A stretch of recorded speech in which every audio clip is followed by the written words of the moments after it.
Marshall Peak. Chapter 55:16, Unwilling. Alas, such was the situation that the humans were in now. As things became more and more serious on the various battlefields, those at the Supreme Headquarters could not avoid planning for the possibility that the humans might be defeated. Thus, having the forward outpost right outside the territory gate was the best strategy. Among the dozen or so great territory battlefields, the fight between the humans and the Black Ink clan in Profound Nether territory was not the most intense, but it was still fraught with tension.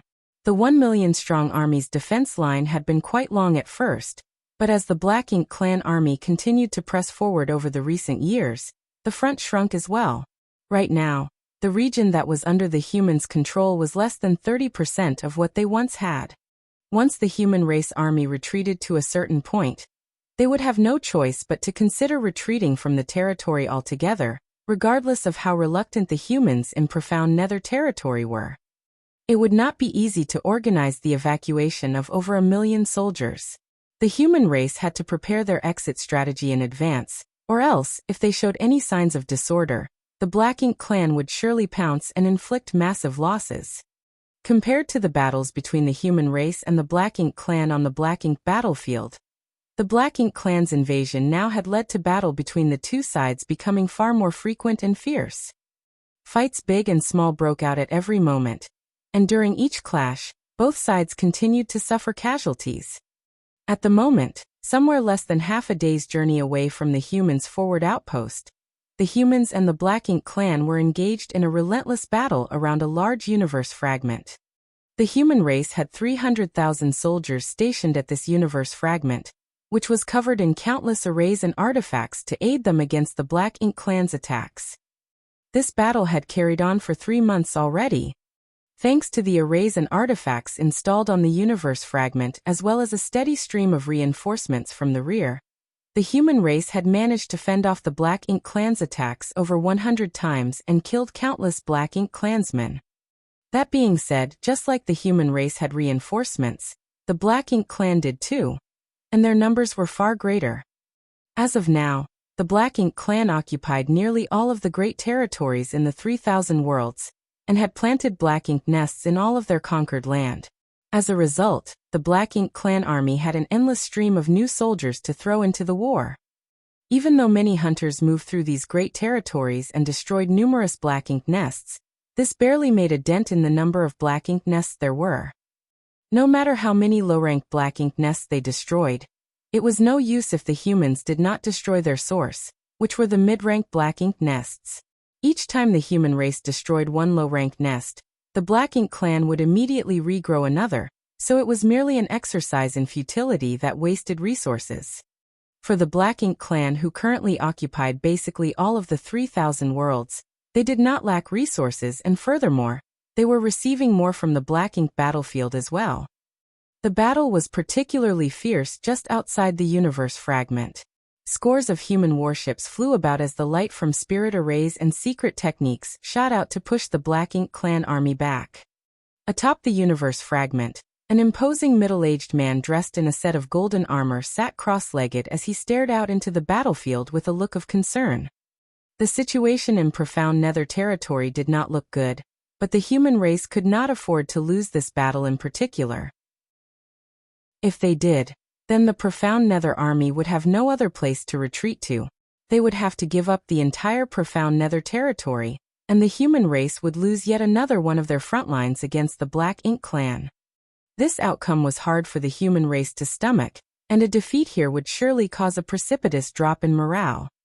However, the difference in strength between the human race and the Black Ink clan was clear, so how were they supposed to hold on to Profound Nether territory? The middle-aged man had no answer. He was not an expert in military strategy. What he excelled at was charging in and wreaking havoc. Yet the situation was deeply worrying right now. Although he wanted to join the fight, his injuries were severe enough that he needed to rest and focus on healing right now, so he had to quell his itch to fight. All of a sudden, a figure fell from the sky and landed near him. The man stumbled and coughed, blood dripping from the corner of his lips. The middle-aged man turned to look, and the newcomer grinned. "Tending to your injuries, old way? Isn't that obvious?" Why would I be sitting here if I wasn't tending to my injuries? Wei Junyang snorted to himself, but as they were old friends, there was no reason to stick to formalities. After thinking briefly, Wei Yungyang said, Brother Ouyang, just focus on healing yourself.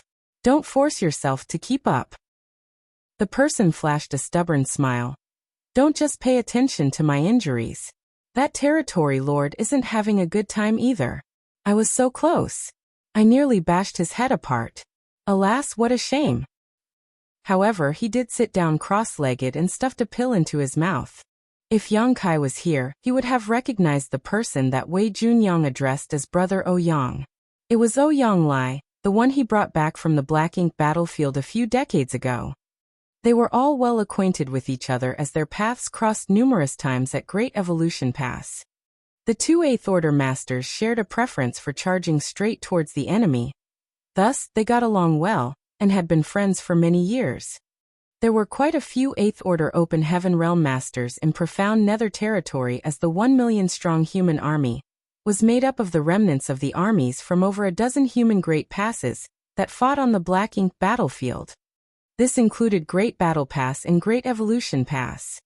Wei Junyang was the army commander of the Eastern Army at Great Battle Pass.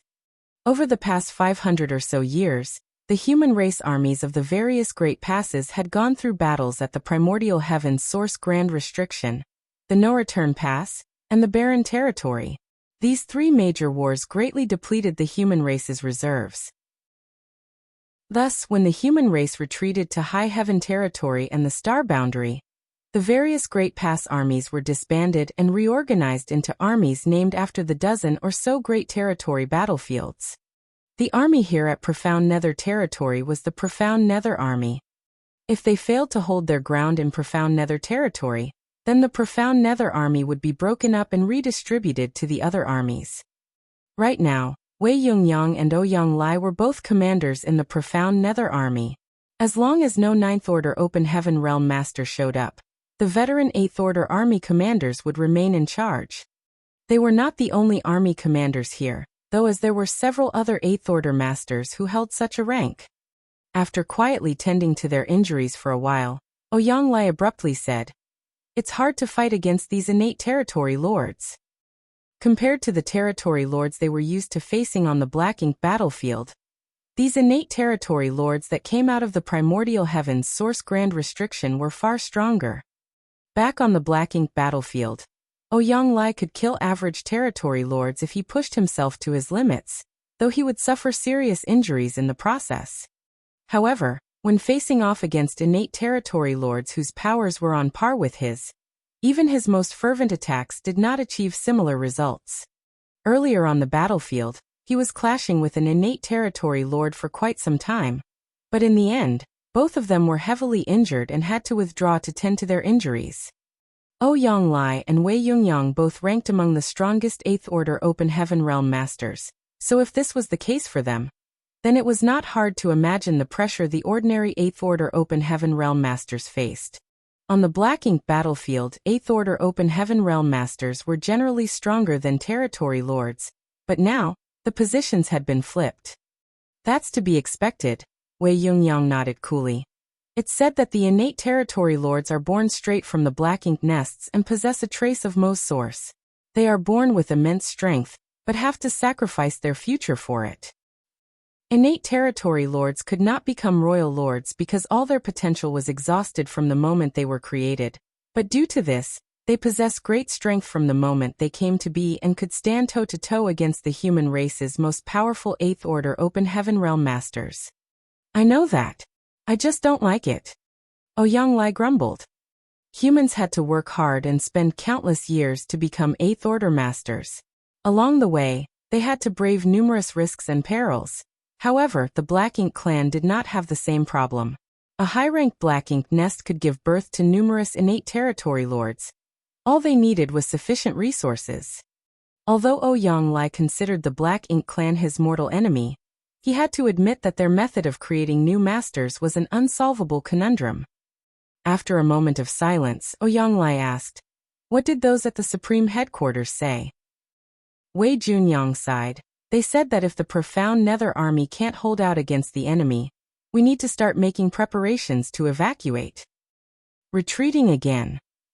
Yonglai's expression hardened as he snarled. We've gone from the primordial heaven's source grand restriction to the no-return pass, from the no-return pass to the barren territory, and then from the barren territory to here. Why are we retreating further still? Will there be any space for the human race to survive in if we keep retreating like this? What are Big Head Me and Big Head Xiang doing? Aren't they supposed to be the best strategists? Can't they think of a way to ease the situation here? Sooner or later, I'm going to tear their heads off and kick them around like a ball. Wei Junyang shook his head. It's not a failing on the army's part if we can't stand against the Black Ink clan. You know the situation that we're in right now. It's not necessarily a bad thing if the profound Nether army evacuates. The battles in the other great territories are just as intense and worrying. If the profound Nether army breaks up into smaller units to support the other great territories, we might be able to stabilize the situation. My guess is the Supreme Headquarters is considering giving up on profound Nether territory, because the other great territories can benefit from it. Yonglai snorted. Is that the so-called making sacrifices for the greater good? Don't listen to that nonsense. If they can give up on profound Nether territory today, they can give up on Heavenly Wolf territory tomorrow. And what about the day after tomorrow? Are they going to give up on Twin Poles territory too? Why don't we just give up on all the great territories? Everyone can just hide inside High Heaven territory and gather all of the human race's strength together. I'm sure the Black Ink clan won't be able to force their way in then. Wei Yungyang eyed him and said, You and I both know that what you just said might very well happen. Yonglai's expression twitched as he knew that it was a possibility, but still, he was unwilling. After centuries of retreating and evacuating, even their spirits had left as well. He did not want to retreat anymore. What about our reinforcements? The profound Nether army has 1 million people, but there are only 300,000 here. Where is the rest of the army? Yonglai asked. Although he was one of the profound Nether army commanders, he was a man of action and not someone who could be left in charge of strategy and logistics. When the battle started, all he cared about was fighting the enemy. He did not care about plans or the bigger picture. The way he saw it, why make complicated strategies when you can just kill off all the enemies and be done with it? Thus, Yonglai did not know much about what was happening with the overall profound Nether army. Wei Junyang sighed once more. Although there were 1 million of us in the profound Nether army at the start, over the years of battle, many have died. We now have just over 700,000 left. Some of them need to stand guard at the forward outpost at the territory gate, and some need to fend off the Black Ink clan at the various bases, so we won't be getting any reinforcements. Yonglai opened his mouth to speak, but in the end, all he could do was curse at the situation. However, I've sent a message to the Supreme Headquarters and requested that they deploy the Divine Spirits to aid us. Judging by how many days it has been, they should be arriving soon. Divine Spirits. Yonglai raised his brow. There were many Divine Spirits who fought alongside the human race now. Apart from the Dragon and Phoenix clans, which had stood guard at the No-Return Pass, there was also a large group of Divine Spirits who came from the Divine Spirit ancestral land.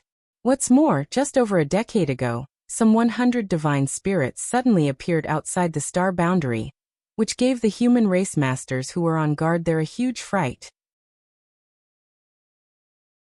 Marshall Peak. Chapter 55:17. What have you all been doing? These Divine Spirits were strange as they had appeared out of nowhere. They did not come from the No-Return Pass, nor the Divine Spirit ancestral land. After making contact, the Divine Spirits specifically stated that they wanted to talk to a woman named Hua Qingxi from High Heaven Palace. High Heaven Palace dared not do anything to slight them, and Hua Qingxi immediately came forward, finally figuring out that it was Yang Kai who convinced these Divine Spirits and sent them over from the Grand Ancient Ruins boundary to aid them. The human race cheered when they heard this news. They did not have enough combat power right now, so the sudden appearance of over 100 Divine Spirits was undoubtedly a great boost. Everyone thought that they would be a powerful backup for the army. However, no one would have expected that upon arriving at the star boundary, These divine spirits were not interested in standing with the human race in battle. Instead, they remained inside the star boundary and threw their weight around haughtily.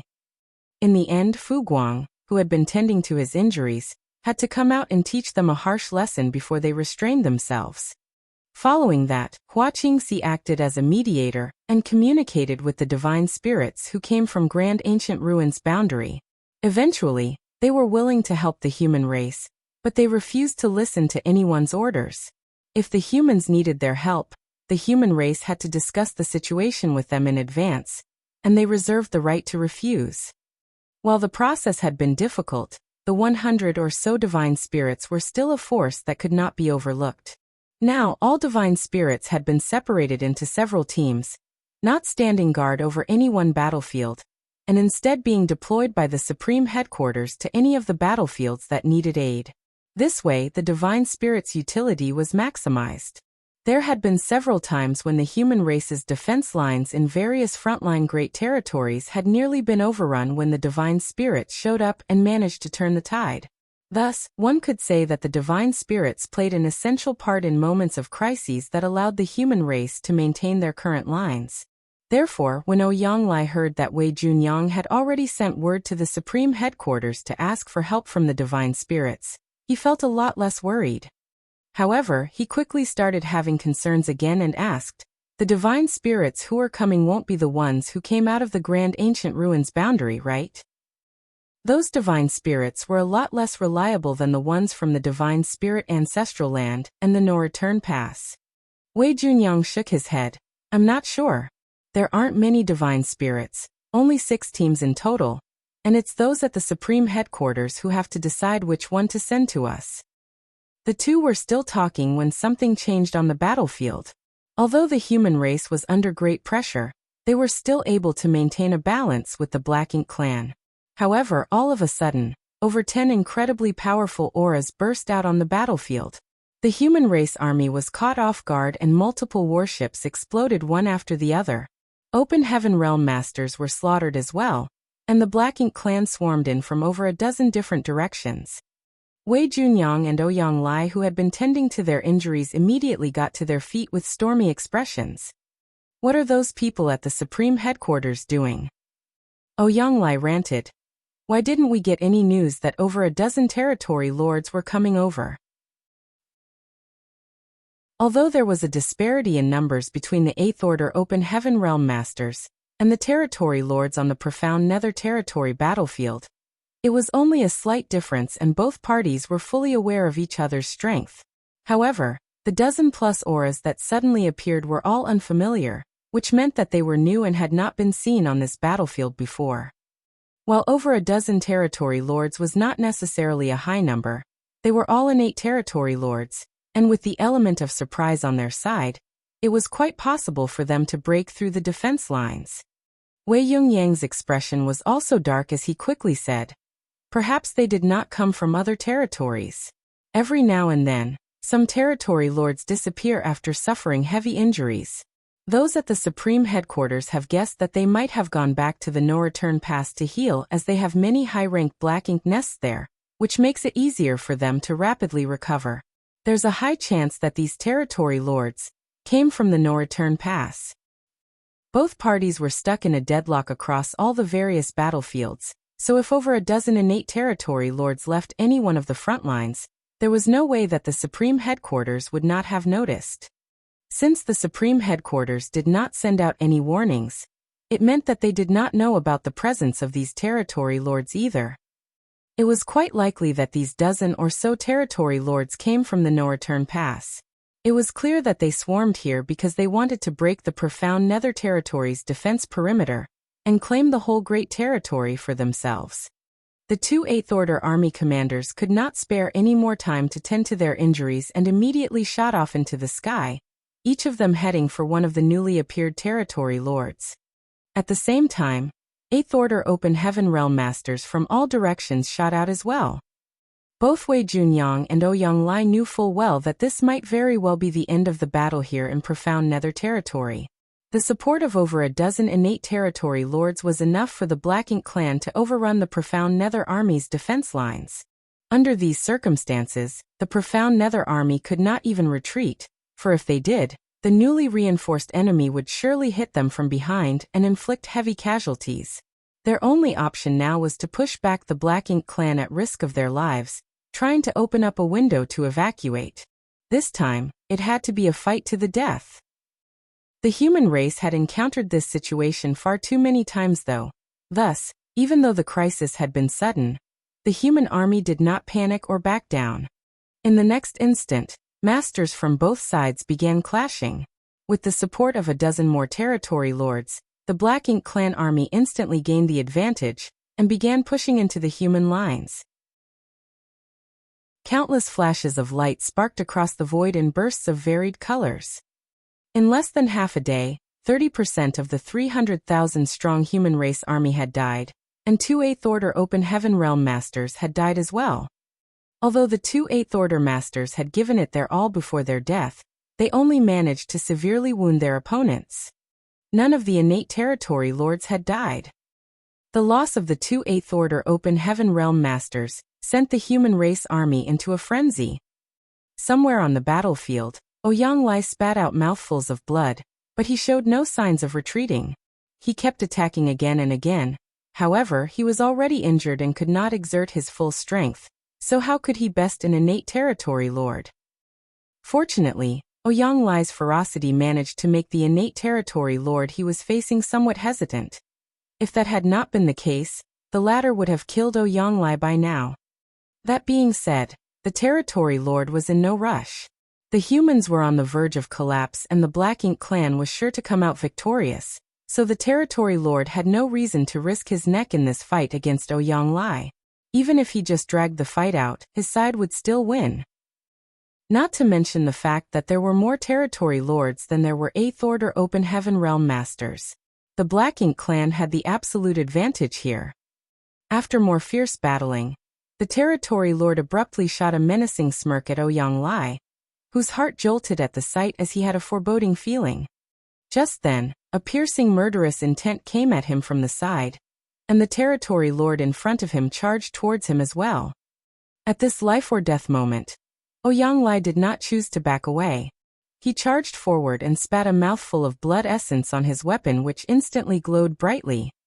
As the two passed each other, blood spewed out of Ouyang Lai's chest, and at the same time, a deep gash appeared on the territory lord's neck.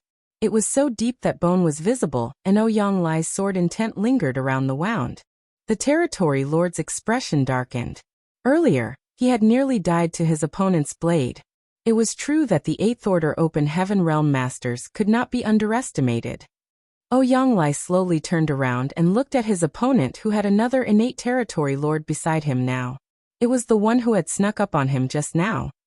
As it was, Ouyang Lai could barely hold his own in a one-on-one fight, let alone if he had to fight two of them. What a pity.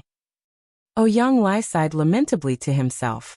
If he had managed to kill his first opponent just now, his death would not have been in vain, but now, it was unlikely that he would have the chance to do so. He looked around and saw Wei Junyang fending off two enemies despite his injuries. He was at a great disadvantage, and many of the other 8th Order Open Heaven Realm Masters were in similarly hopeless situations. How many of the profound Nether army could survive this battle today? Ouyang Lai's vision was blurred by the blood dripping down his face, but he could still see that the two territory lords did not want to waste any more time, and were charging at him together. Want to kill me, huh? One of you is coming down with me. Ouyang Lai laughed maniacally as the blade in his hand shattered into a burst of light that exploded across the void.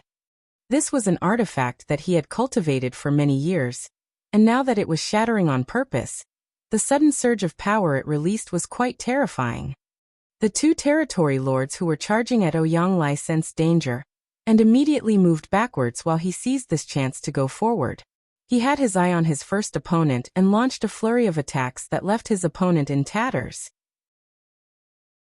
Alas, that was all he could do. After his attack, Ouyang Lai's strength swiftly diminished, and the very next moment, he was a shadow of his previous imposing self. The two territory lords noticed this, and knew that their opportunity had come. Both began unleashing their secret techniques, and a series of terrifying divine abilities came straight at him. Ouyang body moved slightly as he wanted to avoid the attacks but did not have the strength to do so. He could only sigh and resign himself to this. In a way, this was preferable for him.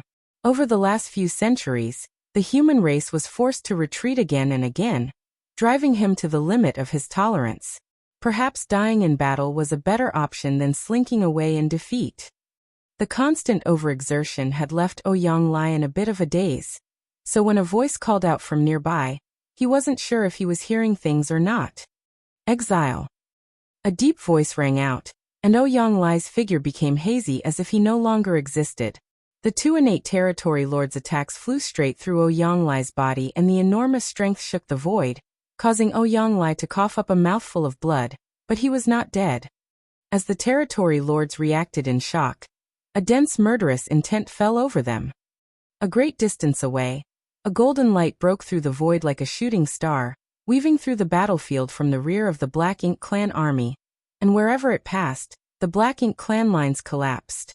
In the blink of an eye, the golden light was right in front of them.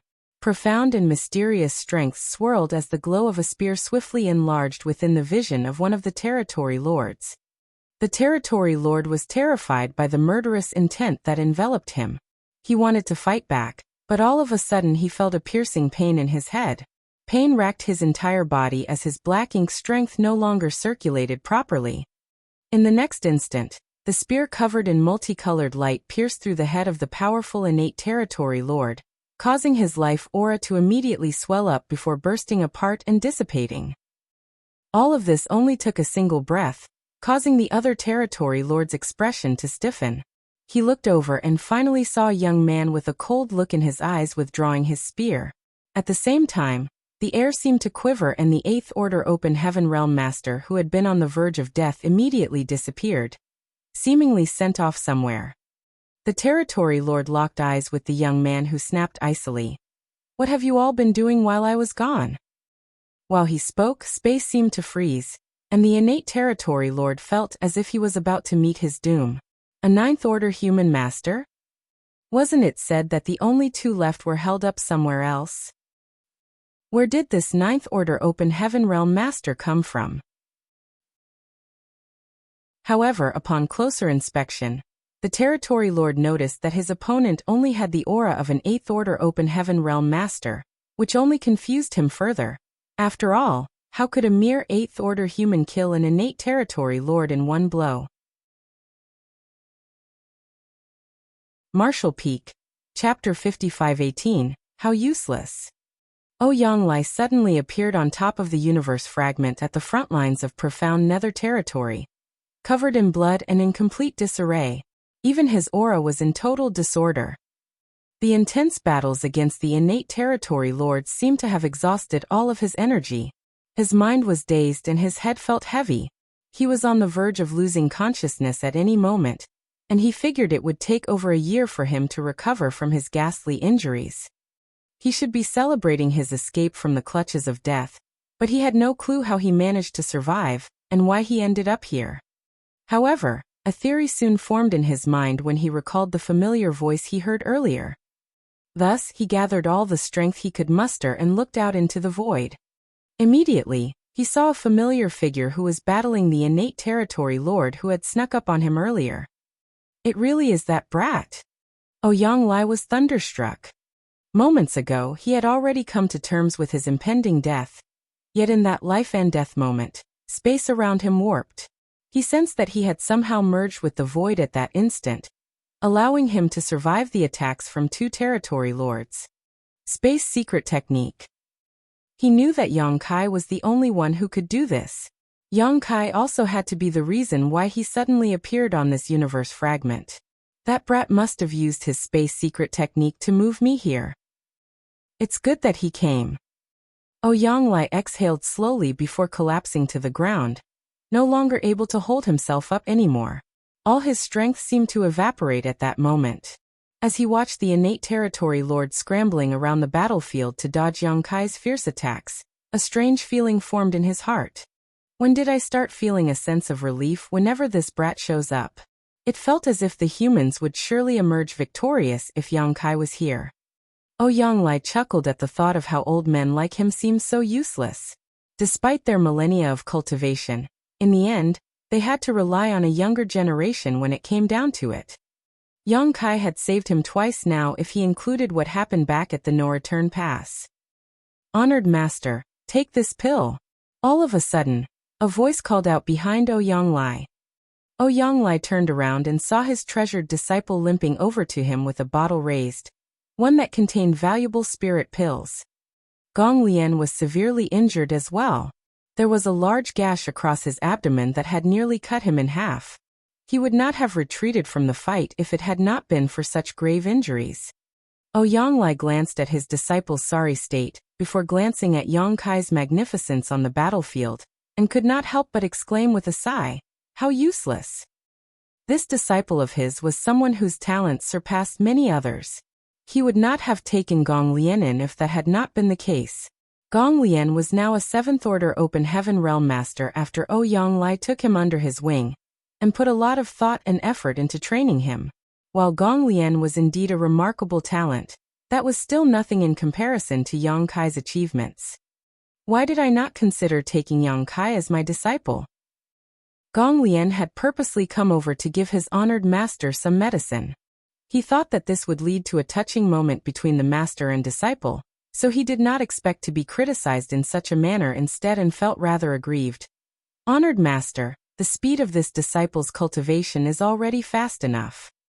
It took him 200 years to become an emperor, another 100 years to condense his Tao seal, and yet another 100 years to break through directly to the 6th Order Open Heaven Realm Master. Then, in less than 1,000 years, he became a 7th Order Open Heaven Realm Master. All in all, he had only been cultivating for about 1,500 years. Few people in all the 3,000 worlds became 7th Order Open Heaven Realm Masters at such a young age. However, Gong Lian's honored master just called him useless. The comment made him feel as if he had been stabbed in the heart. Never mind. Not everyone is a freak like that brat. I can't demand it of you. Ouyang Lai sighed once more before taking the spirit pill from Gong Lian and consuming it. If his disciple was considered a genius, then Yang Kai was the most extraordinary genius among all geniuses. Gong Lian eked out a faint smile, but he felt even more crushed on the inside. Just then, they sensed the death of yet another innate territory lord. Ouyang Lai turned to look before loudly exclaiming, "Astonishing!" As expected, Yang Kai had killed the innate territory lord who snuck up on Ouyang Lai earlier. It had not even been 30 breaths of time since Yang Kai's appearance, but in that short span, he had killed 2 powerful innate territory lords. Ouyang Lai had a feeling that Yang Kai was even stronger now than he was back when they met at the no-return pass. "Look over there, honored master." Gong Lian noticed something unusual and pointed it out. Ouyang Lai followed Gong Lian's gaze and noticed that the rear of the Black Ink clan army was in chaos. A series of great suns and great moons illuminated the darkness. Under the glare of these lights, countless strange creatures were attacking the Black Ink clan army from the back, which caused their formation to crumble. Small stone race. Ouyang Lai's eyes brightened as he quickly figured out that Yang Kai must have brought these creatures here. In general, the human race masters did know that Yang Kai had many small stone race soldiers with him. After all, the small stone race found in all the various battlefields were handed out by Yang Kai previously. There were even some small stone race soldiers here in profound nether territory, though their numbers were fairly small. After so many years of fighting, a significant number of the small stone race that Yang Kai had given away back then had died. The small stone race was useful when it came to dealing with the Black Ink clan, but they had their weaknesses too. They were hard to control and varied greatly in strength. Based on the fighting prowess of each of the race's armies, when the numbers were equal, the humans were stronger than the Black Ink clan, but the Black Ink clan was a lot stronger than the small stone race. Therefore, although the number of small stone race was tremendous, many were sacrificed in each battle. Those at the Supreme Headquarters ran the numbers half a year ago. In total, Yang Kai had given away approximately 40 million small stone race soldiers. However, only about 17 million of them were still alive right now. The remaining 23 million had been slaughtered by the Black Ink clan. The loss of 23 million in just a few decades of fighting was deeply alarming. The human race would have long been driven to extinction if they suffered such casualties. There were just over 1 million small stone race soldiers in profound Nether territory. Thus, including the 1 million strong human army, there were about 2 million soldiers. That being said, only 400,000 of the small stone race were deployed to the front lines of the battlefield while the rest were spread out across the various auxiliary fronts, including the forward outpost. If that had not been the case, just the 300,000 humans here might not have been enough to hold the front lines of the battlefield. After the fierce battle, it was quite likely that most of the 400,000 small stone race would be sacrificed. Nevertheless, right now, countless great suns and great moons were streaking across the sky behind the Black Ink clan army, their blinding light illuminating nearly half of profound Nether territory. How many small stone race soldiers did it take for such a display? Millions? Tens of millions? Ouyang Lai and his disciple did not know for sure, but they were certain about one thing. The Black Ink clan in profound Nether territory was in serious trouble. Come with me. Let's charge out at our enemies once more. Ouyang Lai's fervor for battle bubbled up once more. But as he stood up, blood gushed out of his wounds. Gong Lian jumped in fright. Don't do anything reckless, honored master. You're severely injured right now, and can barely exert 1/10 of your strength. How can you possibly join the fight? You should be focusing on tending to your injuries right now. Ouyang Lai smacked Gong Lian across the head. Enough of your nonsense. I know very well what my condition is like right now. I can't kill any territory lords, but I can still kill a few feudal lords. Hurry up. Saying so, he rushed off without a moment's hesitation. Gong Lian was speechless, but since his honored master had rejoined the battle, he could only follow along behind him. The changes on the battlefield, which included the sudden emergence of a massive small stone race army behind the Black Ink clan, caused the entire flow of the battle to change. What's more, the death of 2 innate territory lords in a burst of golden light had caught everyone's attention. With this sudden change of fortunes, the Black Ink clan was fully aware that a powerful master had come to aid the humans, a master who could kill territory lords as if they were random chickens or dogs. The other territory lords were both shocked and furious. The Black Ink clan had been planning this operation in profound Nether territory for some time now, and had even secretly sent out the over a dozen territory lords for this purpose. They were right on the cusp of success, but none of them expected a sudden twist at the critical moment. None of the territory lords could accept this outcome. As the streaks of powerful divine sense weave through the void, the territory lords could not decide whether to retreat or to continue the attack. Before they could discuss what to do though, the aura of yet another territory lord swelled up before vanishing. When they looked at where the aura had vanished, they saw the same 8th Order master standing tall with his eyes sweeping across the battlefield condescendingly. A 3rd territory lord had been killed. All 3 territory lords had been killed in less than a half cup of tea's time. The territory lords could not hesitate any longer. They were deathly afraid that they would be the next to fall, so they immediately shouted for their forces to retreat. After receiving the order from the territory lords, the Black Ink clan army started withdrawing. Naturally, the experienced human race army could tell what was happening, so even without an 8th Order Open Heaven Realm Master's command, the soldiers began chasing down the retreating enemy. All at once, the Black Ink clan army was in the unfortunate predicament of being sandwiched between the human and small stone race armies. Yang Kai's figure continued flickering across the battlefield as well. Wherever his spear passed, Black Ink clan soldiers met their demise. He no longer targeted the territory lords, not because he did not want to, but because he could not. Yang Kai had already reached his limit after using soul-rending thorns thrice in a short span of time. Right now his soul was cracked and in great agony. If he tried to use another soul-rending thorn, he could very well lose consciousness, just like he had back at the Great Sea Celestial Phenomenon. If he did not use a soul-rending thorn, then with his current strength, It would be hard for him to kill an innate territory lord who was determined to escape. Since that was the case, he started slaughtering the other Black Ink clan soldiers instead. Attacked from two sides, the Black Ink clan army suffered calamitous casualties, but since the small stone race only acted according to their instincts, while they were courageous on the battlefield, they employed no form of strategy.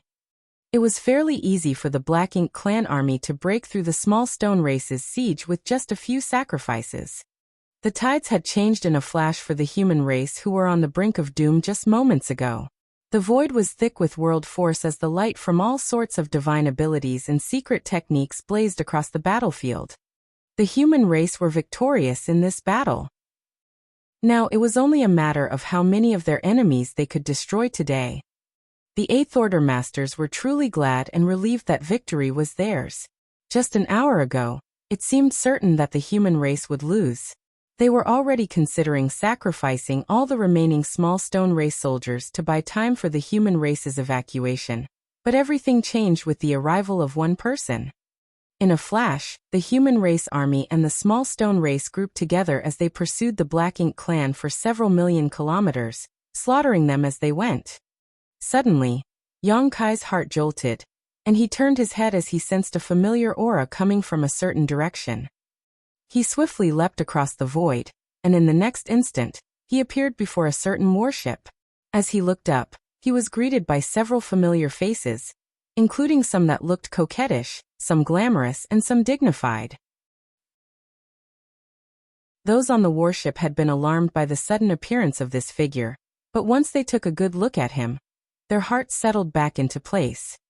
A gentle expression settled on Yang Kai's face as he smiled at these people. Marshall Peak, Chapter 55-19, I'm back.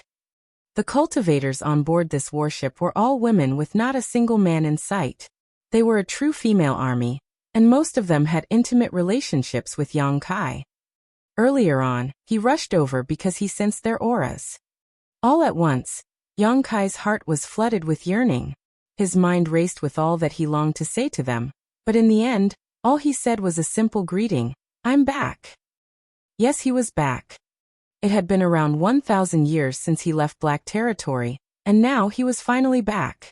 It was nearly 5,000 years since then if he included the time he spent in the Great Sea Celestial Phenomenon. While it was a pity that he did not return triumphant, at least he was back. Yang Kai dreamt of this moment countless times during the crusade against the Black Ink clan on the Black Ink battlefield, and at last, his dream had come true. Yu Ru Meng immediately rushed forward in agitation, and Yang Kai opened his arms as he waited for her to fly into his embrace. However, the charm demon saint simply brushed past Yang Kai and sent forth a divine ability that battered the fleeing Black Ink clan soldiers in the distance. Yu Ru Meng's cultivation had reached the Seventh Order Open Heaven realm now. Enough of that nonsense. Our priority now is to kill the enemy. Yang Kai wore the most awkward expression possible, as he stood frozen on the spot with his hands outstretched. This was not what he had been expecting. It has been 1,000 years since your husband left. Now that he's back, shouldn't you all be crying tears of joy and throwing yourselves at me? Shouldn't we be enjoying the sorely missed warmth and loving embrace? What's going on? Why are you ignoring my presence instead? Meanwhile, Su Yan and Ji Yao who were in front of him were frozen as well. Their eyes reddened, but before they could say anything, Yu Ru Meng called out firmly, Su Yan Yao Luor, come with me. Yuer, Huashang Wan or Qinger, you all will form a team as well. Proceed with caution. The women's expressions became solemn when they heard this, and the others swiftly rushed forward as the 8 women formed 2 groups before charging out of the warship.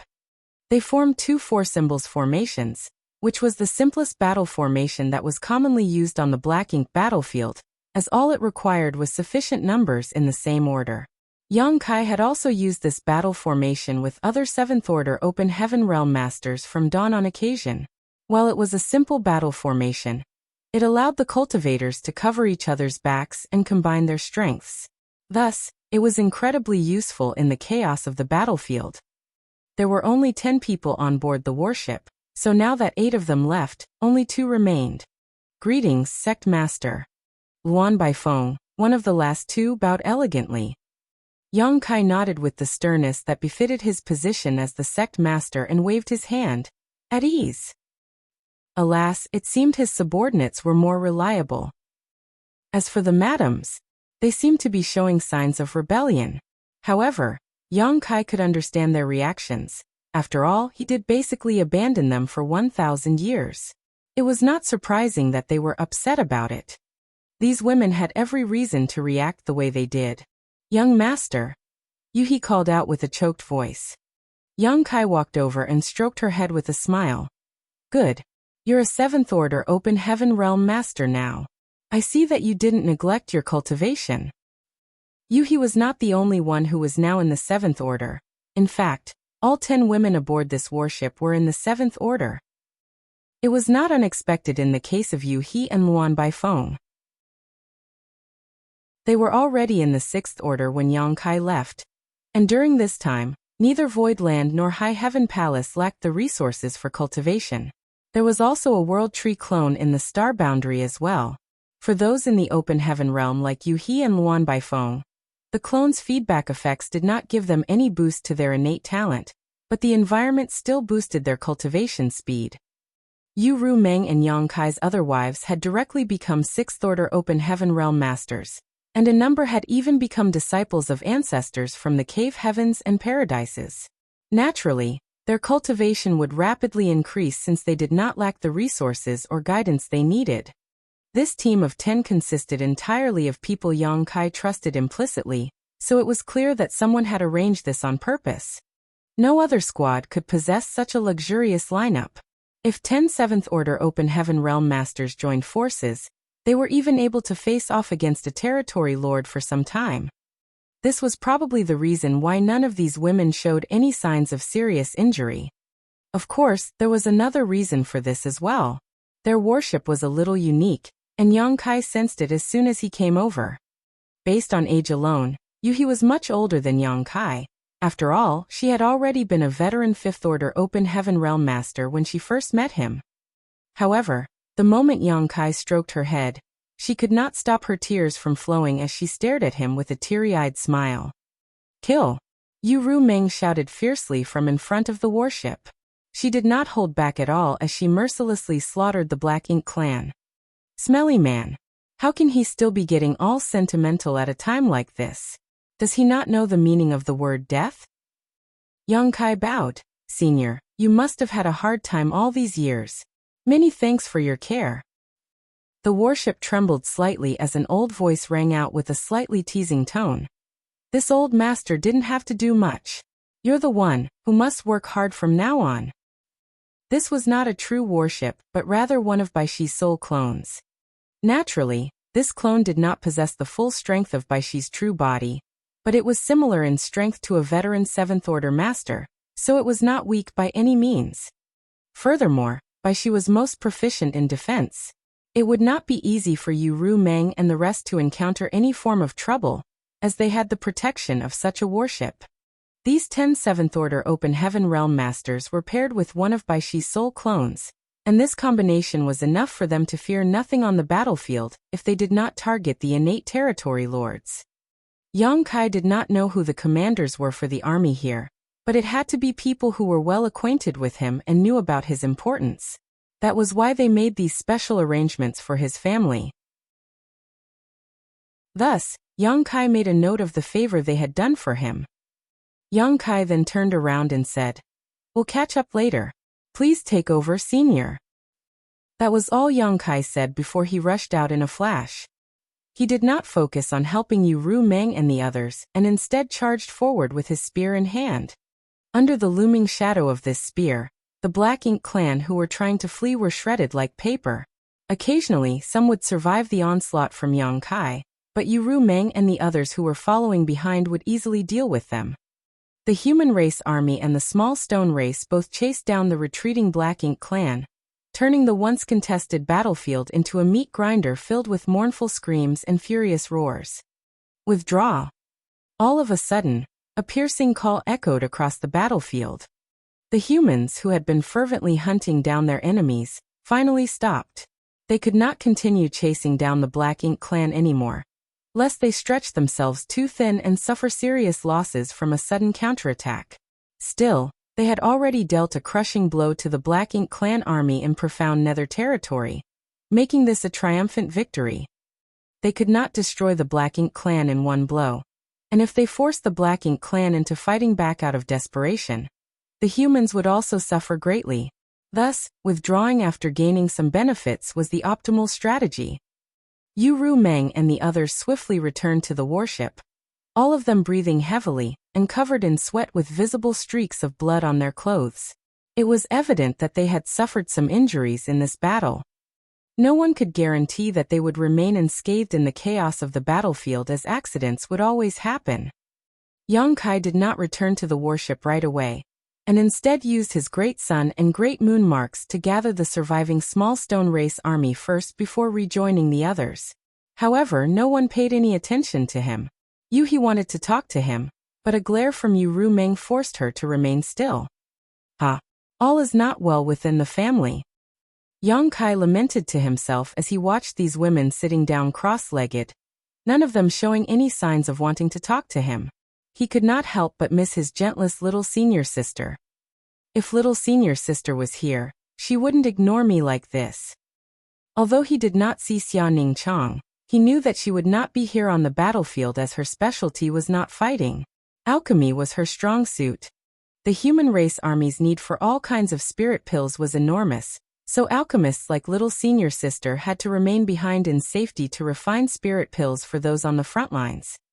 The human race could not afford to lose such talents, so the higher-ups would never allow them to join the battlefield unless there was no other choice.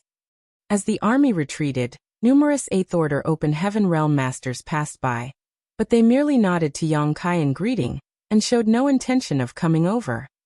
It was clear that they knew what Yang Kai's relationship with the women on this warship was. Since it was his first time reuniting with them, he would have a lot to talk about with his madams. They were not obtuse enough to disturb him now. However, they were also puzzled by what they saw. Something was amiss about the atmosphere on the warship. While there was no fighting, it felt as if the warship was a frigid purgatory, causing many of them to shudder lightly. They were also secretly exclaiming over the luck Yang Kai had with love, for he had so many wives who were all high-rank Open Heaven Realm Masters. They were truly envious of him.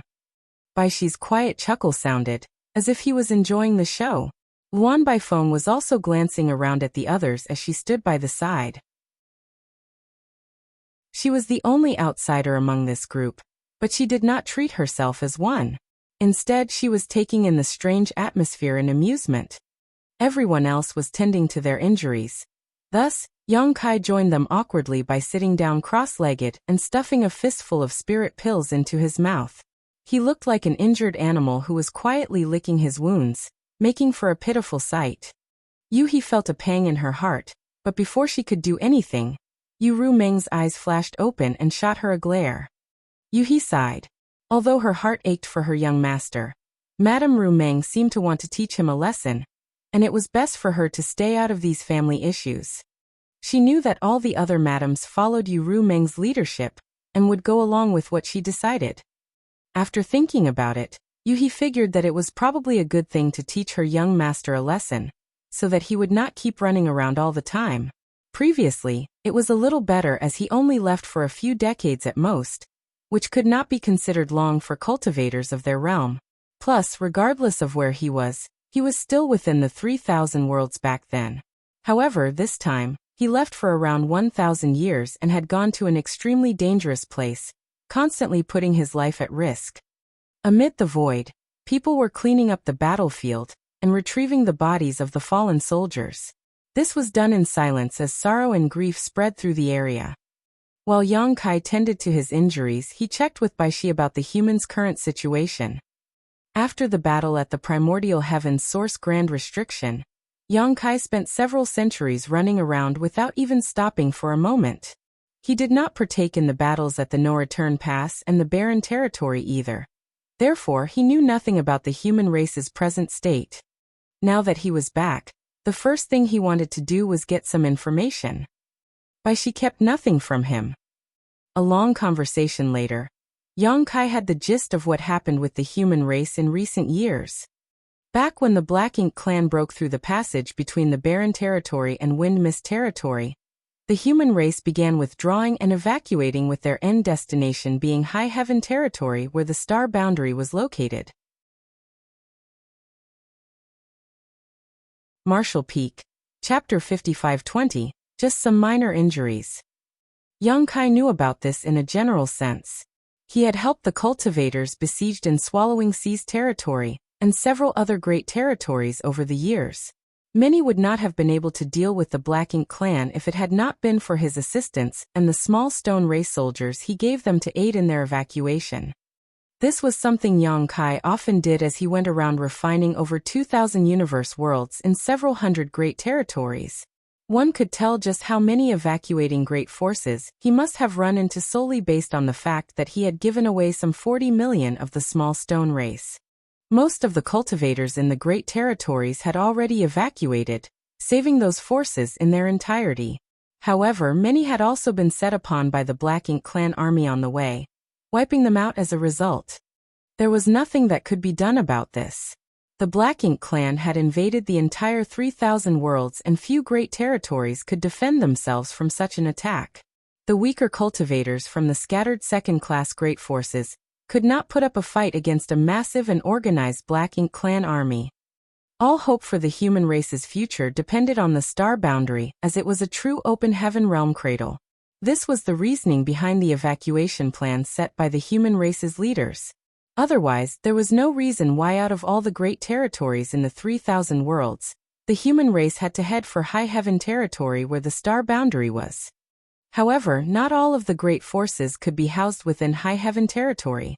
Firstly, High Heaven Territory did not have a great number of universe worlds that could sustain life. That being said, the new Great Territory could ease some of this burden as it neighbored High Heaven Territory, and the conditions there were much better, including the cultivation environment. It also had a lot more habitable universe worlds than High Heaven Territory did.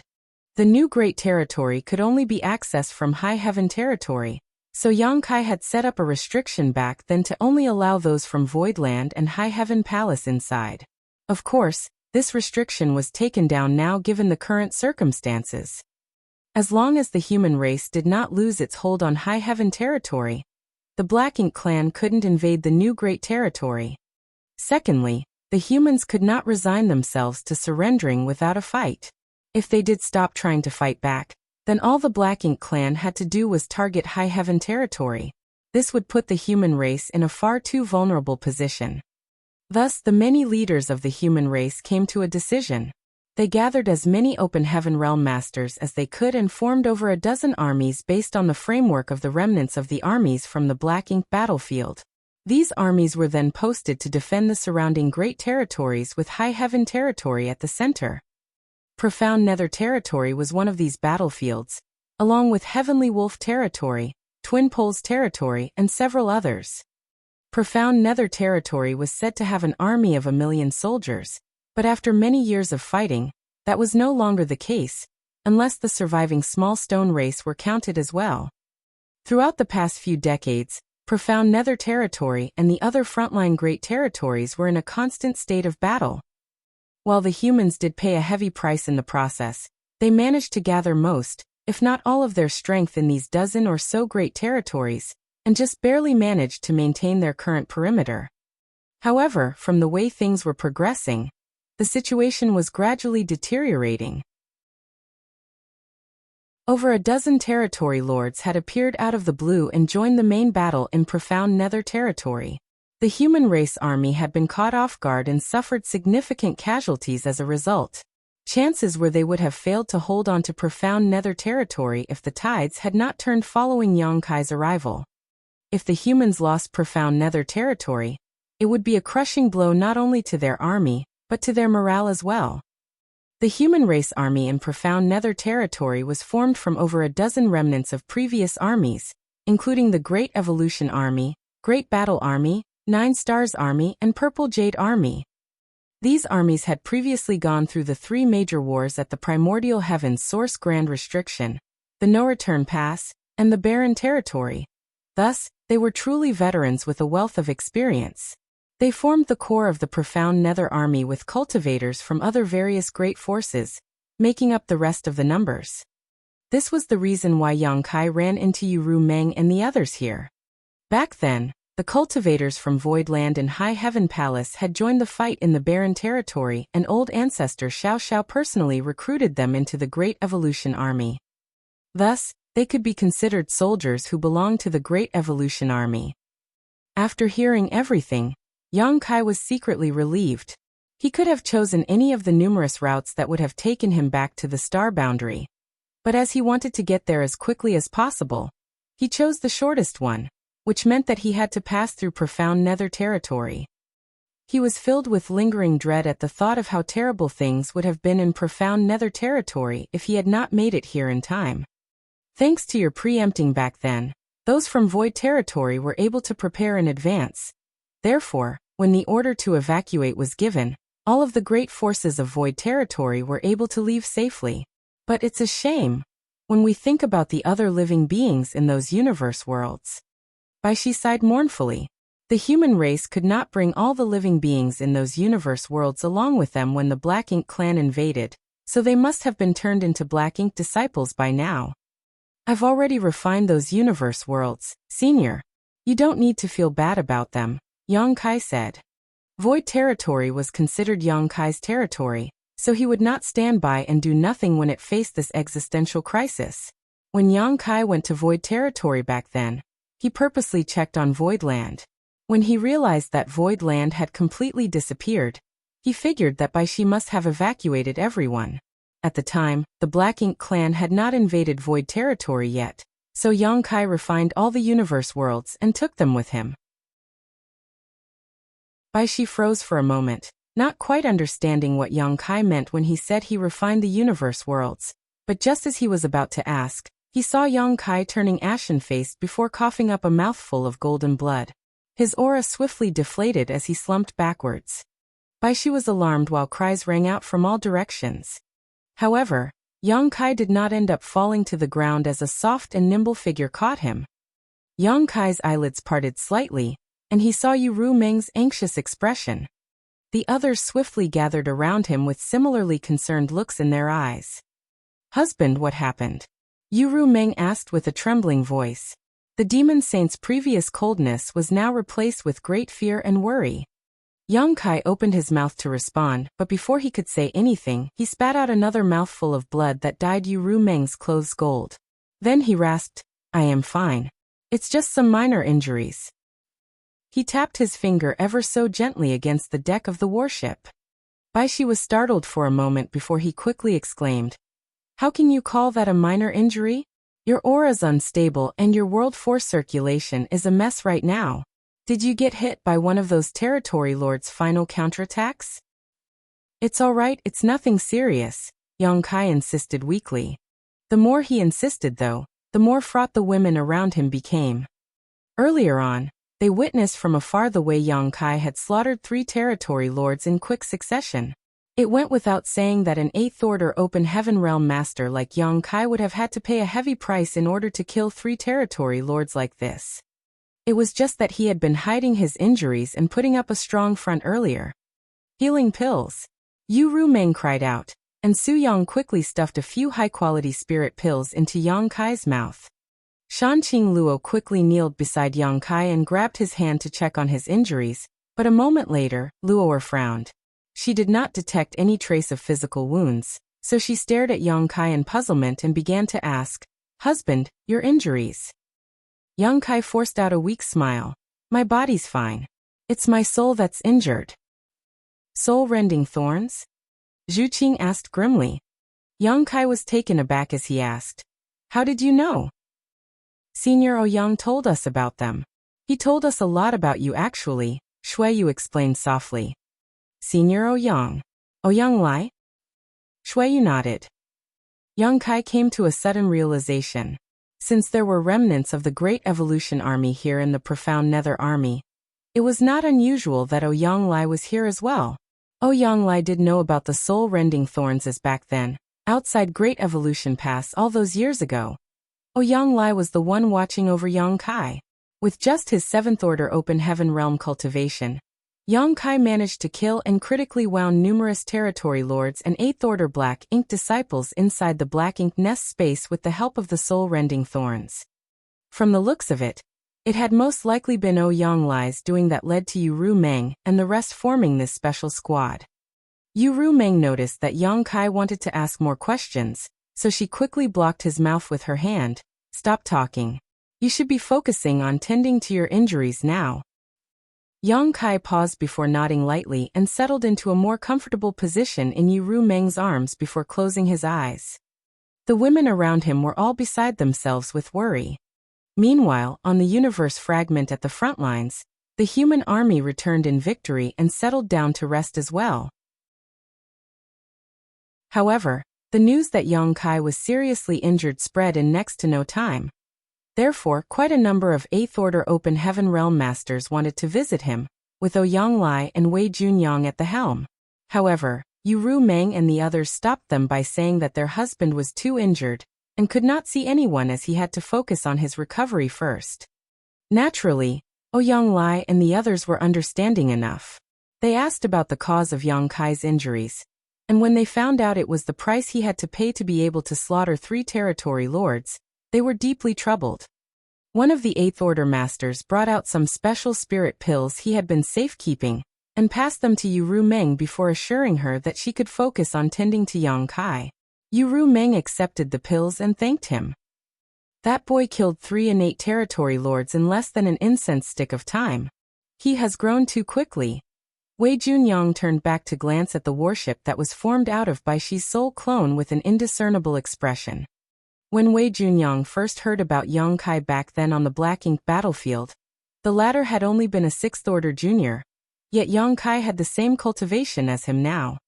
However, Yang Kai was even stronger and more formidable in battle as he could slaughter innate Territory Lords who were a lot stronger than ordinary Territory Lords. In a one-on-one fight, there was no guarantee that even peak 8th Order Masters like Wei Junyang and Yang Lai could kill an innate Territory Lord.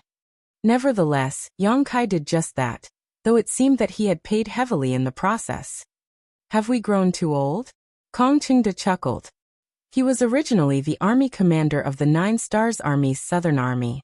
He and the other 8th Order Masters were some of the finest talents back in their day. They had cultivated for many years to achieve the strength they had now, but when they compared themselves to Yang Kai, who was generations younger than them, they could not help but feel somewhat ashamed of themselves. During the last battle in the Barren Territory, this old master didn't agree with the old ancestor's decision. One of the old men spoke up abruptly. It was Fei Yongzhe, who was originally the army commander of the Purple Jade Western Army. "The 9th Order old ancestors are the backbone of our human race, our strongest and most experienced fighters. It's incredibly difficult for someone to become a 9th Order master. Even after all these years, only a handful of 9th Order masters existed. As long as we humans still had them, we would still have hope. And yet, during that fateful battle, the old ancestors boldly and without hesitation chose to sacrifice themselves in a battle to the death. This old master believed that the old ancestors made the wrong decision back then. They had been too reckless in entrusting the future of the human race to the hands of the younger generation. How about now?" Kong Chengde turned to look at him. Fei Yongzhe remained silent for a moment before saying, "Perhaps this old master was too conservative and narrow-minded. Let's see how things go in the future." His opinion had been shaken by the way Yang Kai slaughtered 3 innate Territory Lords in one go, but only time could tell whether the old ancestors had made the right decision back then. It was not something that he could determine just like that. Marshall Peak. Chapter 55-21, Divine Spirits have come to assist. While the rest carried on with their conversation, Yang Lai was the only one who kept glancing behind him with a brooding expression, wondering, "What the hell is that brat up to?" The others might not be aware of how formidable Yang Kai was in combat, but the same could not be said for Yang Lai. Of all the 8th Order Open Heaven Realm Masters here in Profound Nether Territory, he was the one who was most familiar with Yang Kai, as they had fought alongside each other for many years in the Great Evolution Army. Yang Kai was also the reason why he managed to make it out of the Black Ink battlefield and arrive at the barren territory. Of course, Yang Kai would not have come out of the battle unscathed after slaughtering 3 innate territory lords in such a short amount of time, so Ouyang Lai did not even need to check to understand he had used his soul-rending thorns. Injuries in battle were unavoidable, but nevertheless, Ouyang Lai did not believe that Yang Kai's wounds were as severe as they seemed to be. He had witnessed just how indomitable Yang Kai had been when they stormed the no-return pass. However, Yang Kai's aura was currently as frail as a candle's flame amid a terrifying storm. It was almost as if he would die at any moment. Is he really that wounded? Ouyang Lai threw a glance in that direction once more, and his eyes flashed perceptively as a thought occurred to him. Soon he chuckled and snickered, crafty brat. What did you say? Wei Junyang turned to Ouyang Lai. It's nothing. Ouyang Lai slowly shook his head. Although he deduced that something mischievous was afoot, he was not about to expose it as this involved someone else's private affairs. If he did, then he would be offending Yang Kai for no reason. Ouyang Lai was certain. That brat's injured all right, but his injuries are definitely not that severe. Since Ouyang Lai did not wish to elaborate, Wei Junyang did not try to pry it out of him. Everyone fought hard in this battle. Let's return and tend to our injuries first so that we can return to our peak as soon as possible, lest the Black Ink clan starts getting ideas again. Everyone else nodded in agreement. The profound Nether Territory army suffered considerable casualties in this battle, including the loss of 2 8th Order masters. Even though 3 territory lords had been killed as well, there were more territory lords than 8th Order Open Heaven Realm masters to begin with. The injuries that Ouyang Lai, Wei Junyang, and the others suffered were fairly serious, so it was true that they needed to hurry up and tend to their wounds. However, before they moved away, a figure fell from the sky and landed in front of them before cupping his fist as he announced, "Sirs, the Divine Spirit's reinforcement team has arrived." Ouyang Lai could not resist snapping. What excellent timing! What was the point if the Divine Spirits only arrived when the battle was over? Were they here to help clean up the battlefield? If they came earlier, the profound Nether army would not have suffered such heavy casualties. Ouyang Lai could not be blamed for feeling resentful, while the other 8th Order Open Heaven Realm masters felt the same to varying degrees. There had been no sign of these divine spirits earlier when the battle was at its fiercest, and the profound Nether army was on the verge of defeat. That was the time when they needed reinforcements the most. Fortunately, Yang Kai had arrived and managed to drive the Black Ink clan back with his unstoppable strength. Yet it was only now that the divine spirits showed up. However, though they were dissatisfied, they knew the situation could not be helped. There were only so many divine spirits and the human race needed all the help they could get on all the different battlefields. The divine spirits who had to rush everywhere to offer assistance were under a lot of pressure too. Without the support of the divine spirits, at least 2 or 3 of the humans' current frontline great territories would have been lost. The divine spirits had contributed greatly to the human race's success in holding off the Black Ink clan. Wei Junyang sighed. They're having a hard time too, Brother Ouyang, so let's not mention such things. I know, Ouyang Lai huffed. No one was having it easy. They were all pitifully fighting in a bid for survival. He was just grumbling for the sake of it. Even under these circumstances, while the divine spirits might have been late, they would not have been too late. If Yang Kai had not shown up, the profound Nether army would likely still be stretched thin, and the risk of defeat would be looming over their heads right now. The divine spirits' arrival would surely have provided them with much-needed help. And if the divine spirits were powerful enough, the profound Nether army might even manage to turn things around and score a victory. Bring them over, Wei Junyang instructed. The messenger nodded quickly and did as he was instructed. Soon, a group of 50 or so divine spirits who did not bother reigning in their imposing presence approached. All the soldiers nearby backed away from the heavy presence of these divine spirits. Ouyang Lai frowned as he exchanged looks with Wei Junyang, both thinking the same thing. It's them. Previously, Wei Junyang said that the Supreme Headquarters was sending a team of divine spirits over as reinforcements. Ouyang Lai had asked if these divine spirits were the ones who came from the Grand Ancient Ruins boundary, but Wei Junyang did not know the answer. It was those at the Supreme Headquarters who made the arrangements, thus he had no say in the matter.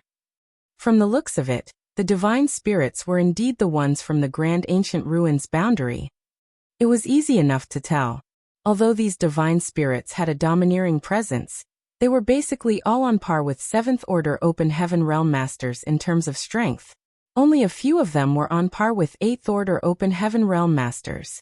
Furthermore, only these divine spirits would behave this arrogantly. All the divine spirits who sided with the human race came from one of three places. They were either from the No Return Pass, Divine Spirit Ancestral Land, or Grand Ancient Ruins boundary. Overall, the divine spirits from the Grand Ancient Ruins boundary were weaker than those from the No Return Pass and the Ancestral Land. It was not because they were weaker by nature, but they had only just left the Grand Ancient Ruins boundary, so they had yet to fully adapt to the principles of the 3,000 worlds, meaning their strength was somewhat suppressed. This had been the case with Zhu Jiuyin back then. Her true strength had been on par with an 8th Order Open Heaven Realm Master. But once Yang Kai brought her out of the Grand Ancient Ruins boundary, it dropped to that of a 7th Order Open Heaven Realm Master, and it took her many years before she returned to her peak. Thus, upon seeing that these divine spirits mostly had 7th Order Open Heaven Realm cultivations, Ouyang Lai and the others easily figured out where they were from. They belonged to the group of divine spirits who came out of the Grand Ancient Ruins boundary, but this was not all of them. These divine spirits were not all that reliable. When they first arrived at the Star Boundary after leaving the Grand Ancient Ruins boundary, they caused quite a bit of trouble. It was Fu Guang of the Dragon Clan who had to step up and teach them a harsh lesson before they reined themselves in. Many unverifiable rumors regarding these divine spirits circulated among the 8th Order Open Heaven Realm Masters. Apparently, they were cowardly in the face of death, and did not do their best in the battle against the Black Ink clan. Even though they now allowed the Supreme Headquarters to send them out as reinforcements to various front lines, somehow, they often did things that bungled the human race's chances of winning the battle. Those at the Supreme Headquarters would not choose to dispatch these divine spirits unless absolutely necessary. In fact, they considered splitting up the divine spirits from the Grand Ancient Ruins boundary and assigning them to the other divine spirit teams, but in the end, they could not do so as these divine spirits refused to be separated. If the Supreme Headquarters tried to force the issue, then it would only backfire. Divine Dragon Fu Guang was now recuperating in seclusion, so there was no one around who could exert authority over these unruly divine spirits. Furthermore, they were related to Yang Kai, so even Xiang Shan and Mi Jingluan did not want to push too hard when dealing with them. The reinforcements came in the form of roughly 50 divine spirits and one 7th Order human master. As a few unpleasant events had happened in the past, a human master was now assigned to accompany the divine spirits from the Grand Ancient Ruins boundary whenever they were sent into battle. The human's role was ostensibly to lead the way as the divine spirits were unfamiliar with the 3,000 worlds, but in reality, their job was there to keep an eye on them. Both sides were fully aware of this. No one knew which cave, heaven or paradise this 7th Order master was from, but as he came over and looked around, his expression was as dark as night. Once he arrived in front of Wei Junyang and the others, he bowed and greeted, "Supreme Headquarters Yuzhen greets sirs." Wei Yungyang smiled and reached out to raise him from the bow before nodding lightly at the 8th Order divine spirits who stood in front. "Many thanks for making the effort to come here." Of the divine spirits who took the lead, the one who took the form of a middle-aged man chuckled. "It was no effort at all. Rather, did the battle here end so quickly? I thought you humans were at risk of being overwhelmed." "An unexpected incident occurred and we managed to repel the Black Ink clan," Wei Junyang replied, but he showed no inclination of sharing in further detail. Naturally, the divine spirit did not bother asking either. "Oh," the middle-aged man said in acknowledgement before turning to Yuzhen. "Since there's nothing left to do here, does this mean we can go back now?" Yuzhen kept quiet, but his expression was icy. By now, everyone else could tell that Yuzhen did not get along with these divine spirits. However, Outsiders would not know what caused the rift between them. Still, it was rather hard to think favorably of the divine spirits from the grand ancient ruins boundary. They were different from the divine spirits from the ancestral land and the no-return pass. It would have been more surprising if the humans heard that Yu Zhen, the Seventh Order Master who was supposed to keep an eye on these divine spirits, had gotten along with them. Perhaps they had shunned him during the journey over here. We came all the way here for nothing. A young man among the group of divine spirits grumbled in dissatisfaction. What a waste of all our efforts to rush over as quickly as possible. The Black Ink clan here are so weak. They should have held out a few more days. Stop trying to talk big, Hodo. If you really had to fight against the Black Ink clan, you might end up peeing your pants. Everyone knows you're a coward who's afraid to die. A burst of laughter rang out. The divine spirit named Hodo immediately retorted. As if you're any better, Yen-mo. During the last battle, you were wailing your head off and begging for mercy when that territory lord chased after you. Yen-mo turned bright red. That was a territory lord. He's even stronger than an 8th order human. I haven't fully restored my strength yet, you know. Once that happens, why would I need to fear a territory lord? The divine spirits thus continued bickering among themselves. Wei Junyang and the others frowned. They had fought alongside many divine spirits during the battle at the no-return pass. And even though those divine spirits were just as haughty and prideful, always looking down on the humans, when it came to actually fighting, they were reliable comrades in arms whose strength in combat could not be denied. This was even the case with the Dragon and Phoenix clans. As for the divine spirits in front of them now, were they nothing more than a farce? They were standing on the front lines of a battlefield where the human race had suffered countless losses during the earlier battle, and even more of them were injured, and yet, these divine spirits turned it into a place where they bickered over who was the bravest. Still, despite their discontent, Wei Junyang and the others could not make any comments as these divine spirits had come here as reinforcements. Yu Zhen seemed to be accustomed to the divine spirits bickering, so he just turned to Wei Junyang and asked, Sirs, is there a need for us to stay here in profound nether territory in case the Black Ink clan mounts a counterattack? Wei Junyang glanced in the direction where Yang Kai was resting and shook his head. That won't be necessary. The Black Ink clan suffered significant casualties this time around, so they most likely won't be coming back anytime soon. Even if they did, with him around, it would not be hard to defend profound nether territory. The other battlefields might have a greater need for reinforcements. Did we achieve a sweeping victory here? Yu Zhen exclaimed in surprise. This was something that had not happened in a very long time. Though the human race emerged victorious now and then throughout the various battlefields, those were generally hard-fought wins. After all, if they wanted to force the stronger and numerically superior Black Ink clan into retreat, they would have to pay a heavy price in the process.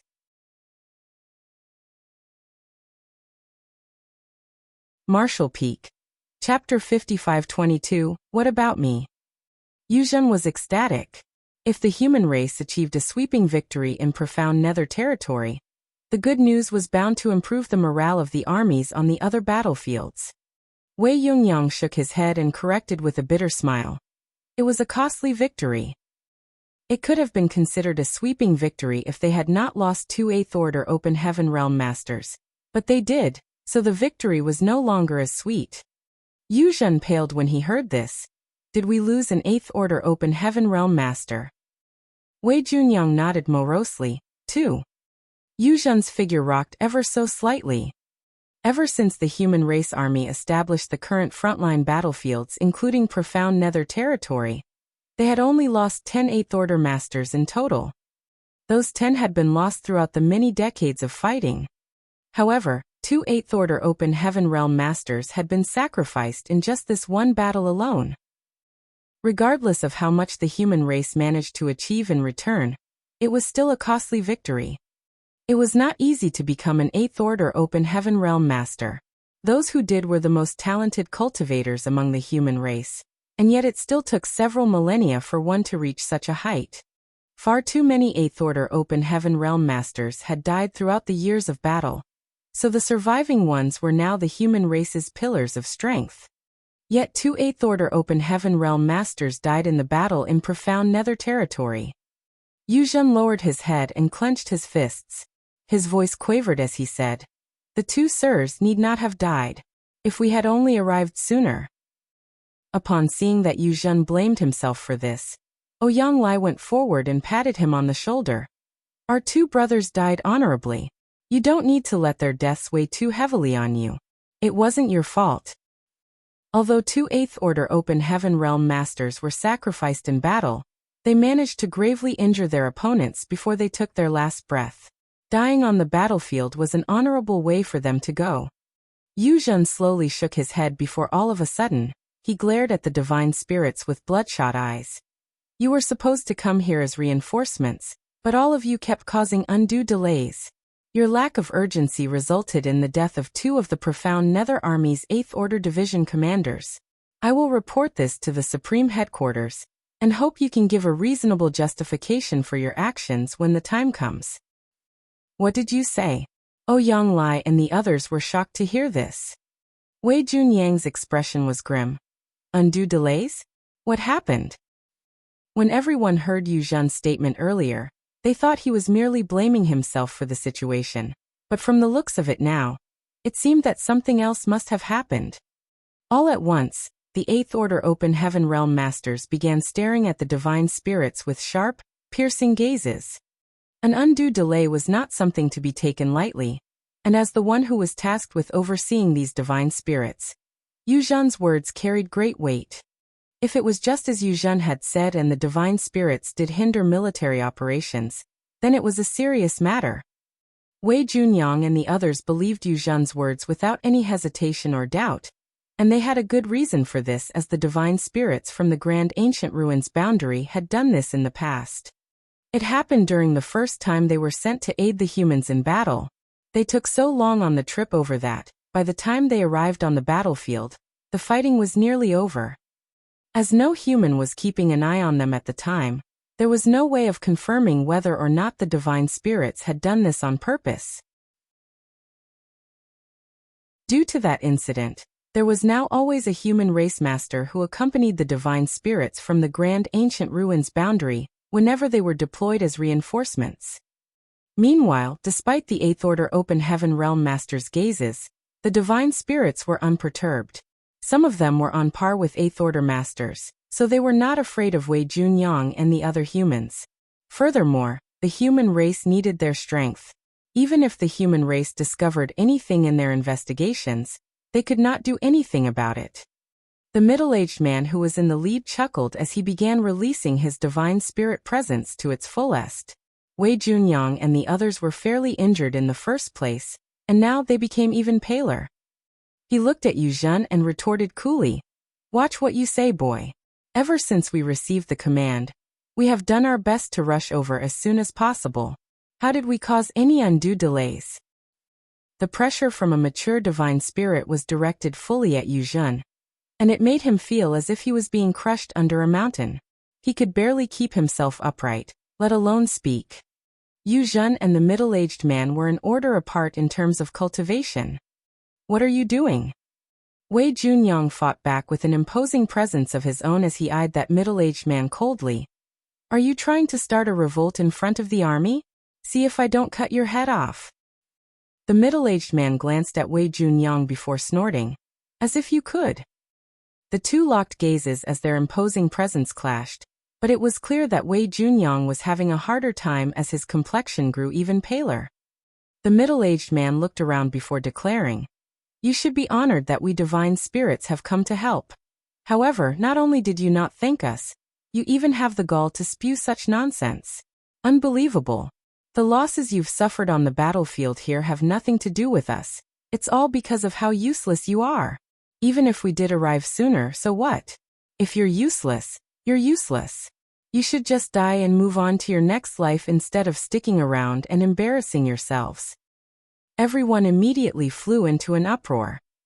Ouyang Lai was on the verge of throwing fists, but he knew that he was in no shape to fight another battle right now, so he forced himself to hold back. Still, he roared in fury. The Black Ink clan has invaded the 3,000 worlds. Both the humans and the divine spirits have to fight together to survive. If we humans are driven into extinction, do you think the divine spirits will be any better off? Well, we're here, aren't we? The middle-aged man smirked. We're only a little late. It's not a big deal. It's not as if they lost profound nether territory anyway. Just a bunch of ants whining incessantly. He would have attacked them by now if it had not been for a few things he had to be wary of. Yu Zhen spoke up from behind Wei Junyang. Either way, I will report this to the Supreme Headquarters. They will decide what's right and wrong. One of the divine spirits snorted. Your Supreme Headquarters has no control over us. It's up to us whether or not we're willing to help the human race fend off their enemies. In other words, no one could do anything to them if they did not wish to fight. The humans were vexed to no end, and the veins along Ouyang Lai's forehead were throbbing. 100+ divine spirits came out of the Grand Ancient Ruins boundary, and quite a number of them were now as strong as 8th Order Masters. What's more, within a few years, these divine spirits would only continue to grow stronger, as even more of them regained their true strength. With the way things were going for the humans right now, no one wanted to offend a powerful group of allies. Even if this news reached the Supreme Headquarters, there was a high chance that nothing would come of it. Many of the divine spirits were snickering, while the middle-aged man in the lead stared at the humans haughtily. He dared to behave this belligerently because he was certain that the humans would not do anything to them. But suddenly, a cold voice sounded. Even if those at the Supreme Headquarters can't do anything, what about me? The divine spirits all froze when they heard this voice, and their expressions changed as they swiftly turned towards the direction where the voice came from. They saw a familiar figure approaching. The middle-aged man frowned. Why is this little bastard here? He did not detect Yang Kai's aura when he first arrived. However, upon closer inspection, he realized why that was. Yang Kai was heavily injured and his aura was quite feeble. It was no surprise he had overlooked him when he was in such a state. As Yang Kai came closer, the divine spirit's expressions kept changing. It had been some 20 years since Yang Kai sent them out of the Grand Ancient Ruins boundary and delivered them to the Star boundary, but during that time, they heard nothing from Yang Kai and no one knew where he went. There were only two individuals that these divine spirits feared, Fu Guang of the Dragon Clan and Yang Kai. The former was strong, so strong they could not afford to offend him. As for the latter, well, they had sworn a bloodline oath with him that they had to abide by. A group of women were gathered beside Yang Kai, with Yu Meng and the others looking on in concern. They knew how serious their husband's injuries were. He should be focusing on his recovery right now, so why was he running over here and involving himself in this mess? That being said, it was not as if they could talk Yang Kai out of it, so they came along to protect him. Soon, Yang Kai stood in front of the divine spirits as he eyed the middle-aged man frigidly. The latter forced himself to smile as he cupped his fist and greeted, "Sir." The divine spirits quickly followed suit, regardless of whether or not they were doing so willingly. After all, their bloodline oath was in place. They could leave the Great Ancient Ruins boundary, because they pledged their service and loyalty to Yang Kai for 3,000 years. After that, Yang Kai would grant them their freedom. Since they had to serve Yang Kai, it meant that there was a clear hierarchy. The divine spirits were under Yang Kai's command. At the time, Yang Kai wanted them to acknowledge him as their master, but the divine spirits were too proud. Even though he was of the Dragon Clan, the divine spirits were unwilling to bow their heads. They were only willing to pledge their loyalty and be of service to him for a fixed duration. Yang Kai did not mind this as to him. There was no difference whether they merely pledged their loyalty or considered him their master, as long as they helped the human race fight the Black Ink clan. At the time, Yang Kai assumed that these divine spirits from the Grand Ancient Ruins boundary would be a huge help to the humans, as a lot could be done with 100 mature divine spirits. He never thought it would lead to such aggravating matters instead. As a result, he was beginning to regret bringing them out. He witnessed this today, but what about all the things that happened without him knowing? Yang Kai stared at the middle-aged man. He did not say anything, but he recognized that this was the human form of the divine spirit Tao Wu. Tao Wu could be considered an ominous beast like Tao Tai and Qiong Qi. The ancestors of these ominous beasts had done things to harm the 3,000 worlds in the past, so that was why the old tree caught them and kept them locked up inside the grand ancient ruins boundary. Most of the ancestors of the divine spirits inside the grand ancient ruins boundary were those who had committed great evils. They were lawless and bloodthirsty, and although the crimes of the ancestors had nothing to do with the current generation, the divine spirits that Yang Kai had brought out had more or less inherited the callousness and brutality of their predecessors. These divine spirits were completely different from those that came from the ancestral land and the no-return pass. Yang Kai turned around and looked at the Seventh Order Open Heaven Realm Master, who came with the divine spirits before nodding at him. "Greetings, brother Yu." "You are?" Yuzhen queried doubtfully. "Great evolutions. The star boundaries." Yang Kai. The Great Evolution Army had been dissolved and was now part of the Profound Nether Army, so he could not introduce himself by his previous title anymore. "So it is Sir Yang," Yuzhen exclaimed in realization.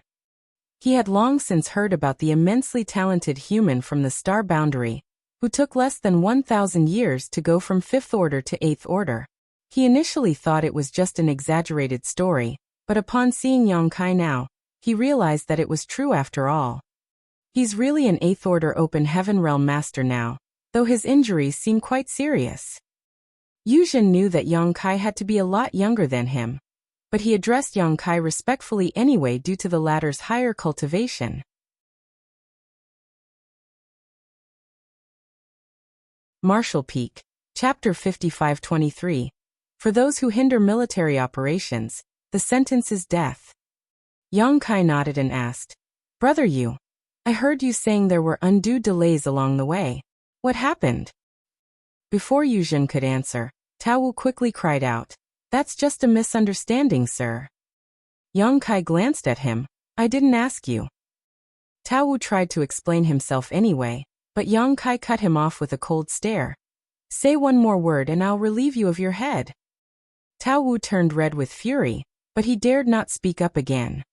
The divine spirits behind him became restless too. Yuzhen was shocked. Sir Yang possesses such authority. Tao Wu is the strongest of all the divine spirits who came out of the grand ancient ruins boundary. He is as strong as our 8th Order Open Heaven Realm Masters, which is why the other divine spirits follow his lead. Even those at the Supreme Headquarters dared not impose on these divine spirits too much. Yuzhen could not believe that Tao Wu did not fly into a rage even though Yang Kai showed such disdain for him. Furthermore, the divine spirits had addressed Yang Kai respectfully as Sir when he first came over. What's going on? Everyone knew that Yang Kai was the one who brought over the divine spirits from the grand ancient ruins boundary, but none knew what their true relationship was. Tao Wu and the others did not go around talking about it either. They were divine spirits, and it would be a huge loss of face for them if others knew that they pledged their loyalty to a human. No one looked into the matter either, as divine spirits were proud and arrogant beings, so it was already a blessing that they were somewhat willing to help the humans in battle. Talking about these unnecessary things would only serve to offend the divine spirits. Thus, everyone was taken aback by what they now saw happening. "Brother Yu, please speak freely." Yang Kai turned back to Yuzhen. Yuzhen pursed his lips before cupping his fist and recounting. "Supreme Headquarters issued orders for us to immediately make for the Profound Nether Territory battlefield to aid the soldiers here. If we stuck to the original schedule, we could have reached here a day earlier and joined the battle, but on the way over, they spent half a day resting after claiming that both their physical bodies and their spirits were drained. After that, we encountered a few scattered Black Ink clansmen, and they insisted on hunting them down, which caused even more delays. That's why we only arrived here today." Physically and spiritually drained, Yang Kai scoffed. The divine spirits were the epitome of strength and health. Even though they had not fully restored their peak strength yet, how could it be possible for them to be physically and spiritually drained just from traveling? He eyed Tao Wu and the other divine spirits coldly. Many of them had sheepish expressions, as they probably felt that the excuse was too flippant as well. Were there any territory lords among those scattered Black Ink clansmen? Yuzhen shook his head. There were only a few Black Ink clansmen reserves who were led by some feudal lords. Yongkai nodded lightly. By now, Wei Junyang, Ouyang Lai, and the others gathered around were livid. If what Yuzhen said was true, then the team of divine spirit reinforcements could have arrived a day earlier. And if they had, the profound Nether Territory army would not have suffered nearly as many casualties. The two 8th Order Open Heaven Realm Masters might not have had to sacrifice their lives either. Earlier on, when Wei Junyang and Ouyang Lai spoke while tending to their injuries, Ouyang Lai asked about the reinforcements and Wei Junyang said that they should be arriving soon. However, neither one of them would have thought that the reinforcements should have already arrived by then, but had purposely delayed themselves. Why would they need a group of divine spirits to hunt down scattered Black Ink clan reserves that were only led by feudal lords? The divine spirits' task was to aid the humans on the front lines of profound Nether Territory. The main battlefield would have been the highest priority even if they did run into a territory lord along the way, let alone a few enemy scouts. Their most important mission was to aid the humans on the profound Nether Territory battlefield. They did not have to bother with anything else. The 8th Order Open Heaven Realm Masters were beside themselves with rage, and couldn't help cursing the Supreme Headquarters for assigning the wrong team to this task. Though they knew full well that the Supreme Headquarters would not utilize these divine spirits unless they had no other choice. Chances were that no other reinforcements could be sent over, so that was why they had to deploy these divine spirits. Yang Kai's expression remained neutral. After hearing what Yuzhen said, he turned to Tao Wu. What do you have to say for yourself? Tao Wu remained silent, not even trying to claim it was a misunderstanding anymore, as he still had his own sense of pride. It was one thing if no one exposed what had happened, but since his deeds had been brought to light, he did not stoop so low as to deny them. After a while he declared, "The humans at the Supreme Headquarters only told us to come and aid the humans in profound Nether Territory, and it hasn't been lost." He did not say anything else, but it was easy enough to decipher what he was implying. Since profound Nether Territory had not been lost, then even if they did cause unnecessary delays when coming over, it was not a big deal as it did not change the overall outcome. Yongkai nodded. That means you admit to delaying your arrival on purpose. Tao Wu frowned. Why are you harping on this?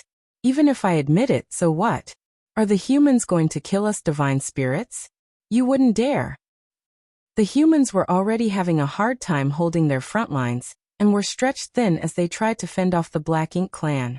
They were not in a position to make new enemies. Regardless of everything else, the divine spirits from the Grand Ancient Ruins boundary provided indispensable combat strength. Very good.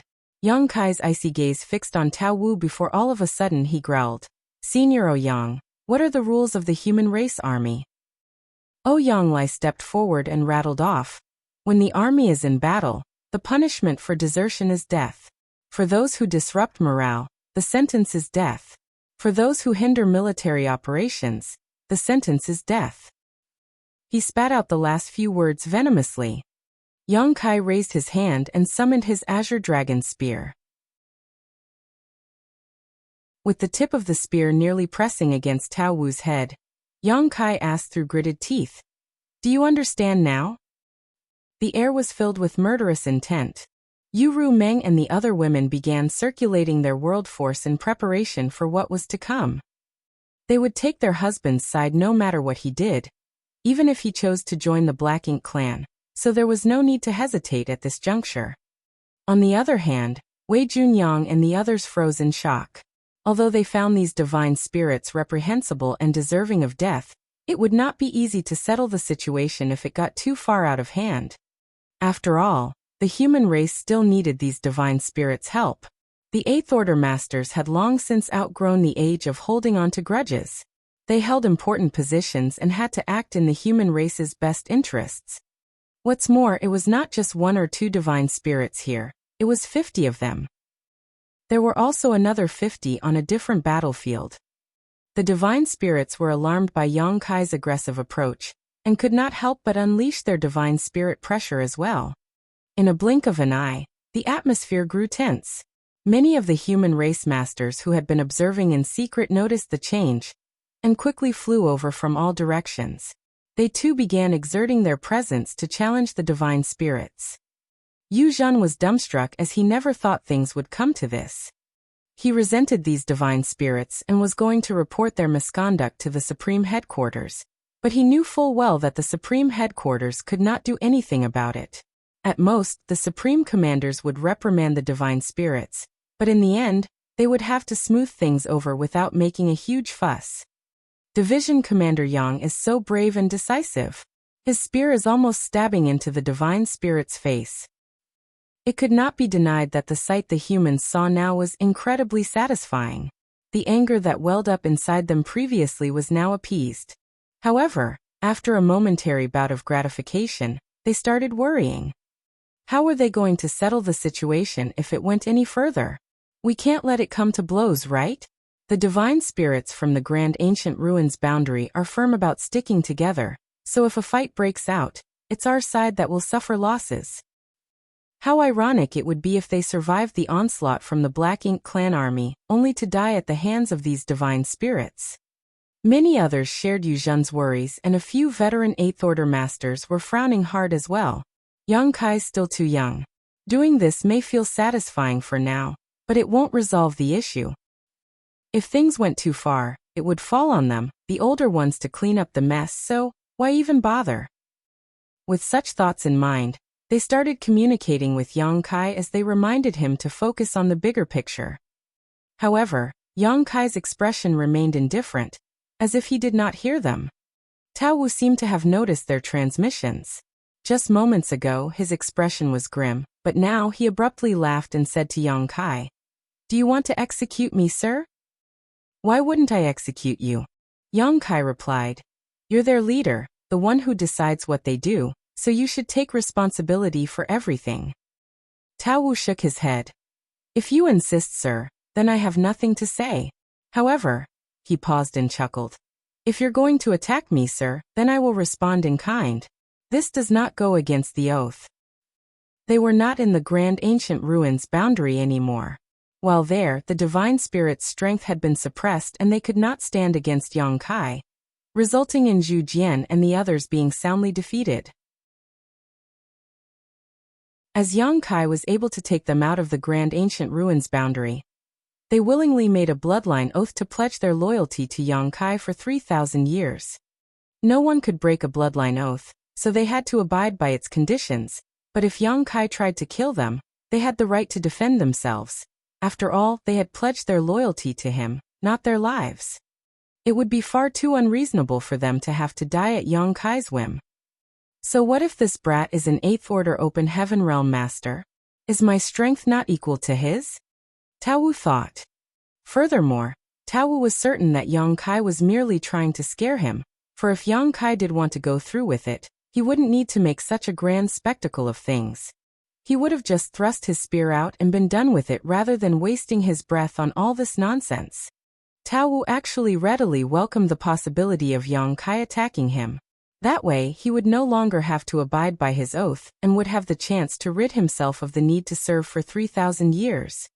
Many of the divine spirits shared the same thought as Tao Wu. 3,000 years was a long time. So if this was their chance to break the chains that shackled them, then it was a good thing, as they would be able to regain their freedom. "Go ahead and fight back. See if I manage to kill you or not," Yang Kai retorted coolly. Quite a number of the 8th Order Open Heaven Realm Masters were still secretly trying to dissuade Yang Kai when all of a sudden, a powerful force was unleashed from Yang Kai's spear as it thrust towards Tao Wu's head. "If any of you want to attack, then go ahead," Yang Kai bellowed. "Let's see whether it's you or me who dies." The human race masters were thunderstruck. The divine spirits were stunned as well. Even Tao Wu gawked in disbelief. Yang Kai did make the first move, and it was a deadly blow. "It's not an act. He wants to take my life." Tao Wu was enraged. He was a mature divine spirit on par with an 8th Order human master, without a 9th Order old ancestor around. He was one of the strongest beings in all the 3,000 worlds. Yet this brat wanted to kill him just because he was a bit tardy today. Tao Wu hated being constrained by the bloodline oath to begin with, so now that Yang Kai was attacking him, while he did feel angry, he was also thrilled to have the chance to obtain his freedom. Although Yang Kai's attack was sharp and powerful, Tao Wu knew it was not enough to take his life. After all, he had been keeping his guard up as Yang Kai's spear had been pointed at his head the whole time. Thus, as soon as Yang Kai launched his attack, Tao Wu reacted by unleashing his strength as a divine spirit, and moved to dodge the spear. At that exact moment though, a piercing pain coursed through his head, like his soul was being torn apart. He felt dizzy and his vision grew hazy, and even his movements became sluggish.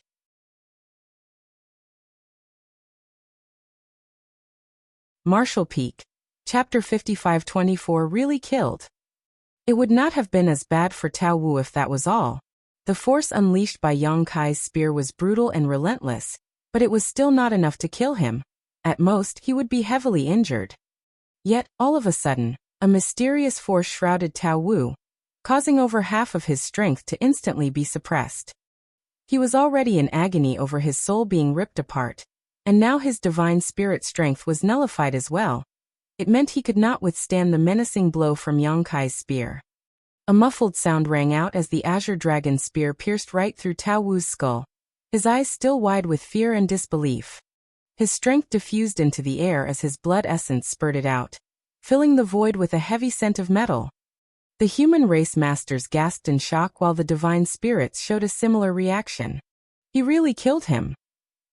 Tao Wu, a divine spirit who was as powerful as an 8th Order Open Heaven Master, had been executed on the spot.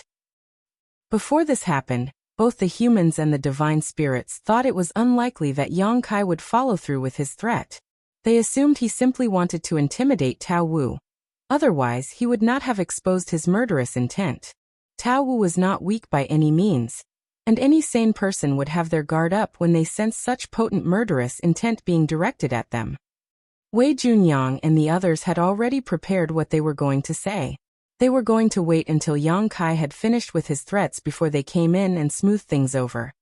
That way, Yang Kai would have a valid reason to hold himself back, and the divine spirits would not feel too offended. Everyone would still be able to work together in the future under such circumstances. It never crossed their minds that Yang Kai would kill Tao Wu just like that. However, Wei Junyang and the other humans were even more confused as to why Tao Wu seemed so weak. It was not the same when Yang Kai killed the innate territory lords. Although Yang Kai had killed those innate territory lords swiftly and decisively, one could consider it a sneak attack of sorts due to the soul-rending thorns. Firstly, Yang Kai was powerful, and he was also willing to sacrifice pieces of his soul to use the soul-rending thorns. Even an innate territory lord would be caught off guard by such an attack, and therefore, it was not surprising that Yang Kai could seize the opening to kill them off. In return, Yang Kai had to pay a heavy price. After all, they saw that Yang Kai stopped attacking any other territory lords after killing 3 of them. They knew it was not because he did not want to continue, but because he could not. If innate territory lords could be killed off that easily, then Yang Kai could have dealt with all of them by himself, and the human race would not have to be in such a difficult predicament. But then, what happened to Tao Wu? Yang Kai kept his azure dragon spear pointed at Tao Wu's head for several breaths of time, but even so, Tao Wu still died after a single blow. Weren't divine spirits supposed to be as strong, if not stronger than humans in the same realm as them? Did that not apply to the divine spirits who came from the grand ancient ruins boundary? The human race masters were confused, but they were still quick to react. All of them began condensing their world force as they warily eyed the divine spirits in front of them. The divine spirits from the grand ancient ruins boundary were a closely knit bunch who stuck together no matter what. Now that Yang Kai killed Tao Wu, there was no way of guaranteeing that these divine spirits would not rebel.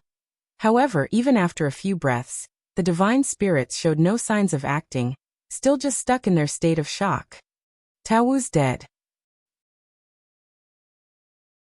Yang Kai said he would kill Tao Wu, then he did just that. In an instant, the divine spirits were filled with trepidation after witnessing Yang Kai's merciless act. The human race masters saw Yang Kai killing Tao Wu with ease and assumed that Tao Wu was too weak. They did not notice much else, but the divine spirits did. At that very moment when Tao Wu was killed, a strange force emanated from Yongkai that suppressed all of their divine spirit bloodlines.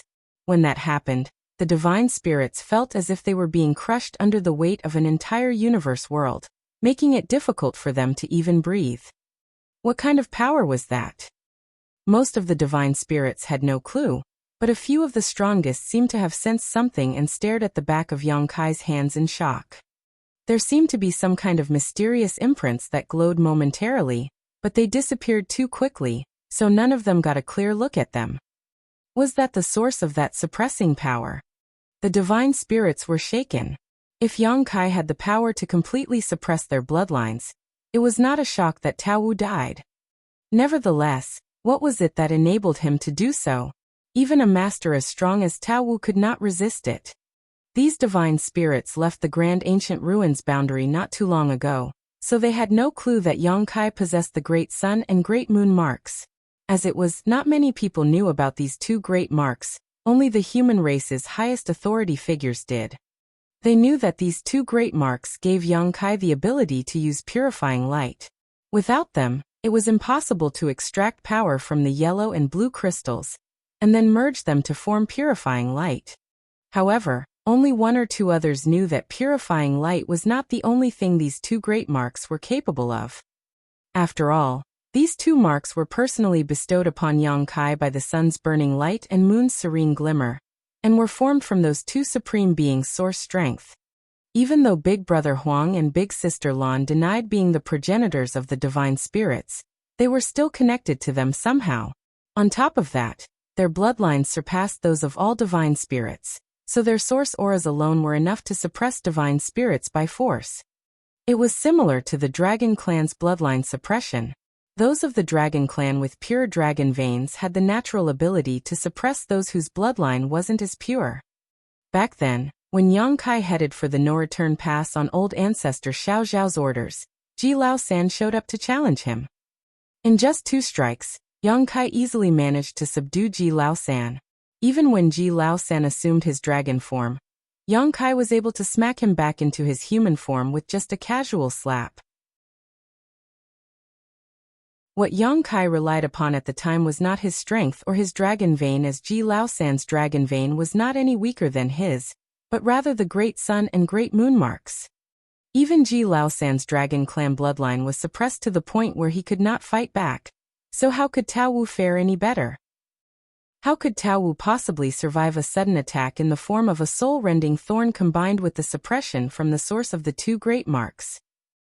Yongkai withdrew his spear and turned to the other divine spirits.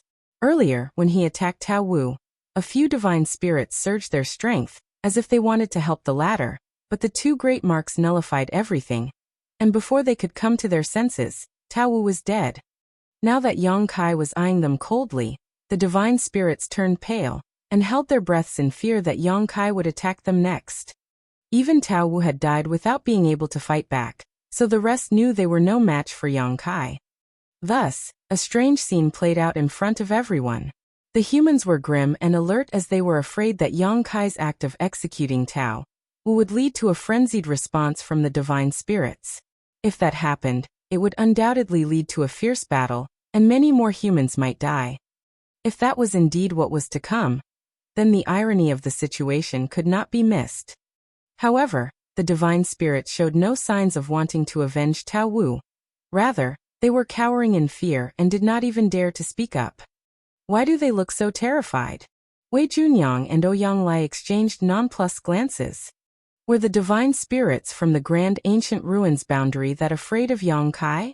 Though it was their first time interacting with these divine spirits, they heard a lot about them. These divine spirits were a lot haughtier than the ones from the ancestral land and the no-return pass. During their time in the star boundary, they stirred up quite a lot of trouble, and High Heaven Palace had to keep cleaning up the mess they left behind. Thankfully, they were not completely lawless and never did anything that led directly to the death of others. Otherwise, the human race would not be cooperating with them now. In contrast to the divine spirits from the ancestral land and the no-return pass, the divine spirits from the Grand Ancient Ruins boundary only had a loose relationship with the humans. They aided the human race to secure the front lines of various battlefields, but they did not come under the human race's command structure. This was the reason why those at the Supreme Headquarters were reluctant to send out these divine spirits.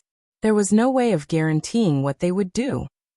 The Supreme Headquarters would not have sent them over this time if it had not been because there was literally no one else they could send. However, the human race masters exhaled in relief.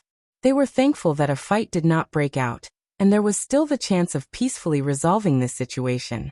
They now waited to see how Yang Kai wanted to settle the matter. The atmosphere was fraught with tension as the divine spirits stared at Yang Kai with complicated expressions. They were fearful and cautious, but they were also on guard lest Yang Kai attacked again. Zhu Jian. After a long time, Yang Kai finally spoke up again. A burly, pot-bellied man who was one of the divine spirits standing in front mustered up the courage to step forward. He cupped his fist and called out, "Sir. Tell me what all of you swore to me when we were still in the Grand Ancient Ruins boundary." Yang Kai stared at Zhu Jian with a neutral expression. Zhu Jian was the first divine spirit that Yang Kai subdued in the Grand Ancient Ruins boundary. He came along with this team of reinforcements, and even though he was now in his human form, Yang Kai recognized him right away. Zhu Jian started quaking when he heard Yang Kai's question, as he still remembered that Yang Kai had originally wanted to roast him alive before eating him. He would not still be breathing now if he had not choked down his pride and surrendered back then. He had already been fearful of Yang Kai before, and now that Tao Wu was killed so easily, he was even less inclined to behave insolently. He respectfully replied, "We swore a bloodline oath that pledged our loyalty to Sir for 3,000 years. The human race masters were dumbfounded when they heard this. This was their first time hearing that such a relationship existed between Yang Kai and the divine spirits from the Grand Ancient Ruins boundary. Pledging loyalty was no joking matter, especially when it involved these haughty divine spirits who were all masters in their own right. No one of such strength and pride would easily serve another, even if only temporarily. The humans were filled with curiosity as to how Yang Kai managed to make the divine spirits from the Grand Ancient Ruins boundary submit to him, as this was not something strength alone could accomplish. "I thought you'd all forgotten," Yang Kai sneered. Zhu Jian lowered his head. "We wouldn't dare to. No one would dare to desecrate the sanctity of a bloodline oath." "Good. Now what were my orders when I sent you all out of the Grand Ancient Ruins boundary?" Zhu Jian instantly replied, "To head directly to the star boundary, find Hua Qingxi, and obey her commands." This was the command Yang Kai had given them, so naturally, Zhu Jian still recalled it clearly. In fact, all the divine spirits present remembered these exact words. Yang Kai narrowed his eyes and snorted coldly. "Did you tell her that?" "Well," Zhu Jian mumbled awkwardly. After noting Zhu Jian's hesitation, Yang Kai knew that he guessed correctly. Hua Qingxi probably had no idea that he had sent these divine spirits over to be under her command. Otherwise, why would the divine spirits from the Grand Ancient Ruins boundary be able to act in such an unbridled manner? "Do you want to die?" Yang Kai's eyes filled with murderous intent again. Sweat flowed down Zhu Jian's forehead as he shouted. "Tao Wu and the others said to Manager Hua that we've been sent over to help them, sir." It was true that Yang Kai had indeed sent the divine spirits over to help the humans, but the divine spirits had only relayed this information to Hua Qingxi in a vague manner.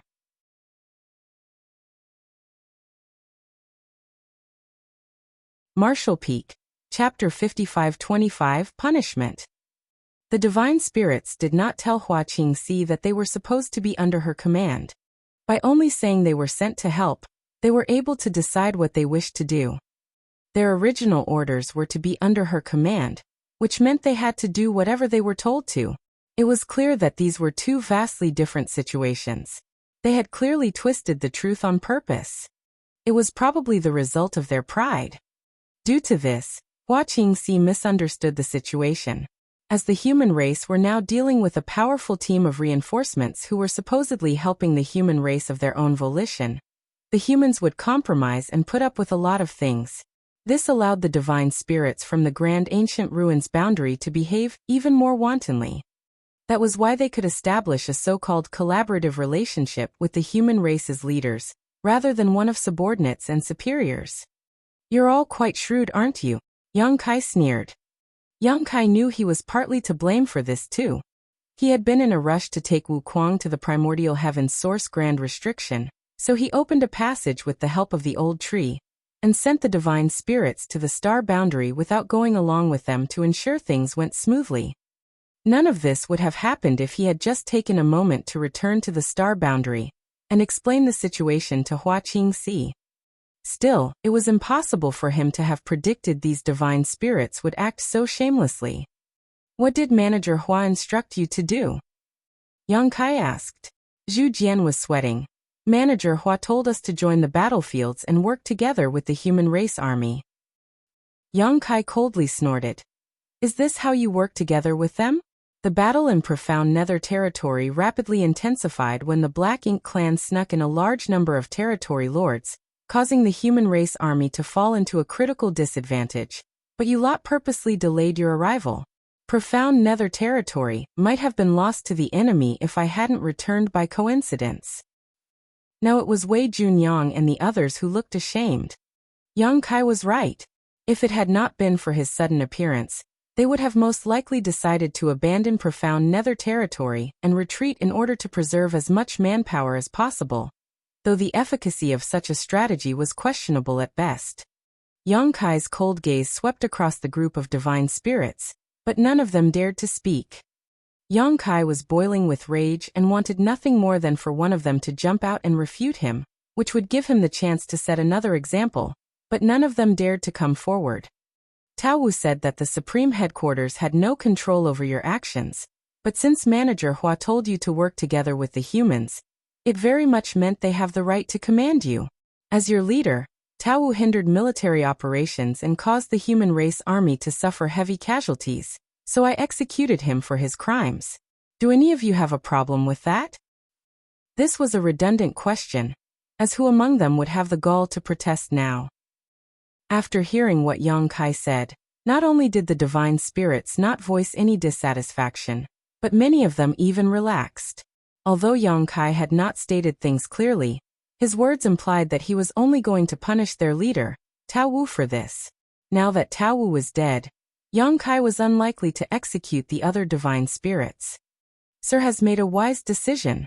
Zhu Jian cupped his fist. Yang Kai slowly continued. As the leader of the Grand Ancestral Ruins Boundary Divine Spirits, Tao Wu's death is justified. Although the rest of you do not deserve to be executed for your misdeeds, that does not mean you can be absolved of responsibility so easily either. Instantly, the divine spirits started fretting once more as they did not know what Yang Kai would do to them. Senior Wei. Yang Kai abruptly turned to Wei Junyang. We lost 2 8th Order Open Heaven Realm Masters in this battle, correct? Yang Kai had not known about this earlier, but he found out after overhearing the conversation between Wei Junyang and Yu Zhen earlier when he was tending to his injuries. Wei Junyang's expression was grim as he nodded. Indeed. The human race had lost 2 8th Order Division commanders, while the Black Ink clan lost 3 territory lords. It seemed as if they were not the ones who lost the most, but in reality, all 3 territory lords had died at Yang Kai's hands. If it had not been for Yang Kai's serendipitous arrival, the profound Nether army would have suffered a devastating defeat. Yang Kai turned back to Zhu Jian and the other divine spirits. You heard that?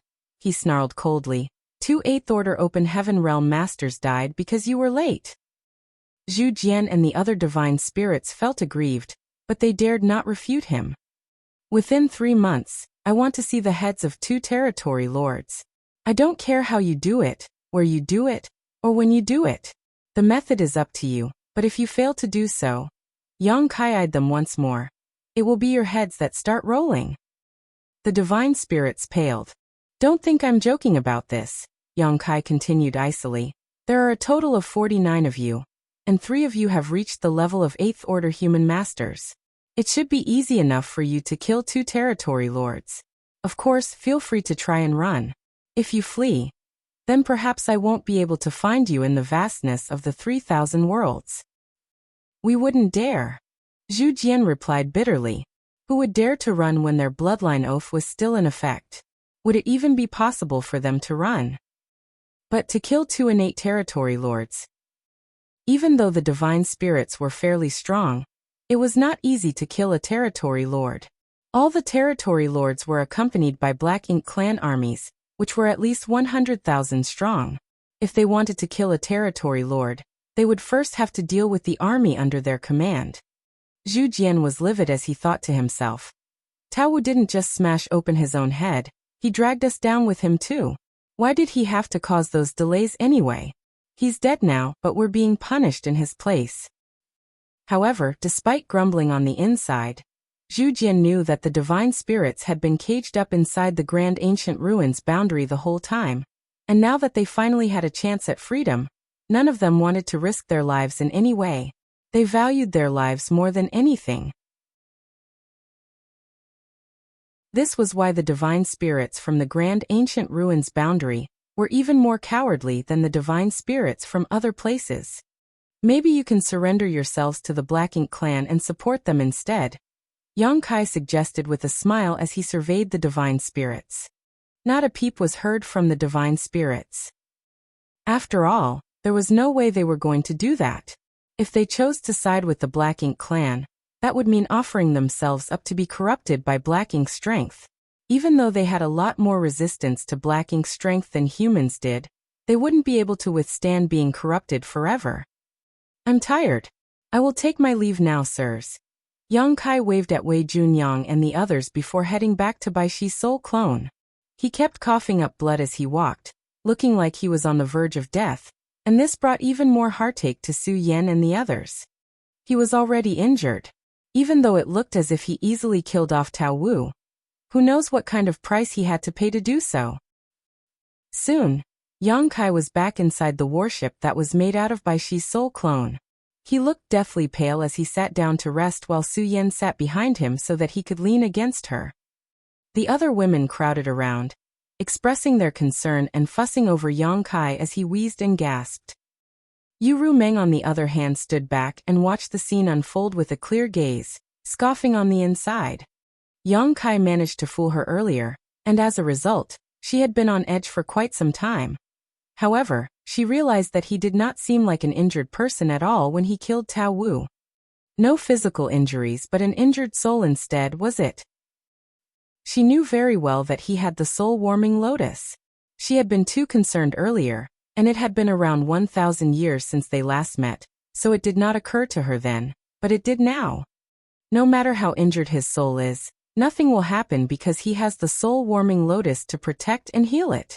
He will recover sooner or later, but there he is acting as if he's about to die. Yu Rumeng snorted when she saw the looks of concern on Su Yan and the other women's faces. Naive women, fawning all over him like that. It's really true, the longer the hair, the shorter the wits. Have you all forgotten how he abandoned us for 1,000 years? Get a move on.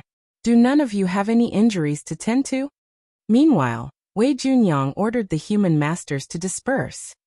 They were still in a daze over the shocking turn of events, but after hearing Wei Junyang's order, they finally snapped out of it and moved away as they gleefully celebrated on the inside.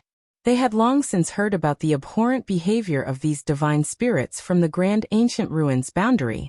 The latter's delayed arrival had also led to the sacrifice of 2 of the profound Nether Army's 8th Order Open Heaven Realm Masters, as well as many lower-order soldiers, resulting in a great deal of frustration and anger. Thus, they felt particularly gratified when Yang Kai executed Tao Wu. It was as if he had vented all their rage on their behalf. Yang Lai smacked his lips as he secretly lamented the loss of an 8th Order divine spirit. Why kill him off just like that? It would have been better to throw him at the Black Ink clan army and have him kill them instead. With luck, he might have even taken down a territory lord. We could have extracted that divine spirit's blood essence and source, and let the humans refine them too. It would have been a great help. Yang Lai thought Yang Kai was being too wasteful. He's never been an army commander, so he doesn't know how to make the best use of such resources. Once the crowd cleared out, Wei Yungyang looked at Yu Zhen and said, Now that the battle in profound nether territory has calmed for the moment, we have a lot of things to attend to here. You should report back to the Supreme Headquarters first. I don't think we'll be seeing any battles here in the near future. Yes, sir. Yu Zhen cupped his fist and carried out his orders, turning to leave without paying any attention to the divine spirits. However, he had not gone very far away when the divine spirits caught up to him. Zhu Jian even went over to Yu Zhen with a sheepish smile. Brother Yu, Sir Yang has asked us to kill 2 territory lords in 3 months, but it's not easy to kill them. Do you have any advice for us? Yu Zhen eyed him coldly and said, How could I possibly dare to give you advice? Aren't you divine spirits supposed to be so high and mighty? On the way over, when you weren't ignoring me, you were insulting me. Even when I urged you to focus on our mission, Tao Wu just berated me for it. Yet here you are being so courteous with me. Everyone knew that it was hard to kill a territory lord, as all the surviving territory lords were innate territory lords. Every single one of them was powerful, not any weaker than a peak 8th Order Open Heaven Realm Master. Why would we need you if those territory lords were easily killed? Yu Zhen was appeased by the fact that Yang Kai had given the divine spirits a challenging task, so the anger and contempt he felt had mostly dissipated. Zhu Jian sighed and said, We were wrong, brother Yu. This old ox apologizes on behalf of all my fellow divine spirits. Sir Yang is angry now, so if we don't kill 2 territory lords in 3 months, I'm afraid we might not be able to keep our heads. Sir Yang cannot be underestimated. He had noticed this during his initial encounter with Yang Kai back at the Grand Ancient Ruins boundary. This incident just reminded him how vicious and merciless Yang Kai could be. Yang Kai executed Tao Wu without even the slightest hesitation. As Zhu Jian thought about it now, he began to think that Yang Kai was not just trying to scare him when he said he would slaughter him and eat his meat. Zhu Jian was certain that if he had refused Yang Kai back then, he would have ended up in Yang Kai's stomach. Zhu Jian felt chills, as if he had survived a narrow brush with death. What does that have to do with me? Yu Zhen retorted coolly. He was only there to keep an eye on them. When it came to actual strength in combat, he was a lot weaker than these divine spirits. Zhu Jian sighed. Brother Yu, although what we did was wrong, having us around benefits the human race too. Otherwise, Sir Yang wouldn't have brought us out of the Grand Ancient Ruins boundary in the first place. Wouldn't it have been fine to let us live there in peace? If Sir Yang does kill us because we failed to accomplish the task he gave us, it will only benefit the opponent instead. Don't you think so? Yu Zhen glanced at Zhu Jian in surprise. This old ox looks like he's nothing but a musclehead, but it seems he does have some wits about him. Even though Yu Zhen did not want to bother with these divine spirits anymore, he knew that Zhu Jian was right. The divine spirits could be a great help to the human race, and it would be a waste if Yang Kai just killed them all. Furthermore, the fact that Yang Kai had given them 3 months to kill 2 territory lords was something to be taken seriously. If the divine spirits managed to do this, it would be wonderful news for the human race, and all past grievances between them could be considered settled. But if they failed to complete this task, then Yang Kai would be put in a difficult situation.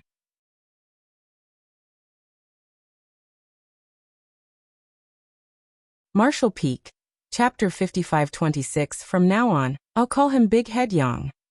Yang Kai had given the ultimatum in front of an entire crowd of human masters, but was he truly going to kill all the divine spirits if they failed to meet his demand? The divine spirits would not take such an act lying down, and after seeing what happened to Tao Wu, they might very well choose to rebel to defend themselves if they had no other choice. If that happened, it would be extremely detrimental to the human race, and only benefit their common enemy, the Black Ink clan.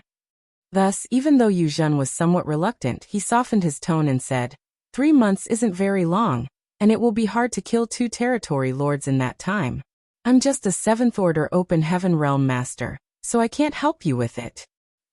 You don't need to help us with the act, brother Yu, Zhu Jian quickly said. However, you're aware of our situation.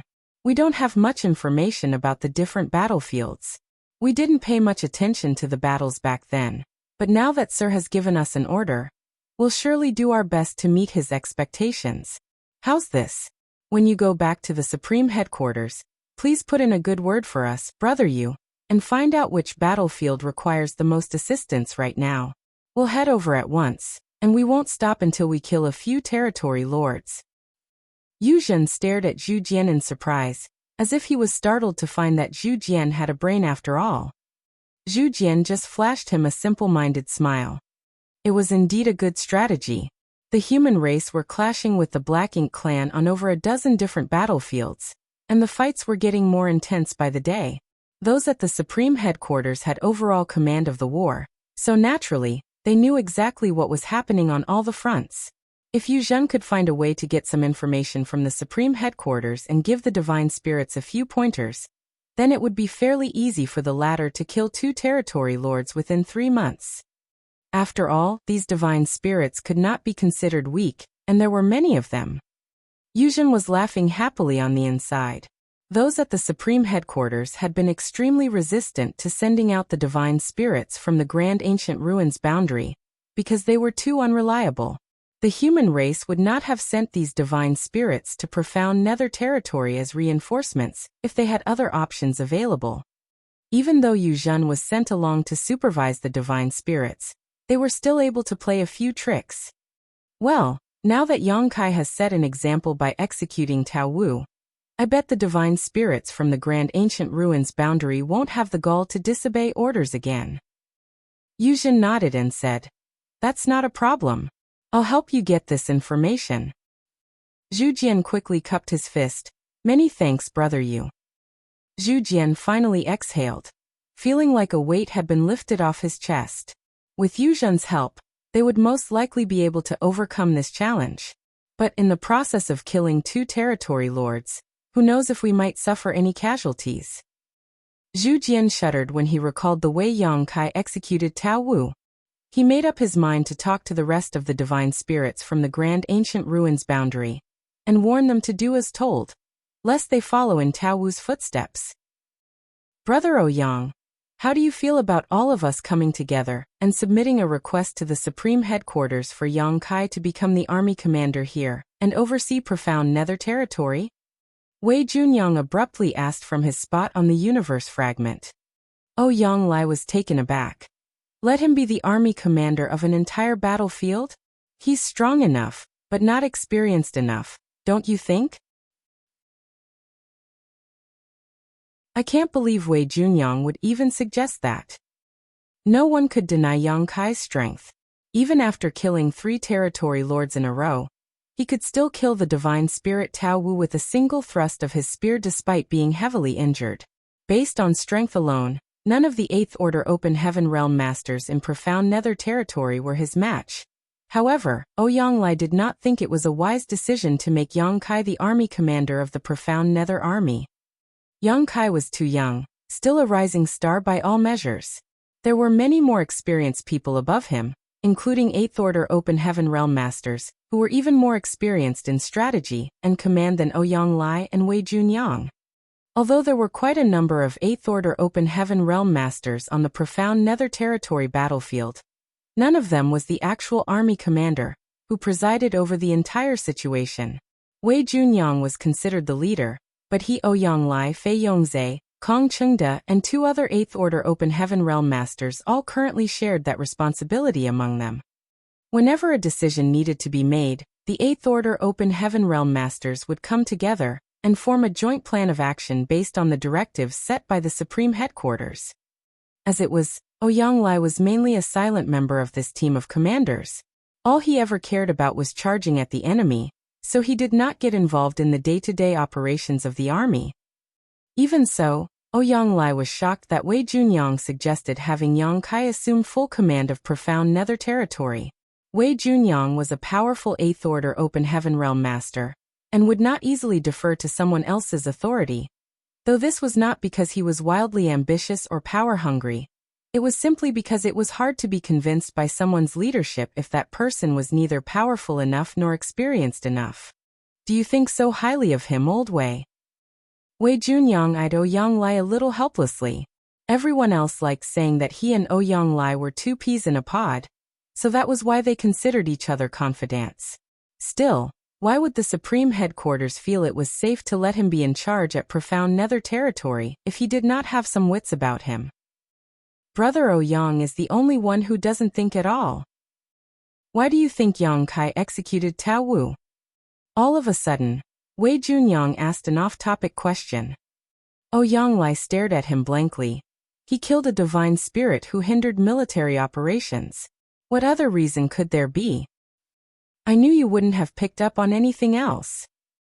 However, Ouyang Lai seemed to have an epiphany. That brat is young and impulsive. He doesn't have much tolerance and can't hold himself back. It wouldn't be good if he was put in charge of the profound Nether territory battlefield. Wei Junyang smirked and shook his head. What you saw was only the surface intent. Don't tell me you think there was a deeper meaning behind Yang Kai's decision to kill Tao Wu. Ouyang Lai retorted, frowning before asking.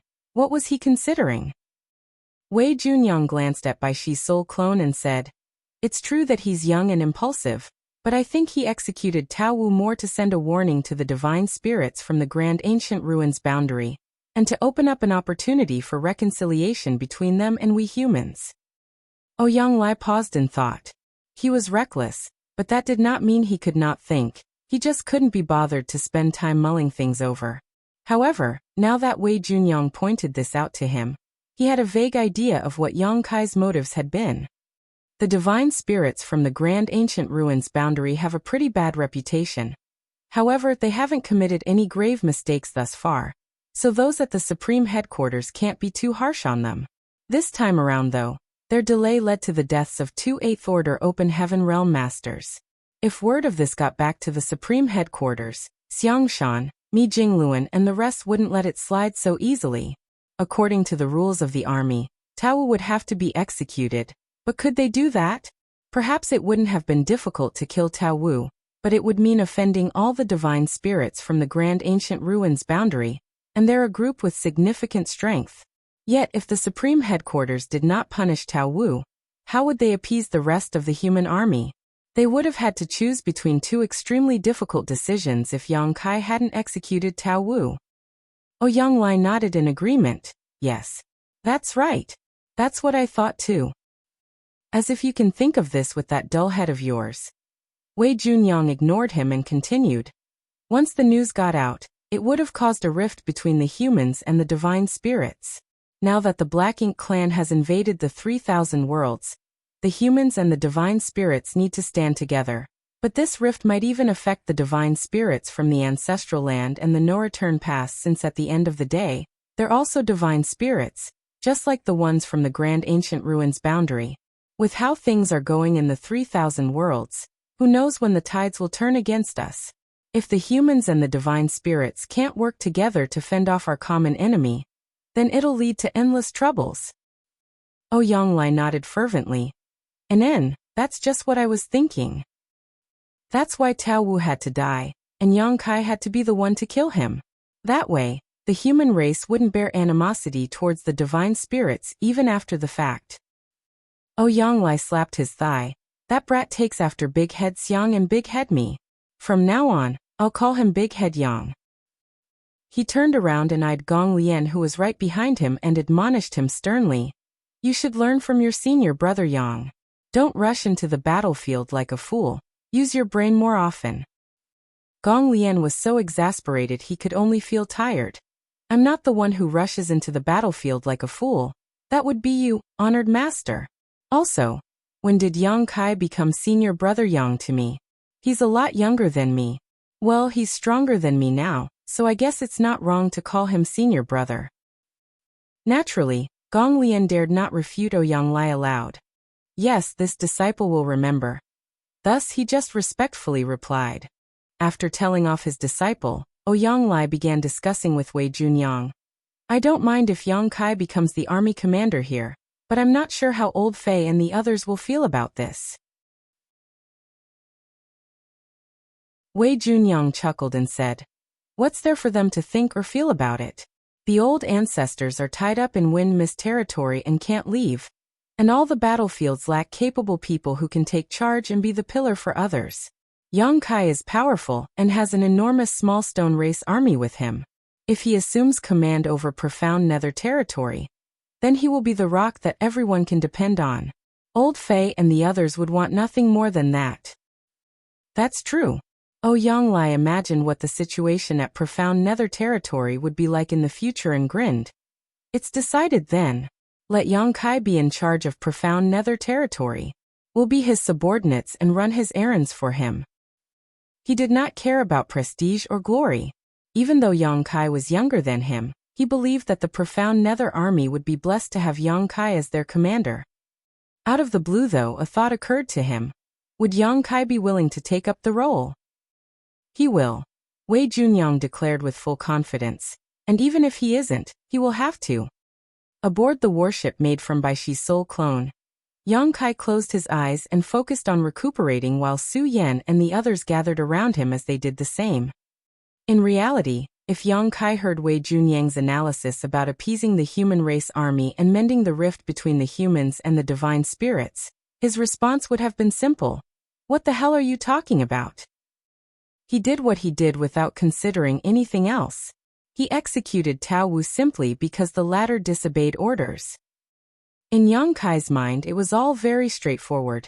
I brought you out of the grand ancient ruins boundary to help us kill off our enemies, so why would I keep you around if you don't put in the effort to do just that? Of course, he did mean for it to serve as a warning to the rest of the divine spirits, and he was fairly certain that they would not have the courage to behave impudently again. Right now, however, Yongkai was facing a far more difficult challenge. Even though he was focusing on his recovery, he could sense that Ru Meng was glaring at him. Ru Meng, your beloved husband is truly injured. In total, Yongkai used 4 soul-rending thorn in quick succession, and his soul was heavily damaged. Thankfully, it had not been 4 times in a row, as there had been a short break before the last one was unleashed. He was fairly certain he would be unconscious right now if he had used those 4 soul-rending thorn all at once. While Yongkai had the soul-warming lotus, which meant that the core of his soul would not be affected, ripping out 4 large pieces of it within a few days was by no means easy.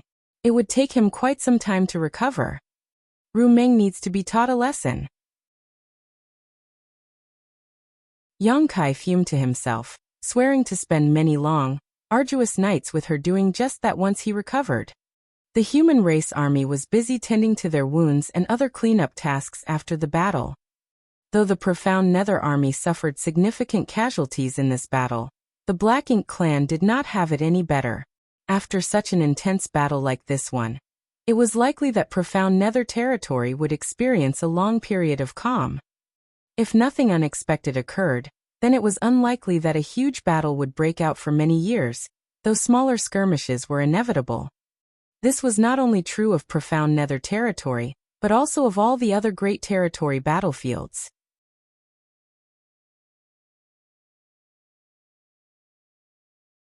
Martial Peak, Chapter 55-27, Xiangshan's Arrival. More than 10 days passed in the blink of an eye, and Yongkai's condition had stabilized. Though the injury to his soul hadn't fully healed, he had the soul-warming lotus continuously nourishing it, so all that was required was time.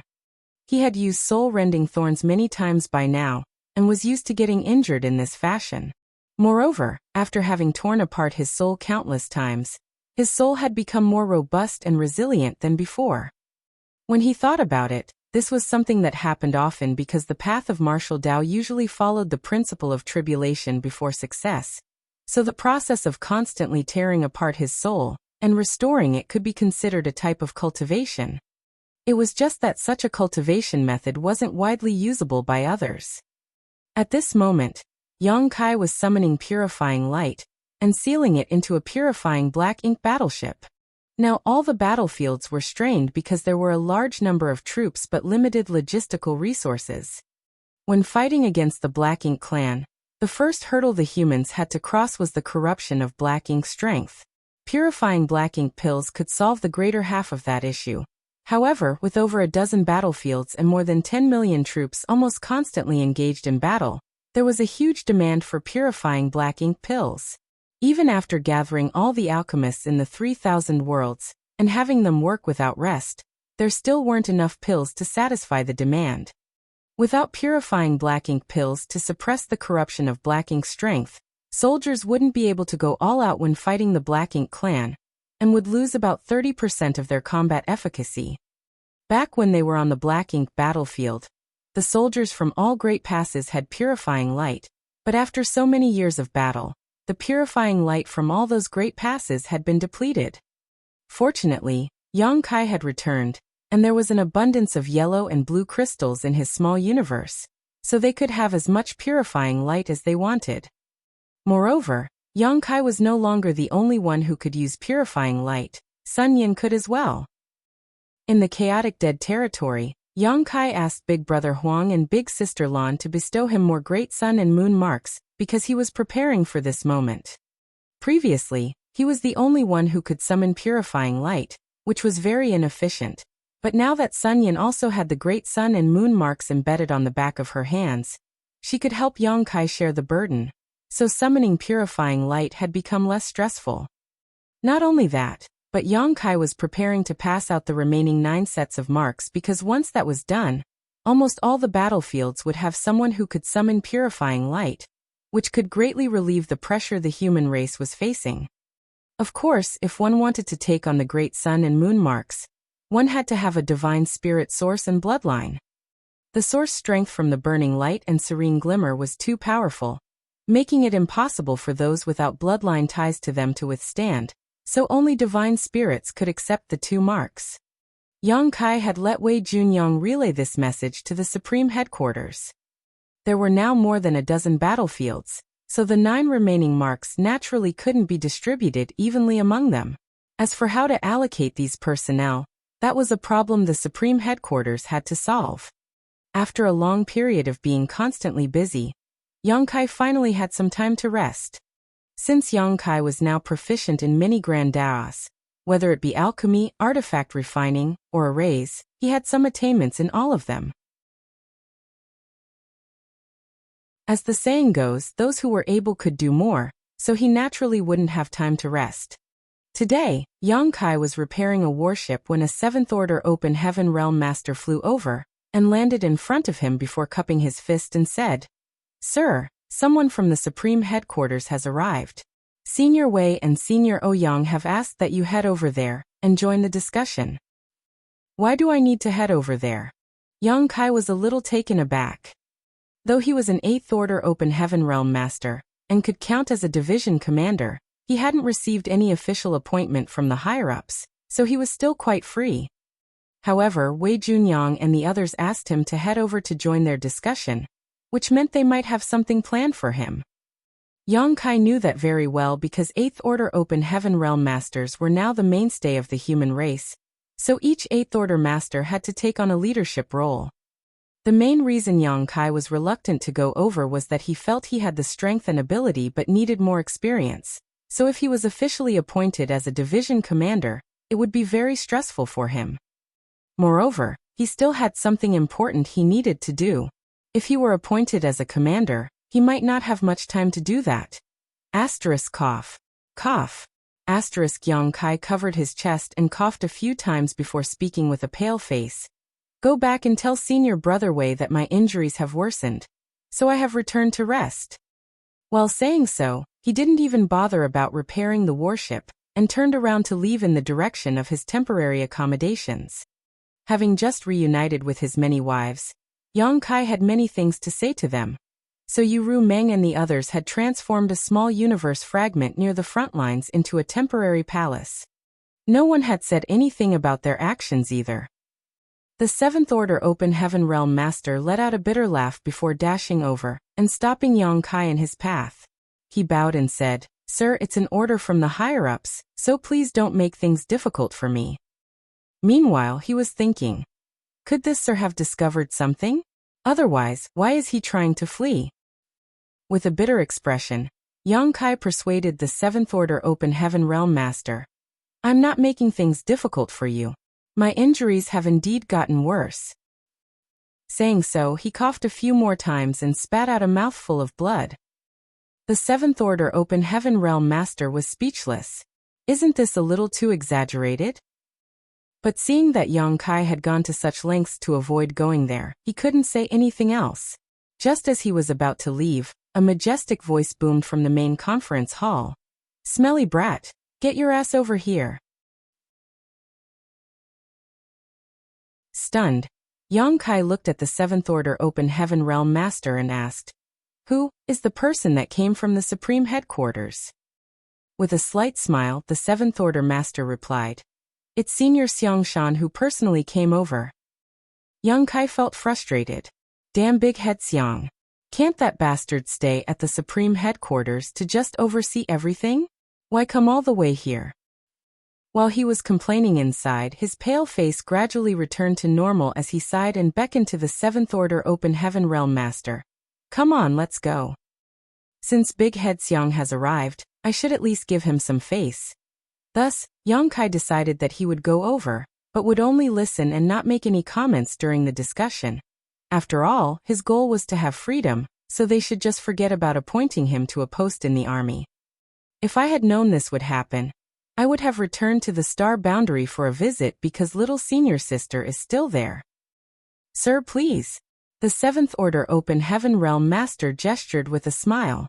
His expression was obviously implying, why waste all the effort playing sick when you could have just complied? Soon, Yang Kai arrived before the main conference hall and looked up at its entrance. This main conference hall was also temporarily built, so it didn't have any strong defensive abilities. After all, they were at the front lines and might have to face an attack from the Black Ink clan at any moment. There was no telling when this front line would be broken through, so building a sturdy conference hall was unnecessary. This conference hall was built so that the higher-ups had a place to hold discussions, so even a tent would do. "Senior Brother Yang." A familiar voice sounded from beside Yang Kai, so he turned to look over, and saw that it was indeed someone he knew. Or to be more precise, a divine spirit he knew. It was Ji Lao-san from the Dragon Clan. This guy had stopped Yang Kai in front of the no-return pass, but was then humiliatingly defeated. However, since Yang Kai's disappearance after saving him, Ji Lao-san no longer held a grudge against Yang Kai. Now Ji Lao-san greatly admired Yang Kai, but his admiration had nothing to do with Yang Kai's life-saving grace, because after spending some time with Yang Kai, Ji Lao-san had seen Yang Kai's full abilities. Not only was Ji Lao-san there, but there were also 8 other figures, of which all looked quite familiar. Amongst them was a colorful robed young woman who was squinting her eyes at Yang Kai, making her look quite playful. Huang Xinyang, the one from the Phoenix clan at the no-return pass. She was the one who gave Yang Kai one of her tail feathers. Standing beside Huang Xinyang was the stern-looking Feng Lulang. It seemed these two were inseparable and went everywhere together. However, Yang Kai didn't know if they were a real couple. All 9 of these familiar faces were divine spirits. More importantly, most of them were from the Dragon and Phoenix clans. Having understood the situation, Yang Kai knew that the Supreme Headquarters had chosen the divine spirits who would be receiving the Great Sun and Moon marks. Also, it seemed like Xiangshan coming here personally might have something to do with this as well. These divine spirits did not join the humans in the conference hall, but chose to wait outside. "Brother Ji." Yang Kai bowed and then proceeded to greet Huang Xinyang and Feng Lulang. Since he was unfamiliar with most of the other divine spirits, he only nodded at them as a greeting. It seemed like the divine spirits also knew why they came, so they were naturally polite to Yang Kai. After exchanging some formalities, Yang Kai asked, "Brother Ji, how are Senior Fu Guang's injuries?" There were originally 2 divine dragons in the Dragon Clan, but the current Dragon Clan leader had died in the battle on the barren territory, so only Fu Guang was left. Now not only was Fu Guang the pillar of the Dragon Clan, but he was also the leader of all divine spirits. Yang Kai had long since heard that Fu Guang was injured, but he didn't know how serious his condition was. Hearing that, Ji Lao-san sighed. "After the battle in the barren territory, our clan leader died in battle, while Senior Fu Guang sustained heavy injuries and almost didn't make it. He has been restoring his health all these years, but at his level of strength, it is just as hard to heal as it is to be hurt." Yang Kai nodded. It was true that cultivators with great strength were not afraid of minor injuries, but if they sustained heavy injuries, it would be even more difficult for them to restore their health. Moreover, judging by Ji Laosan's words, it seemed like Fu Guang was injured by the black ink giant spirit god, and almost didn't survive. Is he recuperating inside the dragon pool? Yang Kai asked. Ji Laosan nodded. The dragon pool was the origin of the dragon clan, so it wasn't strange for Fu Guang to be restoring himself in there. Back in the day, the divine spirits that came from the grand ancient ruins boundary were causing so much chaos in the star boundary that it actually alerted Fu Guang. In the end, Fu Guang came forward and deterred them from making trouble, which made the divine spirits from the grand ancient ruin boundary quiet down. Otherwise, those divine spirits would have stayed in the star boundary and continued to cause chaos. Although the human race now had Fu Guang as one of their strongest masters, they wouldn't disturb him unless it was the last resort. After a moment of silence, Yang Kai could only sigh as he couldn't do anything to help. Turning to look at Huang Xinyang, he took out a tail feather that had lost all spirituality. Many thanks for giving me this tail feather, Xinyang. It has now returned to its owner. Huang Xinyang chuckled. I too wanted to take a look at the view outside, so there's no need to thank me. While saying that, she reached out and took the tail feather. The dragon and phoenix clans took a bloodline great oath, so they couldn't easily leave the no-return pass. When Huang Xinyang took advantage of a bet with Feng Lulang to give Yang Kai her tail feather, which in truth was a type of soul clone, she did so with the thought of wanting to head outside the Great Pass and take a look at the scenery. But now that the no-return pass had been lost, the dragon and phoenix clans no longer had to abide by their oath anymore. The two clans had mixed feelings about the no-return pass, because they had been guarding it for eons and now saw it as their home. However, the no-return pass was also a cage to them. Though they wanted to leave the no-return pass, they didn't want to be forced out in such a way. Sooner or later, they would storm in and snatch the no-return pass back from the Black Ink clan.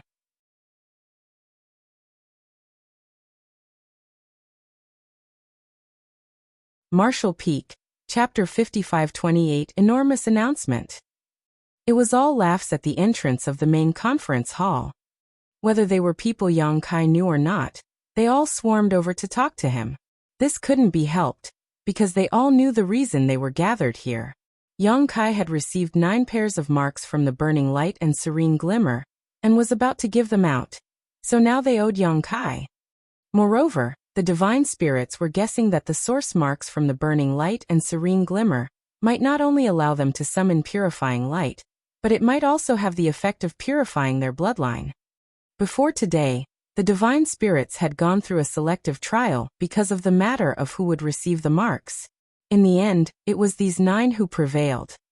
Stop chattering. Yang Kai, get inside. Xiang Shan's voice came from the main hall, obviously knowing why Yang Kai was staying outside with no intentions of coming in. With a bitter laugh, Yang Kai cupped his fist at the divine spirits and announced, "Let's continue our conversation another day. Please make yourselves comfortable." The divine spirits didn't object. When Yang Kai stepped inside the main hall, he felt several dozen pairs of eyes instantly fall on him and look at him as if he was some kind of strange being. Inside the main hall were all 8th Order Open Heaven Realm Masters, with no exceptions. There were a few that Yang Kai recognized, but more that he didn't. Sitting upright at the end of the table was Xiang Shan. Yang Kai didn't feel nervous, because he was now an 8th Order Open Heaven Realm Master too, and all of them might not be his match when it came to strength, except for Xiang Shan. He didn't know how strong Xiang Shan was because they had never fought each other, but Big Head Xiang had climbed back up after having fallen once, so his ability might have increased even more. He could be considered one of the most powerful 8th Order Open Heaven Realm Masters alive today. While facing the crowd, Yang Kai cupped his fist and greeted, "Junior Yang Kai greet seniors." "That's right. I'm just a junior with abilities but no experience, so I can't take up any huge responsibilities." His intentions naturally couldn't escape Xiang Shan's eyes. Big Head Xiang looked at him with a faint smile, but didn't make any comments. Instead, one of the 8th Order Open Heaven Realm Masters burst out laughing. "Junior brother, you're too modest. You are now also an 8th Order Open Heaven Realm Master, and have the same cultivation as all of us, so you shouldn't be referring to us as your seniors, but as fellow brothers." Another 8th Order Open Heaven Realm Master nodded before adding, "We cultivators only care about strength, not age, unless you're from the same sect, that is. But since you've already reached the 8th Order Open Heaven Realm at such a young age, and even recently killed 3 innate territory lords at once, I'm sure you're going to have a very promising future. Not bad for a person so young. We older ones have high hopes for you." Following that was a wave of compliments from everywhere. The only words that weren't said were that Yang Kai was the future of the entire human race. Yang Kai felt defeated and looked at Xiang Shan grimly. He wouldn't believe it if someone said Xiang Shan hadn't colluded with these 8th Order Open Heaven Realm Masters to do this. This group of 8th Order Masters had even begun spouting utter nonsense, so it was obvious that they had some kind of hidden intentions. At that point, Yang Kai felt even more stressed. After secretly sighing, he knew he couldn't go against so many of them, so he complied and cupped his fist. "Senior brothers, you are all too kind. It was just pure luck, so I can't accept your praise. Let's continue exchanging pleasantries later." Yang Kai, find a seat and sit down. It was then that the crowd stopped chattering. Yang Kai looked around the room and saw Ouyang Lai beckoning him over, so he immediately went and sat beside him. Today was just another ordinary meeting between human race higher-ups. With over a dozen battlefields, the masters at the Supreme Headquarters would personally head over to each battlefield and gather intel from time to time. When profound Nether territory was almost lost, the higher-ups at the Supreme Headquarters didn't dare take the situation lightly. Moreover, Xiang Shan personally coming here also had a sliver of such meaning. All the 8th Order Open Heaven Realm Masters sitting here were the mainstays of the profound Nether army, who were responsible for guarding this place. Therefore, they knew the Black Ink clan in the profound Nether territory very well. So now, they would proceed with reporting to Xiang Shan about the situation on the battlefield. As time passed, all the 8th Order Open Heaven Realm Masters took turns giving their reports, and Yang Kai now knew more about the situation in profound Nether territory. However, what shocked him the most was that these 8th Order Open Heaven Realm Masters were extremely detailed, including how many battles each army had gone through, how many enemies were killed, how many casualties they had, how many troops they had left, and where they had placed arrays and other arrangements. Yang Kai felt curious. Shouldn't these basic details already be known? Why do they need to report such trivial things to Xiang Shan?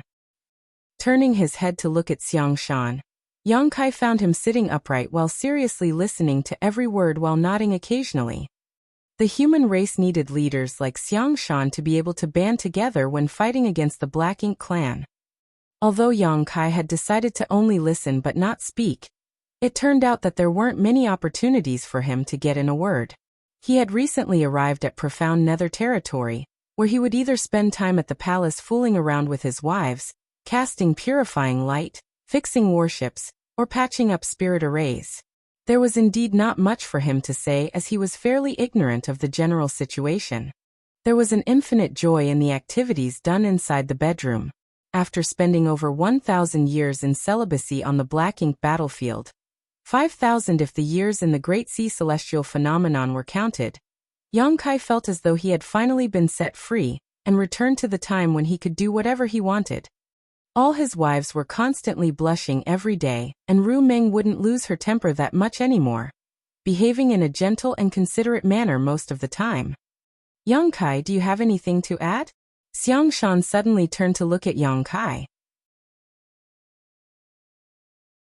Waking up from his thoughts, Yang Kai shook his head like a rattledrum. No. If so, why are you smiling so happily? Xiang Shan frowned. Yang Kai coughed lightly. I was just thinking about something interesting. Feeling awkward, he gestured towards the 8th Order Open Heaven Realm Master, who was currently speaking. Senior brothers, please continue. Has Big Head Xiang come all the way here just to make things difficult for me? Can't I even smile discreetly? The conference continued. and the other 8th Order Open Heaven Realm Masters narrated the comprehensive situation in profound Nether territory. Half a day passed just like that, and the report on matters in profound Nether territory had finally ended. The group of 8th Order Open Heaven Realm Masters felt like their mouths had dried up from all the talking. It was then that Xiang Shan nodded and looked towards Yang Kai. Have you understood the situation in profound Nether territory? Yang Kai was extremely shocked. Why is he asking me that? But he still nodded. Yes. Very good. Xiang Shan got up and took a step forward before he boomed. Star Boundaries Yang Kai, come forward and receive your orders. Stunned, Yang Kai froze, so Ouyang Lai yanked him to his feet and kicked his butt, causing Yang Kai to stumble forward. When he looked up and saw Xiang Shan's stern face, he felt his heart sink as he cupped his fist and quickly said, Sir. While looking at him, Xiang Shan quickly said, Previously, during the critical battle of profound Nether territory, Yang Kai killed 3 innate territory lords on his own, and turned the tide of war, successfully saving profound Nether territory from its end, making a huge contribution to the human race. In the following battles with the Black Ink clan, he led the charge in every battle and killed numerous enemies, which has won him many military merits and demonstrated the spirit our human race must follow to obtain victory in his war. Therefore, the Supreme Headquarters has decided to appoint Yang Kai as Profound Nether Army's army commander. From now on, he will command the Profound Nether Army and stand guard over Profound Nether territory to defend it against the Black Ink clan. Yang Kai was shocked and gawked at Xiang Shan with a blank expression, seemingly wanting to see if the latter was pulling a bad prank on him. Back when Yang Kai received Xiang Shan's order to attend the conference between Profound Nether Army higher-ups, he had already mentally prepared himself, thinking that he was about to be assigned some formal posting. After all, he was also an 8th Order Open Heaven Realm Master, and according to the rules, he was capable of assuming the rank of Division Commander. He was thinking of a way to get out of it despite knowing that the chances of that happening were slim, and he had almost accepted his fate, and thought if he were appointed as a Division Commander, he could accept it. It was better to have subordinates than to fight alone after all. However, he never expected that Xiang Shan would make such an enormous announcement. The Profound Nether Army Commander was the person responsible for overseeing the entire Profound Nether territory. It was a position completely incomparable to the trivial post of Division Commander. If Yang Kai accepted the position of Army Commander, all the 8th Order Open Heaven Realm Masters sitting here would become his subordinates. Moreover, Profound Nether territory now had about 600,000 human soldiers, a number that would increase in the future. How could Xiang Shan just leave all of them to him? No, it wasn't Xiang Shan making this decision. Yang Kai turned to look at both his sides of the room, and saw the other 8th Order Open Heaven Realm Masters smiling as they looked at him, especially Ouyang Lai, who was even winking like he was doing him some big favor. This was the decision made by all the 8th Order Open Heaven Realm Masters of the Profound Nether Army. Without agreement from the ones actually leading the Profound Nether Army, it would be impossible for the Supreme Headquarters to implement such orders. It seemed like Wei Junyang and the other 8th Order Masters had long since agreed to let Yang Kai become the army commander of the Profound Nether Army. At this moment, Yang Kai had no words to describe what he was feeling. Back on the Black Ink battlefield, the highest post he held was squad leader. He had never even experienced being a battalion commander, much less a division commander, but now, he was suddenly promoted to army commander. The difference was too big to fathom. It now made sense why the 8th Order Masters here were being so detailed with their reports. Those matters weren't for Xiang Shan to hear, they were for him. They knew that Yang Kai had just arrived in Profound Nether territory, and wasn't that knowledgeable about the army situation, so they used this chance to tell him in detail. This was clearly a premeditated plot. Xiang Shan using this chance to come here and appoint Yang Kai as army commander might be the real reason for his visit, while everything else was secondary. Bunch of old foxes. Never would Yang Kai have expected that all these 8th Order Open Heaven Realm Masters had kept him in the dark about this until the moment they sprung the trap. He was already a little reluctant to take up the position of division commander, but now he thought being a division commander seemed quite reasonable. Compared to overseeing the entire army, looking after a mere division seemed like a breeze. Many thoughts flashed through Yang Kai's head before he quickly declined. Sir, this junior is still young and has insufficient experience.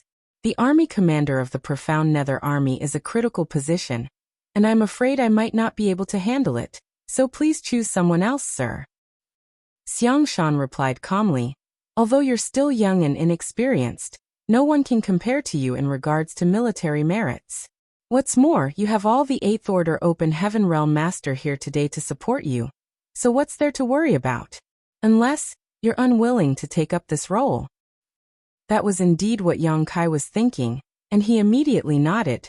Sir, please understand. This junior is unwilling to accept this position, and he does not dare to accept it. Once he became the army commander of the Profound Nether Army, he would have to stay in Profound Nether territory for a very long time, possibly until the war here was settled. He felt that his talent wasn't in leading an army or in devising battle tactics. His talent was in killing Black Ink clansmen and relieving the pressure on the human race. That was something Xiang Shan knew, so why was he so insistent on having Yang Kai become the army commander? Frowning, Xiang Shan asked, "Are you really unwilling to accept this position?" Yes. Yang Kai nodded his head like a chicken pecking rice while looking at Xiang Shan with sincere eyes. With a light sigh, Xiang Shan said, "You can't force someone to do what they are unwilling to do. If you're unwilling to take up that position, I won't make things difficult for you. As for the Profound Nether Army, the Supreme Headquarters will have another discussion about it." Yang Kai cheered. Sir is wise. Why have I never noticed how easy Big Head Xiang is to speak with?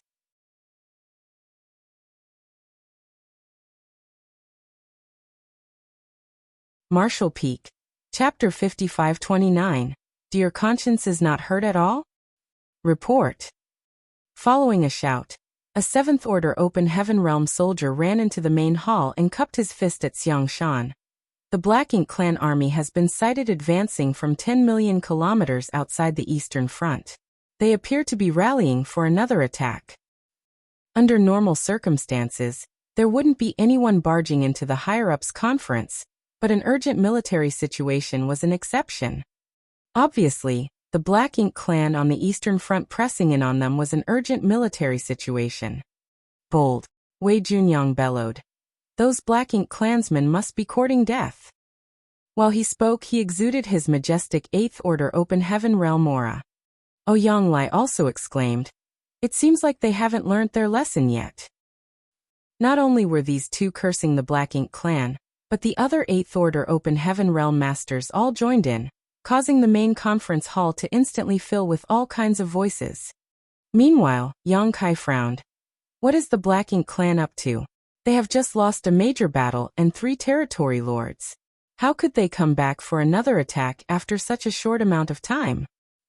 Looking back at the 7th Order soldier who came to report the news, Yang Kai could see that he was from Great Battle Heaven because he was wearing distinctive golden armor.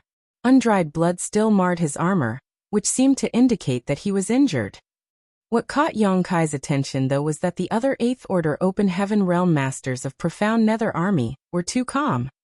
Since the Black Ink clan army are rallying to attack, shouldn't they be discussing a plan of action and dispatching troops to consolidate the Eastern Front? It's highly improper of them to just be acting loud and rowdy at this moment. While he was lost in such thought, one of the 8th Order Open Heaven Realm Masters came forward and cupped his fist to Xiang Shan before saying, "Sir Xiang, I request permission to fight off the enemy." Xiang Shan nodded lightly. "It's rare for you, Division Commander Chen, to be so eager to fight. You have my permission. How many troops are you preparing to bring with you?" Division Commander Chen answered proudly, "I don't need much. A single division will suffice." Then Xiang Shan warned sternly, "The war between the two races is not child's play." After coldly snorting, Division Commander Chen replied, "It's just a motley group of weak Black Ink clansmen. What's there to be afraid of? If we don't deter the enemy, this Chen will offer his head up to you." Good. Xiang Shan nodded unceasingly to show his approval. Although we humans are at a disadvantage, We do not lack the thirst for blood and bravery. Division Commander Chen is still so enthusiastic at such an old age. You are a role model to all of us. Therefore I'll permit. Wait a moment. Yang Kai hurriedly interjected. He was beyond shocked as he listened to this conversation.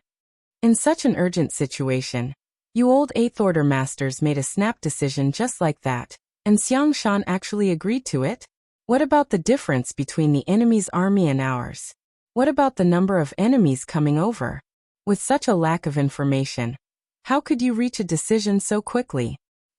More importantly, Yang Kai knew Division Commander Chen personally. In regards to age, he was one of the eldest 8th Order Open Heaven Realm Masters, but when it came to power he wasn't the strongest and would not stand a chance against an innate territory lord.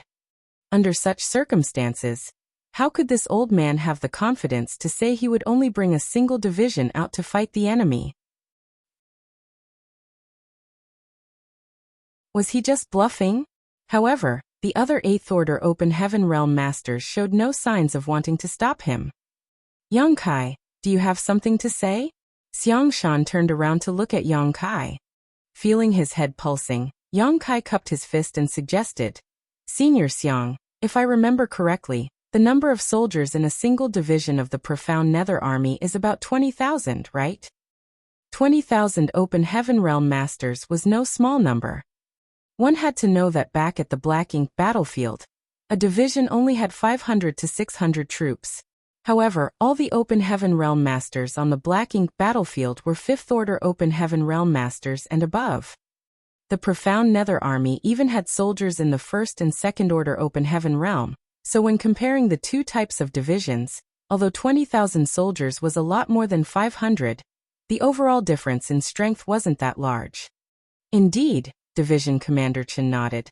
My division now has 23,651 soldiers enlisted in it.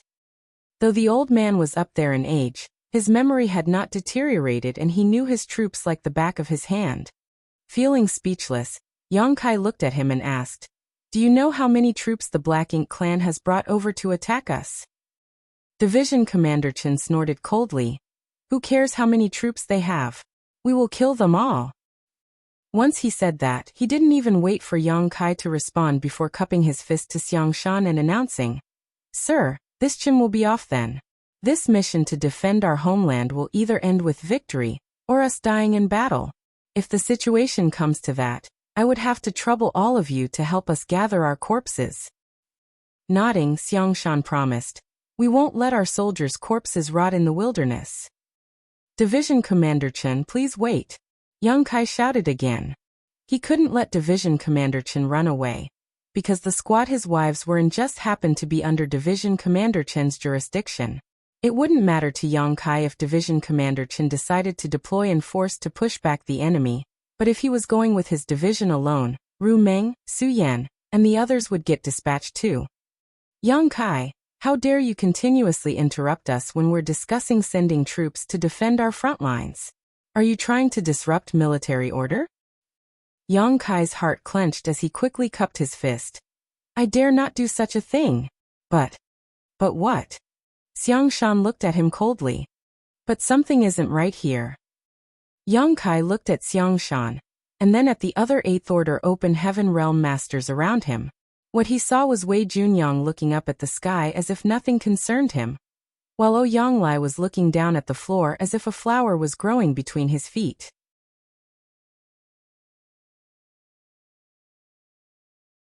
Meanwhile, the other 8th Order Masters were either huddled together and discussing something or sitting there calmly with their eyes closed as if everything was under control.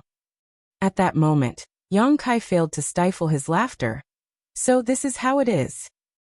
He knew these 8th Order Open Heaven Realm Masters had all fought in no less than 1,000 battles, so there was no way they would act this foolishly under normal circumstances. Even if Division Commander Chen was a reckless glory seeker, it was impossible for the rest of them to just let him race off to his death.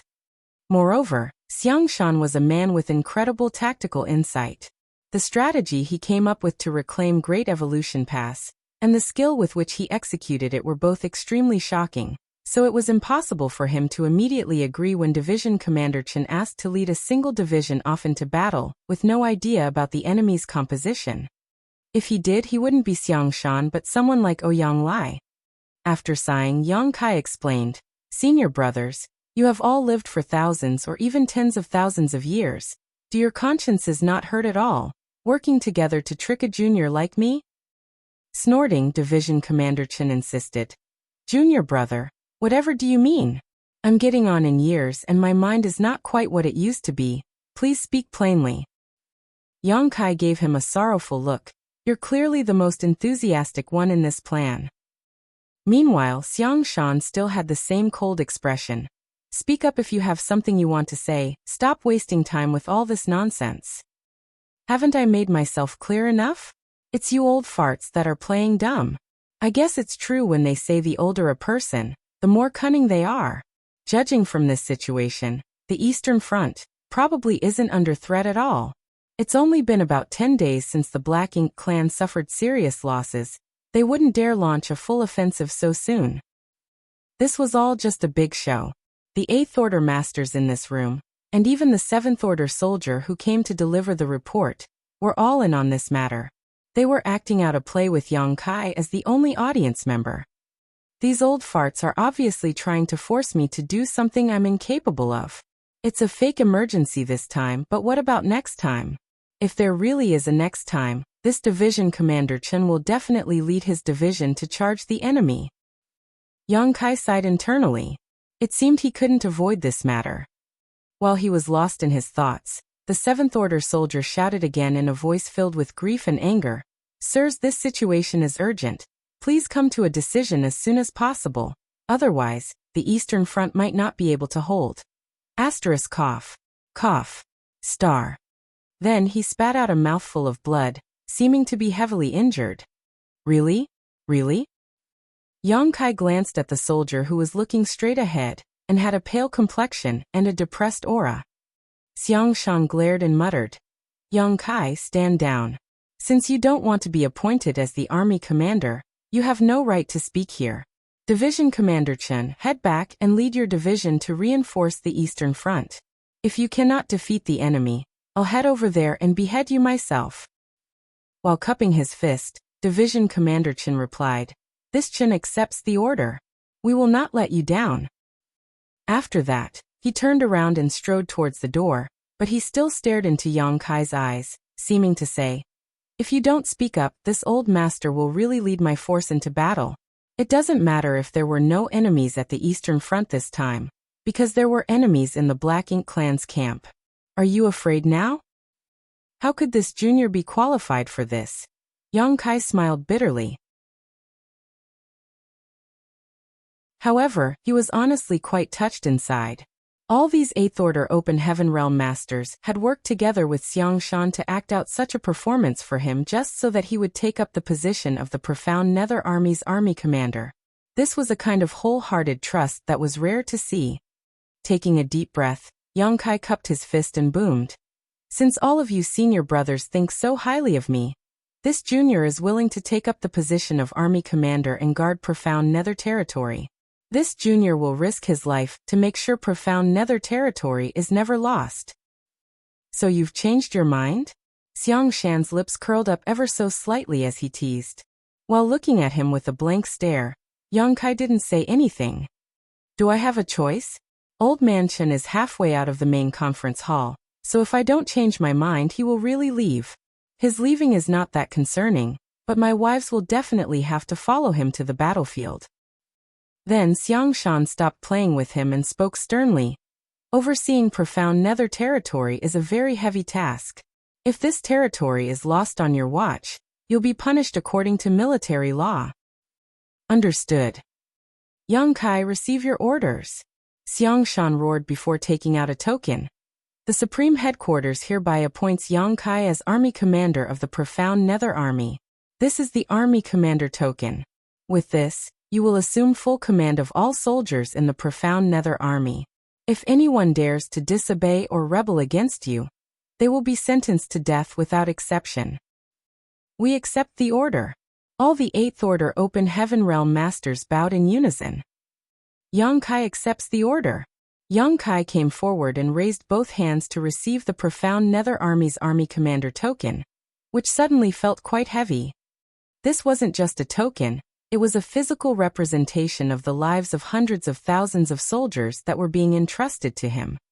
At that moment, Yang Kai's aura seemed to have changed and become even more profound and mysterious. Noticing this, Xiang Shan watched with amazement as the words, "Heavens will" appeared in his head. "Greetings, Army Commander." Wei Junyang chuckled and cupped his fist before bowing. The other 8th Order Open Heaven Realm Masters copied him, and did the same. The atmosphere inside the main hall was very harmonious. Division Commander Chen ran back as well, and no longer shouted about racing off to kill the enemy. Of course, Yang Kai wouldn't take what happened just now to heart, and exchanged pleasantries with the other 8th Order Open Heaven Realm Masters. He would be overseeing profound Nether territory in the future, so he would need these old foxes' help. Report. Another 7th Order soldier dashed into the main hall and cupped his fist. "Sirs, there is news from the Eastern Front. The Black Ink clan army has retreated.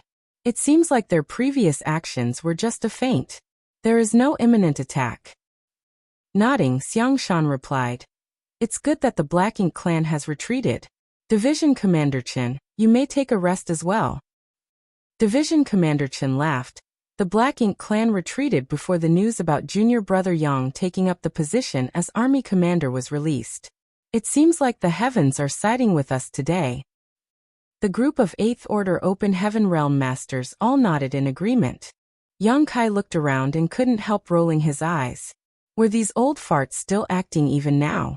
They even organized this kind of closing scene to their play. It seemed they really made a full and detailed plan for today.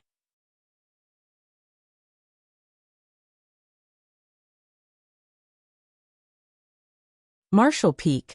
Chapter 5530. Profound Nether Army's Army Commander.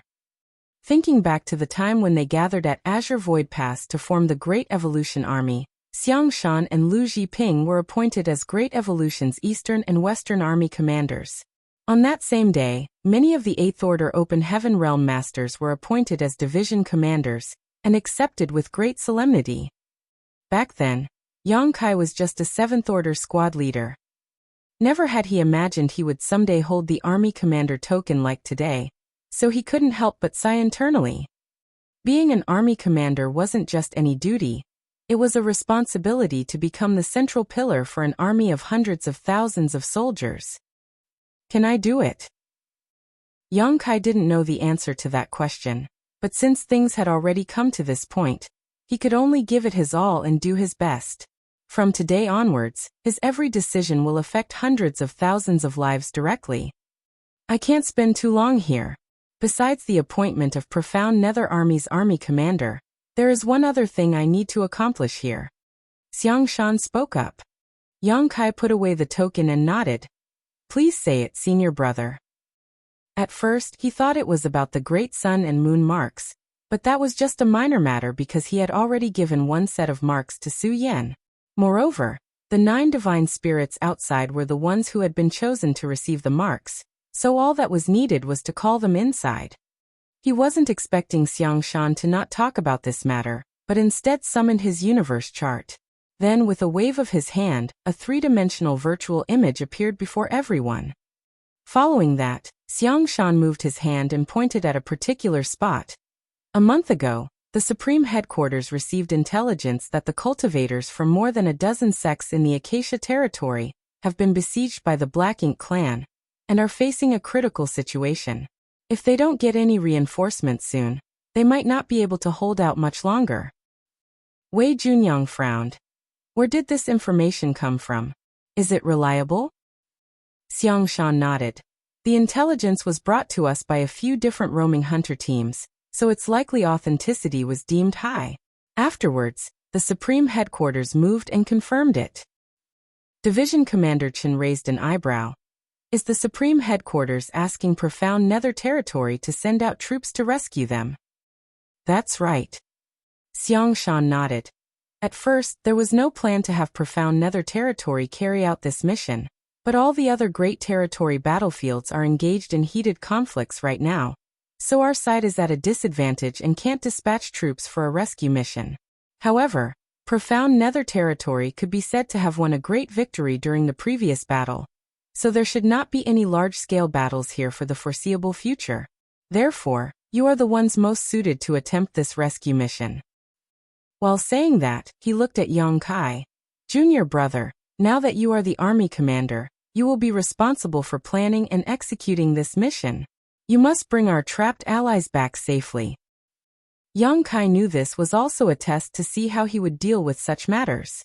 Although the Supreme Headquarters had appointed him as the Profound Nether Army's army commander, they also knew that the talents he had shown were mostly in charging into battle and defeating the enemy. He had never shown much talent in things like strategy and tactics. This mission to rescue the humans trapped in Acacia territory was a chance to make a contribution and show off his talents. Therefore, he immediately cupped his fist. I have received the order. You can discuss this matter on your own. There is no need to report to the Supreme Headquarters about your plan before carrying it out, but there is one thing you must remember. You mustn't let Profound Nether Territory fall into the hands of the enemy. Xiang Shan joined them before shouting towards the entrance. Enter. He then turned to look at Yang Kai. Previously, we've received news from Profound Nether Territory that you've received 9 sets of Great Sun and Moon marks from the Burning Light and Serene Glimmer. These are the 9 divine spirits the Supreme Headquarters chose to receive those marks. I'll leave them to you as well. Understood, senior brother. Later, Xiang Shan, Wei Junyang, and the other 8th Order Open Heaven Realm Masters left the main conference hall while Ji Lao San and the other 8 divine spirits came in. It wasn't difficult to pass the 2 marks from the Burning Light and Serene Glimmer to them, because they were just drops condensed from Big Brother Huang and Big Sister Lan's source strength. After the divine spirits received them, they only needed to slightly refine them to condense the Great Sun and Moon marks. The 9 divine spirits only took about an hour to complete this process. Later, Yang Kai distributed the 9 space rings he had prepared beforehand to them. Rings filled with yellow and blue crystals. With the 2 great marks and a large supply of yellow and blue crystals, there would no longer be a lack of purifying light on the various battlefields. This could also greatly lessen the pressure on the human race. It could also lessen the alchemist's burden, allowing them to put in more effort to refine other spirit pills. Purifying black ink pills weren't the only spirit pills the human race lacked. Open heaven pills for cultivation and healing pills for healing injuries were all in short supply. As for how these 9 divine spirits would be distributed to each front, that was for the Supreme Headquarters to figure out. Although there weren't enough divine spirits for each great territory battlefield, it might not be too much of a problem for one divine spirit to aid 2 neighboring battlefields and provide them with purifying light. Xiang Shan was waiting outside, so Yang Kai led the divine spirits out before seeing them off. Once they left, Yang Kai finally said, "Senior brothers and sisters, please enter the conference hall." The group of 8th Order Masters then returned to the main conference hall and sat down. Yang Kai sat at the head of the table and looked around. He saw all the 8th Order Open Heaven Realm Masters had serious expressions on their faces as they looked straight ahead. Seeing that, Yang Kai burst out laughing. "Since all of you senior brothers and sisters think so highly of me and choose me to take up the position as army commander, I, as your junior brother, will not let all of you down." The atmosphere suddenly became lively, and Ouyang Lai slumped back into his chair and beamed. "Our generation of cultivators respect strength above all else. Since your fist is bigger, of course it's you who will take up the position of army commander, but you little br. Ahem, junior brother, the most important issue you need to deal with now is the matter of Acacia territory.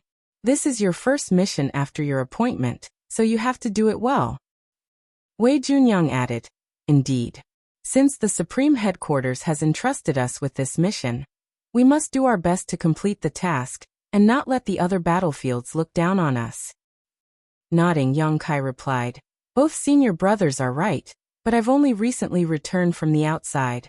Though I have a basic understanding of Profound Nether Territory, I don't know much about the situation outside of profound nether territory, so I still need you all to catch me up. Fei Yongzhe looked at him. Junior brother Yang, what would you like to know? Yang Kai answered. According to what I know, after the war in the barren territory, the human race army retreated and broke up into many different teams to help the cultivators from the various great territories retreat and evacuate. However, that was a couple dozen years ago, so those who could evacuate should have already arrived. How could there still be humans left outside? Division Commander Chen sighed and replied, that's not a surprise because the purpose of evacuation back then was to let all the sects move to the nearest territory directly controlled by the cave heavens and paradises. Afterwards, those cave heavens and paradises would have their masters escort those people to high heaven territory. However, the Black Ink clan moved too fast, so cultivators from a number of great territories could not evacuate in time, and were surrounded by the enemy. We have suffered quite a significant number of casualties as a result. Yang Kai nodded as he knew about such incidents as well. When the Black Ink clan invaded Swallowing Sea's territory, Yang Kai was fortunately there to lend his assistance. If Yang Kai hadn't appeared there at that moment, the cultivators from Swallowing Sea's territory wouldn't have been able to escape. In addition to those who failed to evacuate in time, others were ambushed along the way, which might be what had happened to the humans trapped in Acacia territory. When Yang Kai heard this, he frowned. Forgive my crassness, but if they were intercepted by the Black Ink clan over 20 years ago, they should all be dead by now. Wei Junyang raised an eyebrow. Junior brother, are you thinking this might be a trap? Yang Kai shook his head. Perhaps the cultivators in Acacia territory found somewhere to hide all these years, but have now been found by the Black Ink clan. Otherwise, they can't have held out until now. While he spoke, he used his fingers to tap on the armrest. What is strange is for word of this to have reached us. Theoretically, Acacia territory has been entirely conquered by the Black Ink clan, so if there were any humans left there, the Black Ink clan should have easily taken care of them, but of course dragging on. Suddenly thinking of something, he looked at the others below him. Senior brothers and sisters, do you think that the Black Ink clan are besieging a stronghold to strike at the reinforcements? Wei Junyang raised an eyebrow. Why do you ask that? Yang Kai explained, the Black Ink clan should have been able to easily finish off the cultivators in Acacia territory but haven't. It's obvious that they want to attract our side's attention, which led to today's events where Senior Brother Xiang charged us with this matter. We won't be able to hide the profound Nether army dispatching a large number of troops to the Acacia territory. The enemy is likely planning an ambush in Acacia territory. There should be multiple territory lords and a large army guarding that place. Once he said that, the other 8th Order masters looked at each other, and then burst out laughing. Wei Junyang turned to look at Ouyang Lai and teased. Are you going to kill a territory lord, or are you going to call me father? Rolling his eyes, Ouyang Lai retorted. You didn't win. What's more, it's just killing a territory lord. How difficult could that be? Wei Junyang chuckled. I'll take it as you choosing to kill a territory lord. Meanwhile, Yang Kai was dumbfounded as he looked at the others below him. Senior brothers, did I say something wrong? Division Commander Chen stroked his beard and chuckled. No, you didn't say anything wrong. It's just that your performance shocked us. What do you mean? That answer made Yang Kai even more confused. Also, what's up with Wei Junyang and Ouyang Lai? Why would they say something like calling the other father? Division Commander Chen explained. Junior brother, what you've just said is correct. There is a second-class great force, Acacia sect, in Acacia territory. During its founding, Acacia sect discovered a universe cave heaven left by an unknown 8th Order open heaven realm master after their death, which Acacia sect obtained many benefits from. Didn't you say the cultivators in Acacia territory might have found a place to hide all these years? It's been surmised that they have been hiding inside that universe cave heaven, and somehow managed to seal its entrance, which is why it remains safe until today. But their hiding spot has now been exposed, which is why they are now under siege. He continued, it's not that the Black Ink clan doesn't want to deal with them, But it isn't an easy task to break open a universe cave heaven's portal from the outside without appropriate skills. Of course, the Black Ink clan can still do it, but it will take them some time. Also, us receiving this news should also be the Black Ink clan's doing. Junior brother, you were right when you said they were planning to strike at the reinforcements. However, their target is not the various armies from the Great Territory battlefields, but the roaming hunters who have snuck into their territory. A short pause later, he elaborated.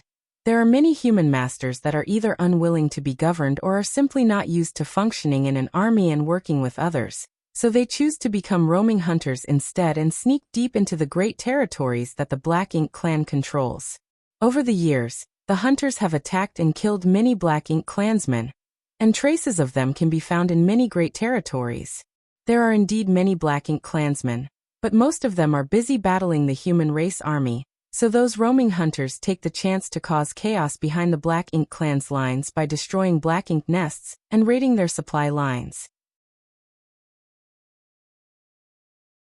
The Black Ink clan is clearly frustrated with this, and besieging those in Acacia territory is a good opportunity to attract large numbers of hunters over. They want to clean up as many of them as possible with this one move.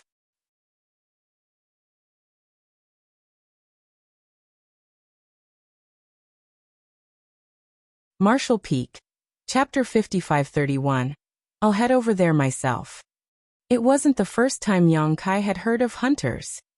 They were human masters who didn't join the main army on the front lines for all sorts of reasons, and would instead form small groups, or even act alone to sneak into the great territories that the Black Ink clan had taken over. Then they would seek opportunities to do damage. Most of them were proud of their great strength, or had some unruliness in their personalities, which was why they didn't like the strict regulations of the army. Hunters generally acted in very small numbers, so they lived dangerous lives where the threat of being wiped out was quite high. However, while the risks were high, the rewards were too. The favorite activity for hunters was destroying Black Ink nests. If they could bring back proof of them destroying a Black Ink nest to any of the Great Territory battlefields, they would receive a massive amount of military merits. Once they had military merits, they could use them to exchange for cultivation resources or other benefits. At this moment there were quite a lot of hunters roaming around outside, and as time passed, even more cultivators joined them. Everyone had their own way of living, so if they dove into the great territories controlled by the Black Ink clan and caused chaos, it could still be considered contributing to the war effort. Therefore, not only didn't the Supreme Headquarters restrict such people, but they even richly rewarded the hunters whenever they succeeded. Strictly speaking, Yang Kai's actions before coming here were the standard behavior of a hunter. Of course, what he accomplished was far beyond what any team of hunters could dream to achieve. He alone had caused chaos at the no-return pass and then retreated safely. That was a feat no other human could replicate. The hunters' actions were indeed dangerous, as they were moving around the Black Ink clan's territory after all. Once their whereabouts were exposed, they would be targeted by many Black Ink clansmen, and would have difficulty escaping. However, narrow escapes were not that frequent. Hunters weren't foolish enough to sacrifice their lives for nothing, so as long as they acted prudently, they would be able to steer clear of trouble. After that, it was simply a matter of luck whether they survived or not. Moreover, as Wei Junyang just mentioned, most of the powerful Black Ink clansmen were busy battling human race masters on the front lines, so there weren't many just sitting behind and guarding their territory. The Black Ink clan had taken over many great territories, but there were only so many innate territory lords. This meant that they couldn't guard every territory they had, making it possible for the hunters to sneak in and hit low-rank Black Ink nests before making their escape, never having to face any true masters. With fewer people, the hunters could more easily find places to hide after they achieved their objectives, which was why the Black Ink clan found it so hard to deal with them. Such situations enraged the Black Ink clan, which caused them to hate hunters to the core. Besieging the cultivators trapped in Acacia territory was a good chance for them to attract many hunters over. The Black Ink clan was planning to use this opportunity to wipe out the hidden dangers in their territories, so that they could focus more of their attention on battling the main human force. After listening to Wei Junyang's explanation, Yang Kai failed to stifle his laughter as he asked, "Senior brother Wei, have you known this since the beginning?" Wei Junyang smiled. "Junior brother, please forgive us. This was all senior brother Xiang's plan, and the final test given to you by the Supreme Headquarters." Feeling speechless, Yang Kai asked, "What would happen if I didn't realize all this?" Wei Junyang smiled apologetically.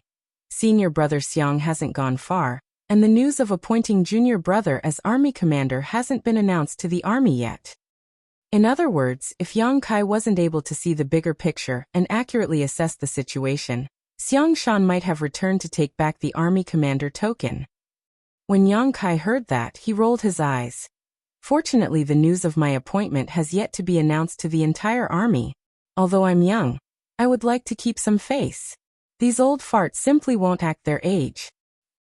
He didn't bother with these things though because he understood that it was normal for these 8th Order Open Heaven Realm Masters to have some reservations. The army commander of the Profound Nether Army was an important and powerful position, which could affect the direction of their future battles and the lives of the hundreds of thousands of soldiers in the human race army. So of course they would act cautiously. Moreover, there was also no fault in the Supreme Headquarters giving out a final test. In reality, the test was relatively simple, because anyone with half-decent intelligence could think of such things. Only a ruffian like Yang Lai wouldn't bother thinking things through like this. Thinking so, Yang Kai snuck a glance at Yang Lai, and as he had expected, the latter seemed to be lost in his thoughts, giving Yang Kai a sense of intellectual superiority. Wei Junyang then turned serious. Since junior brother Yang has seen through the Black Ink clan's intentions, it proves that we old folks have made the right choice. Still, the matter of Acacia territory needs to be dealt with as soon as possible, so please propose a plan of action. Yang Kai nodded. The other battlefields are in the midst of heavy fighting, so for now, only Profound Nether territory can send out troops. Since the Supreme Headquarters has entrusted us with this task, we must complete it perfectly. This was his first mission after he was appointed the Profound Nether Army's army commander, so it was of utmost importance for Yang Kai. Moreover, with a large number of humans still trapped outside, even if Yang Kai was still all on his own, he would have tried to find a way to save them.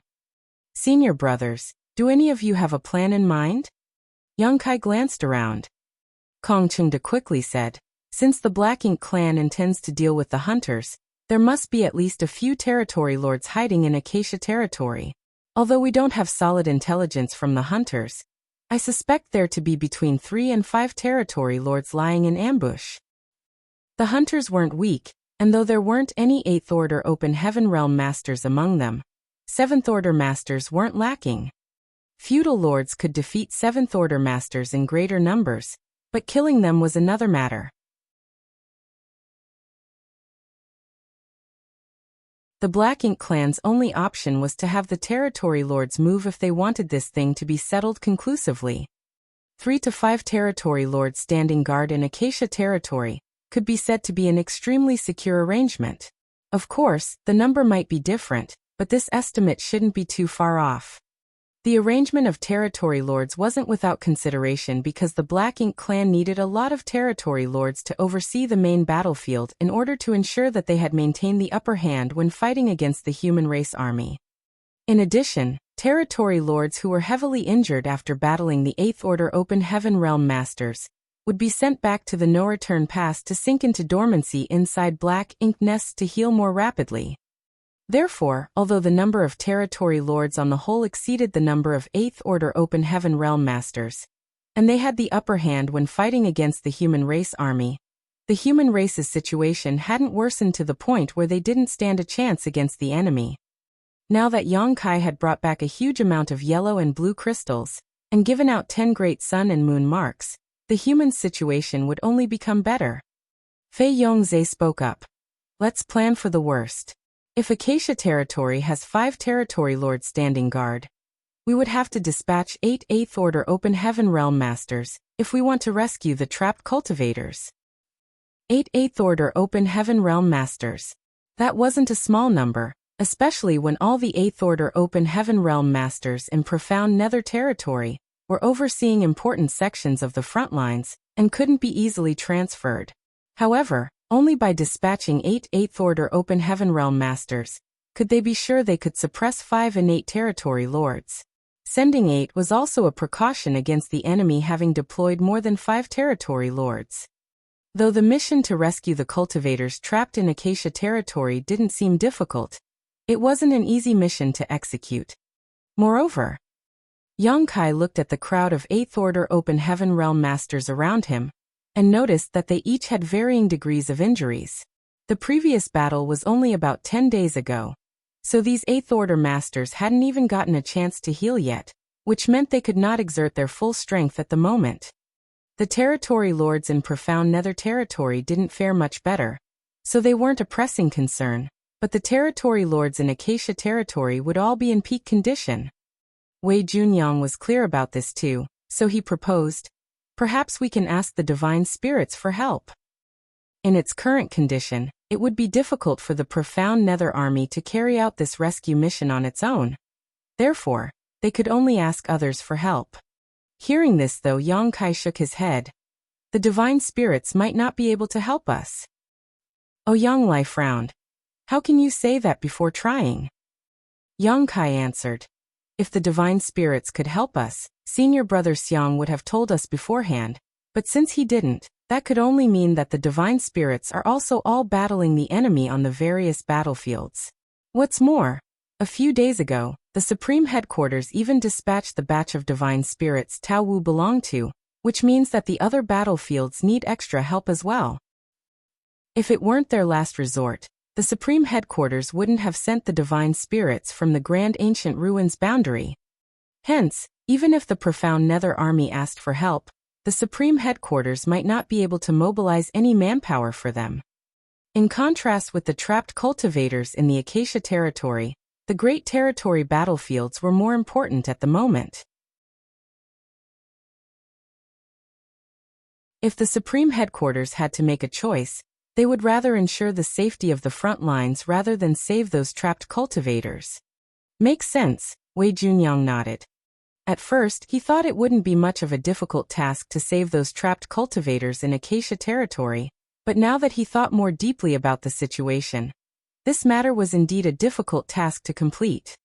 Instantly they were dumbfounded and didn't know what to do.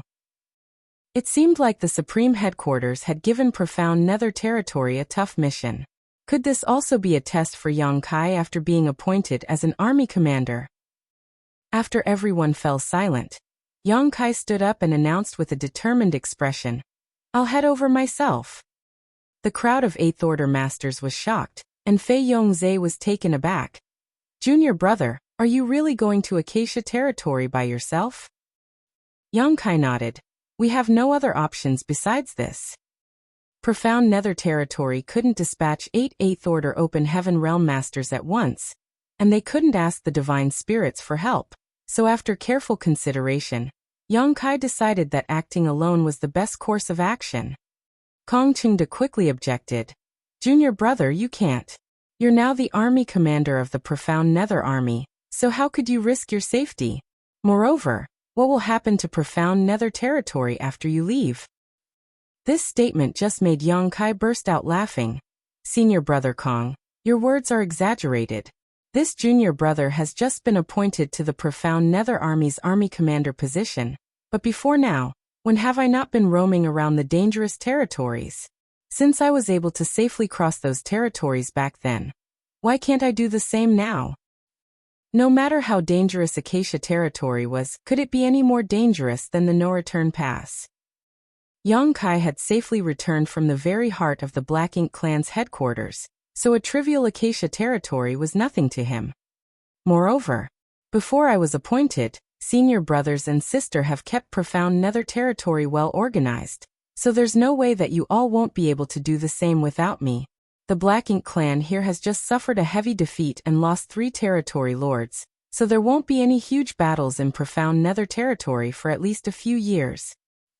Without giving them a chance to talk, Yang Kai concluded, "It's settled then. I will personally take a trip to Acacia territory, and once I leave, I must ask senior brothers and sister to guard Profound Nether territory. This is also the first order I issue after being appointed as army commander. Since he had put it that way, what could the other Eighth Order Open Heaven Realm Masters possibly say? But after careful consideration, it did seem like Yang Kai personally moving was the best option they had. No longer trying to stop Yang Kai, Wei Junyang said, "How many troops do you intend to bring, junior brother?" Yang Kai answered, "I don't need too many. How about this? I'll bring the original members of Dawn. That should be enough."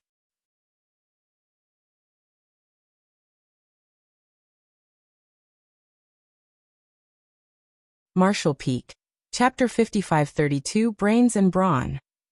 When the other Eighth Order Open Heaven Realm Masters saw Yang Kai's enthusiastic state, they felt some lamentation and shame. They were lamenting because the younger generation was growing so fast. Though Yang Kai was the only youngster with a high position now, others from his generation had begun showing their talents on the battlefield, and would soon rise up. These juniors who had shown their brilliance on the battlefield were the future of the human race, and were the reason the Ninth Order old ancestors sacrificed themselves to pave the way forward for them. As for why they felt ashamed, it was because these old fellows couldn't help Yang Kai. After calming his thoughts, Wei Junyang spoke, "Since you've made your mind up, we won't try to dissuade you. But you must remember that you're now an army commander, so if you find yourself in a dire situation, you must ensure your own safety first." "I understand." Yang Kai nodded heavily. "Junior brother, when will you leave?" "Immediately." Wei Junyang raised his hand and summoned his universe chart. Then he moved his hands to display an image of the void. There are 3 territory gates that lead to different great territories in profound nether territory. Junior brother can quietly exit through here. While he spoke, he reached out and pointed at one of the territory gates. One of the 3 territory gates was guarded by the human race, so that they had somewhere to retreat if they lost the war. Another one had been taken over by the Black Ink clan, while the last one was still unclaimed. However, both sides had set up camps there to prepare for any spontaneous battles. The territory gate Wei Junyang was referring to was that 3rd gate.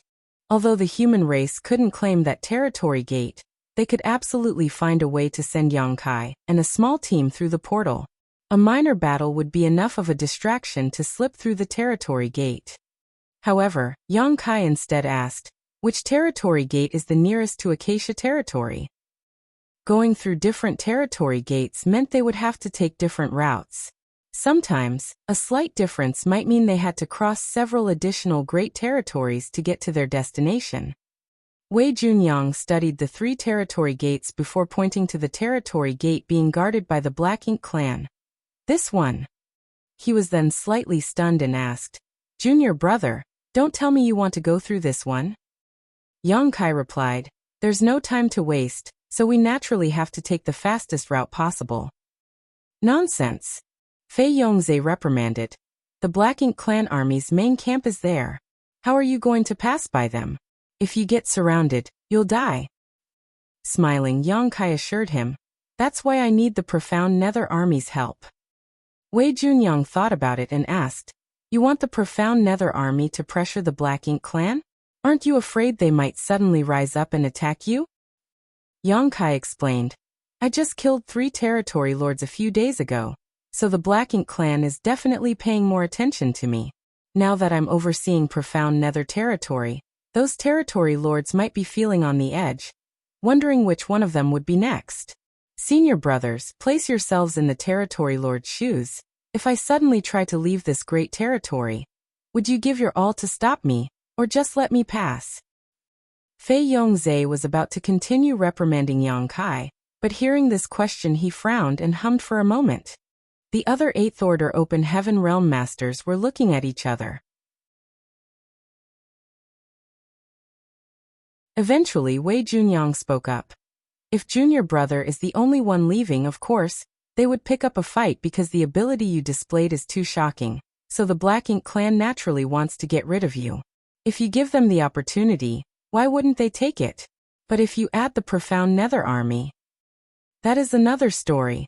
Would the Black Ink clan really make things difficult?" Originally, The Black Ink clan here had the upper hand and almost seized Profound Nether territory completely, but Yong Kai appeared and foiled their plans. The Black Ink clan would naturally be wary of a master like Yong Kai, who could easily kill territory lords like they were random chickens or dogs. Therefore, if such a master wanted to leave Profound Nether territory, it would be great news for the territory lords, so the Black Ink clan might really not stop him but welcome him leaving. Such a plan might sound far-fetched, but after careful consideration, it seemed there was quite a lot of space for maneuvering. At that instant, Wei Junyang looked at Yong Kai with a complicated expression, and remembered how Ouyang Lai had joked that Yong Kai should be called Big Head Yang.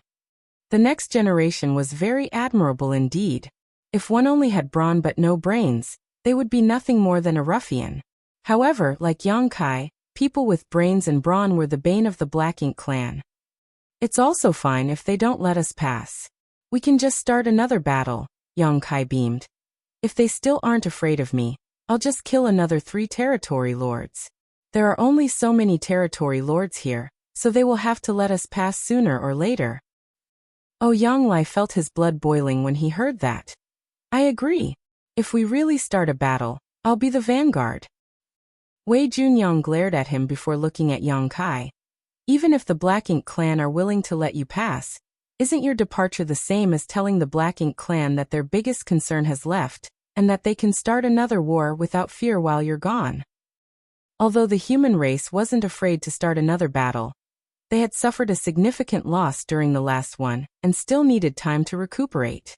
Yong Kai answered, they won't have the guts to do that. Since I can leave Profound Nether territory, I can return as well. How can they rest assured that I've really left? If they see me leave right in front of them, they will only become even more cautious because if they start another battle, they will have to worry about me attacking them from behind. After a short pause he continued, moreover, it doesn't matter if another battle happens. I've already distributed many small stone race soldiers to the others. I must say, the idea of treating the small stone race as artifacts to be refined rather than beasts to tame is quite ingenious. With their addition, the Profound Nether army's capabilities are much stronger than they were before.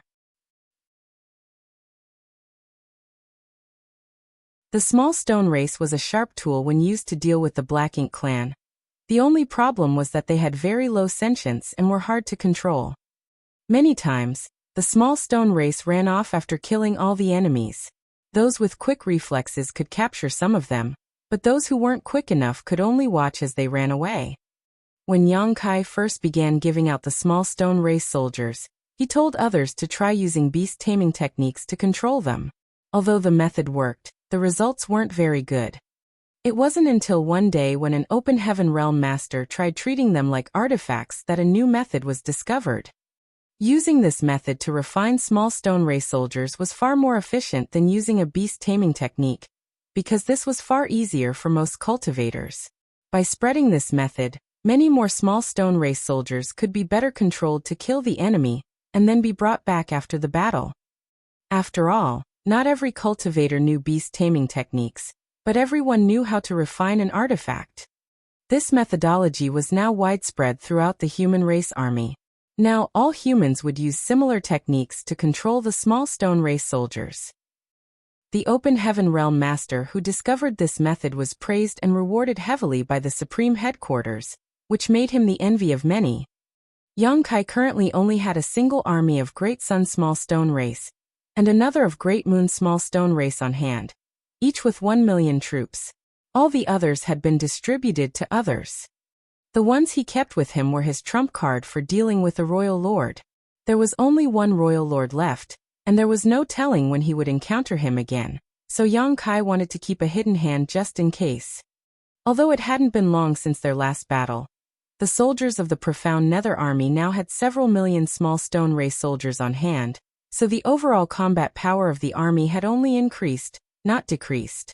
If they did start another large-scale battle, the humans of Profound Nether territory wouldn't have to be wary of the Black Ink clan.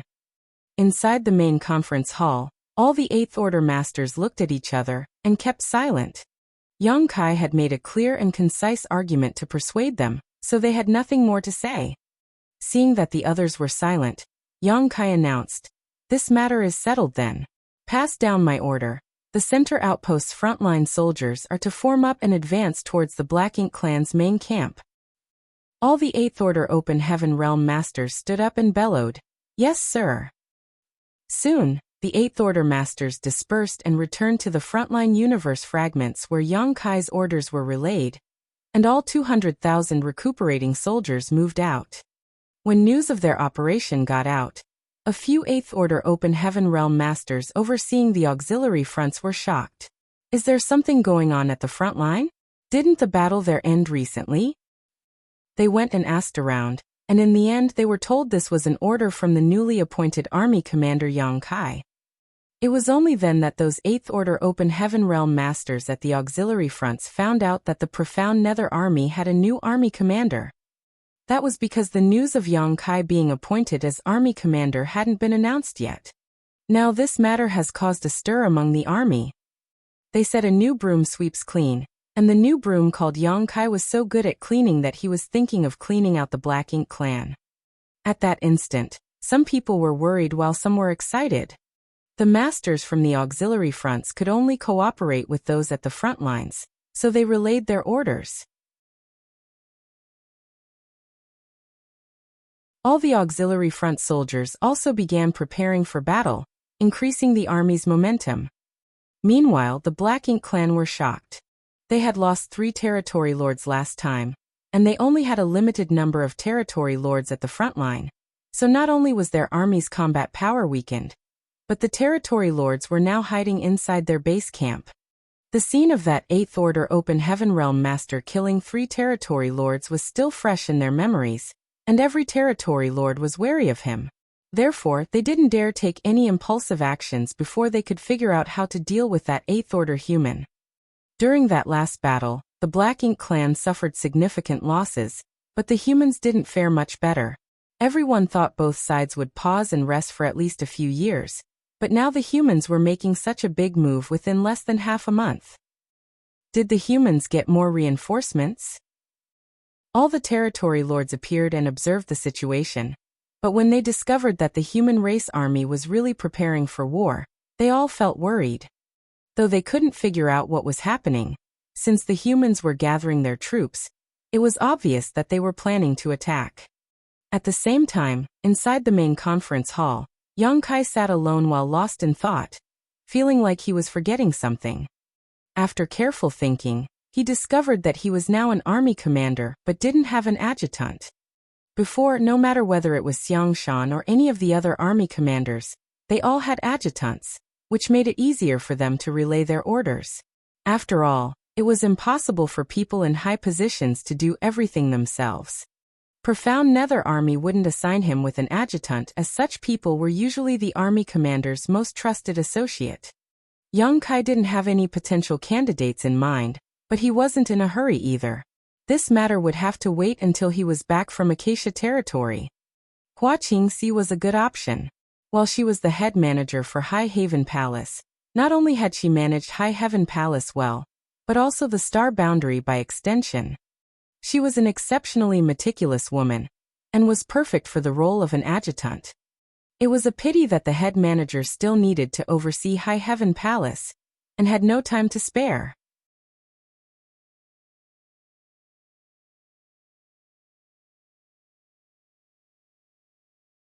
Marshall Peak.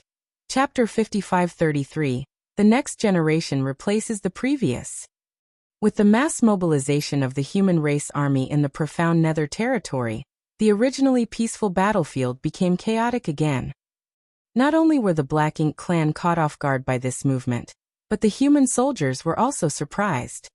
Both sides thought that after the previous battle, there would be a long break before the next round of fighting, but it had only been a dozen days or so, and the humans were already planning something big.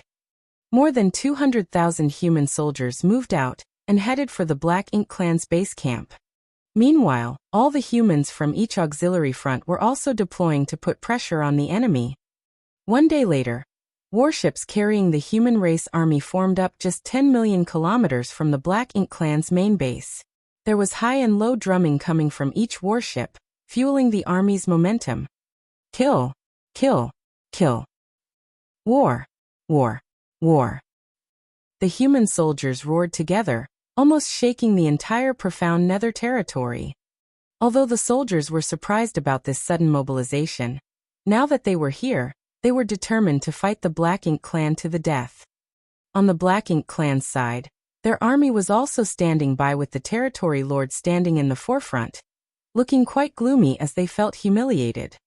During the several dozen years of war in profound nether territory, this was the first time the humans had arrived at their doorstep. They were usually the ones who initiated the battles, with the humans always defending or at most counterattacking, never venturing deep into their territory. This was where the Black Ink clan's main base was located, so they couldn't stand such provocation from the humans.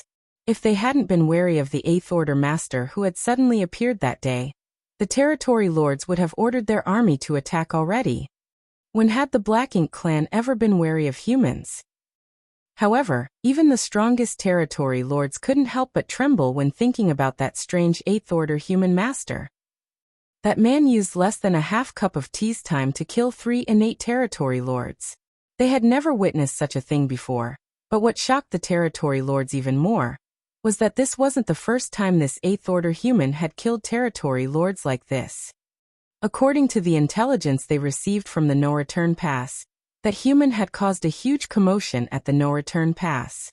He had attacked twice and killed 3 territory lords right under the royal lord's nose. Moreover, he had destroyed 7 high-rank Black Ink nests. Even the powerful innate territory lords were like children before this human.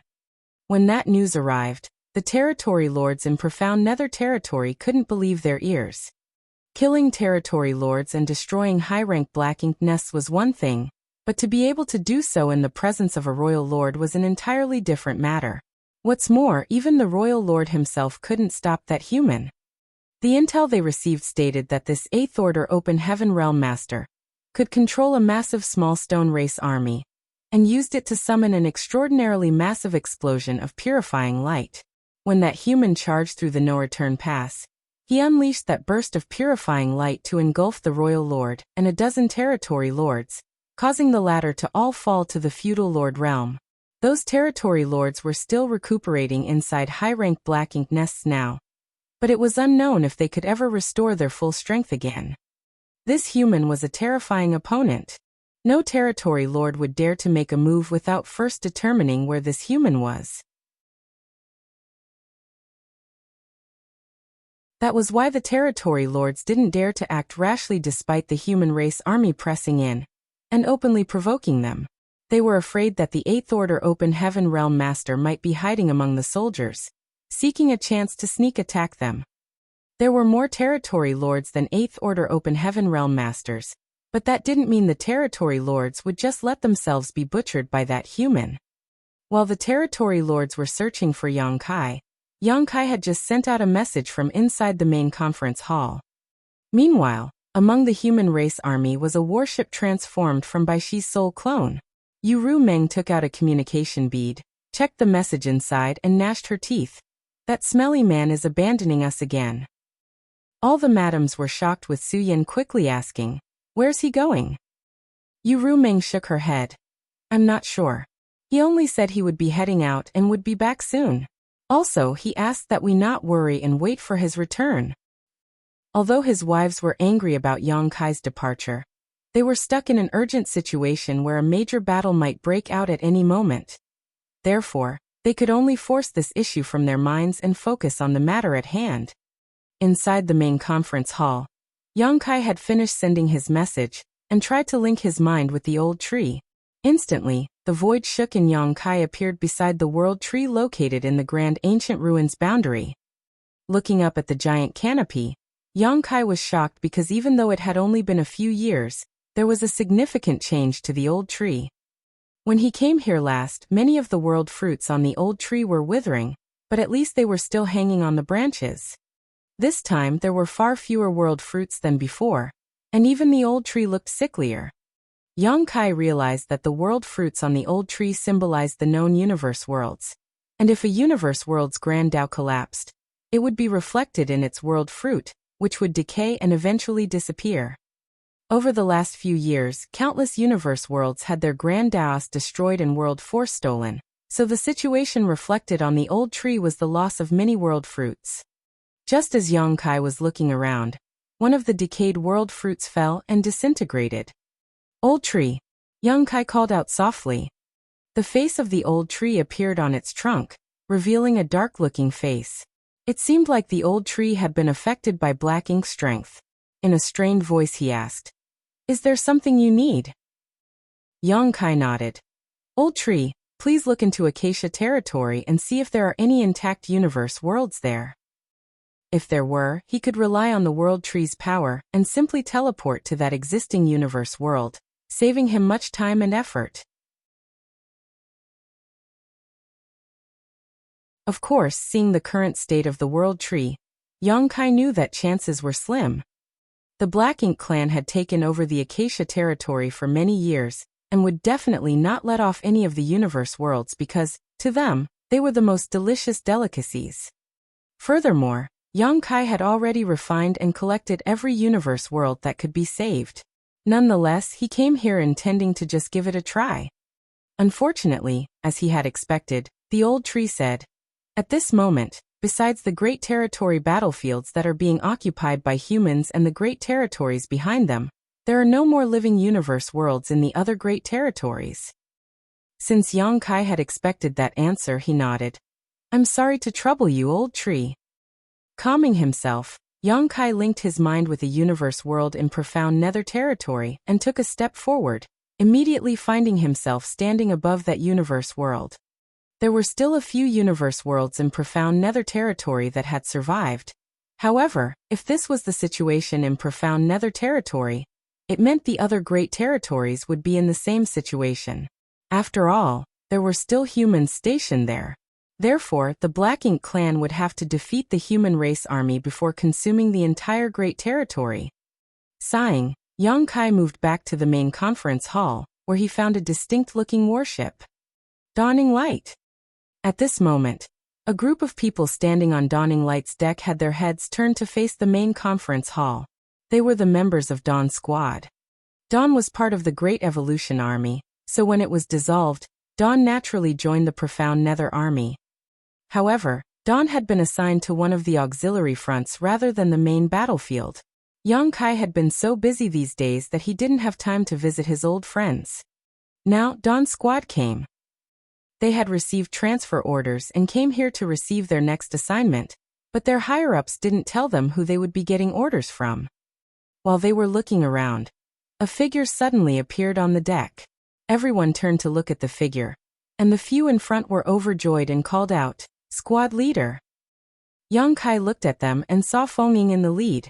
Then he saw Shenao and Bai Yi, as well as Blood Crow and Miao Fei Ping, followed by over a dozen unfamiliar faces. Not recognizing many of the faces here, Yongkai fell into a slight trance. Aboard this very warship, he had previously fought side by side with Ning Qiji, Qi Taichu, and many others. Later, Ren Bingbai and Yu Ziyu joined Dawn, followed by Blood Crow, Zhang Yang. But now many of those people were gone. Many 7th Order Open Heaven Realm Masters had fallen, and even more in the 5th Order and 6th Order had died. There were only a dozen or so familiar faces among the entire Dawn squad. The human race had fought 3 huge wars, so even a special operations squad composed of the strongest elites below the 8th Order like Dawn had been reduced to this state. From this alone, it was easy to imagine just how heavy the human race's losses had been over the past 600 or so years. Dawn could even be considered quite lucky because it still existed, though many newcomers had replaced the old members. Back in the day, there were 4 special operations squads in the Great Evolution Army: Yongkai's Dawn Squad, Chaifeng's Old Turtles Squad, Yao Kongcheng's Snow Wolves Squad, and Ma Gao's Profound Wind Squad. But now only Dawn remained. Yao Kongcheng's Snow Wolves Squad was wiped out by a 9th Order Black Ink disciple back when the Great Evolution Army attacked the royal city. Ma Gao's Profound Wind Squad was destroyed during the battle at the Primordial Heavens Source Grand Restriction. Chai Feng's Old Turtle Squad was left with only a few surviving members after the battle in the Barren Territory. their warship was also destroyed, so they had no choice but to disband. Yang Kai sighed. For countless years, generations of humans fell, and were replaced by the following generation. No one knew how many elites had died in this never-ending war, and though it seemed like the human race's situation had only gotten worse, Yang Kai was confident that the 3,000 worlds would rise from the ashes, and would one day wipe out the Black Ink clan. All their efforts today were to ensure they could survive and thrive in the future. Senior Sister Feng. Yang Kai nodded lightly at Feng Ying. Feng Ying had advanced to the 8th Order Open Heaven realm before him, so according to standard procedure, she should no longer be a member of Dawn.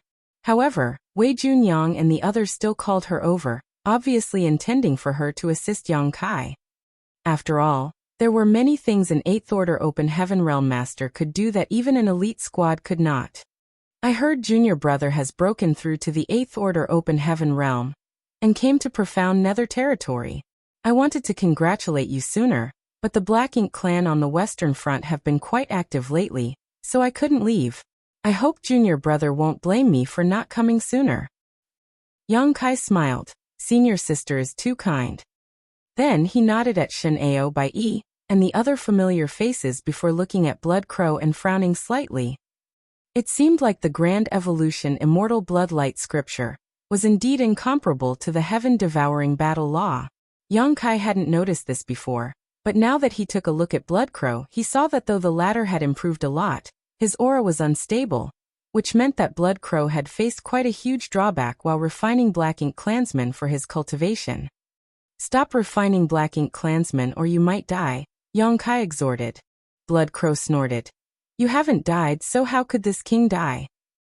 While he sounded standoffish, Blood Crow was secretly thinking to himself, this brat's luck is truly astonishing.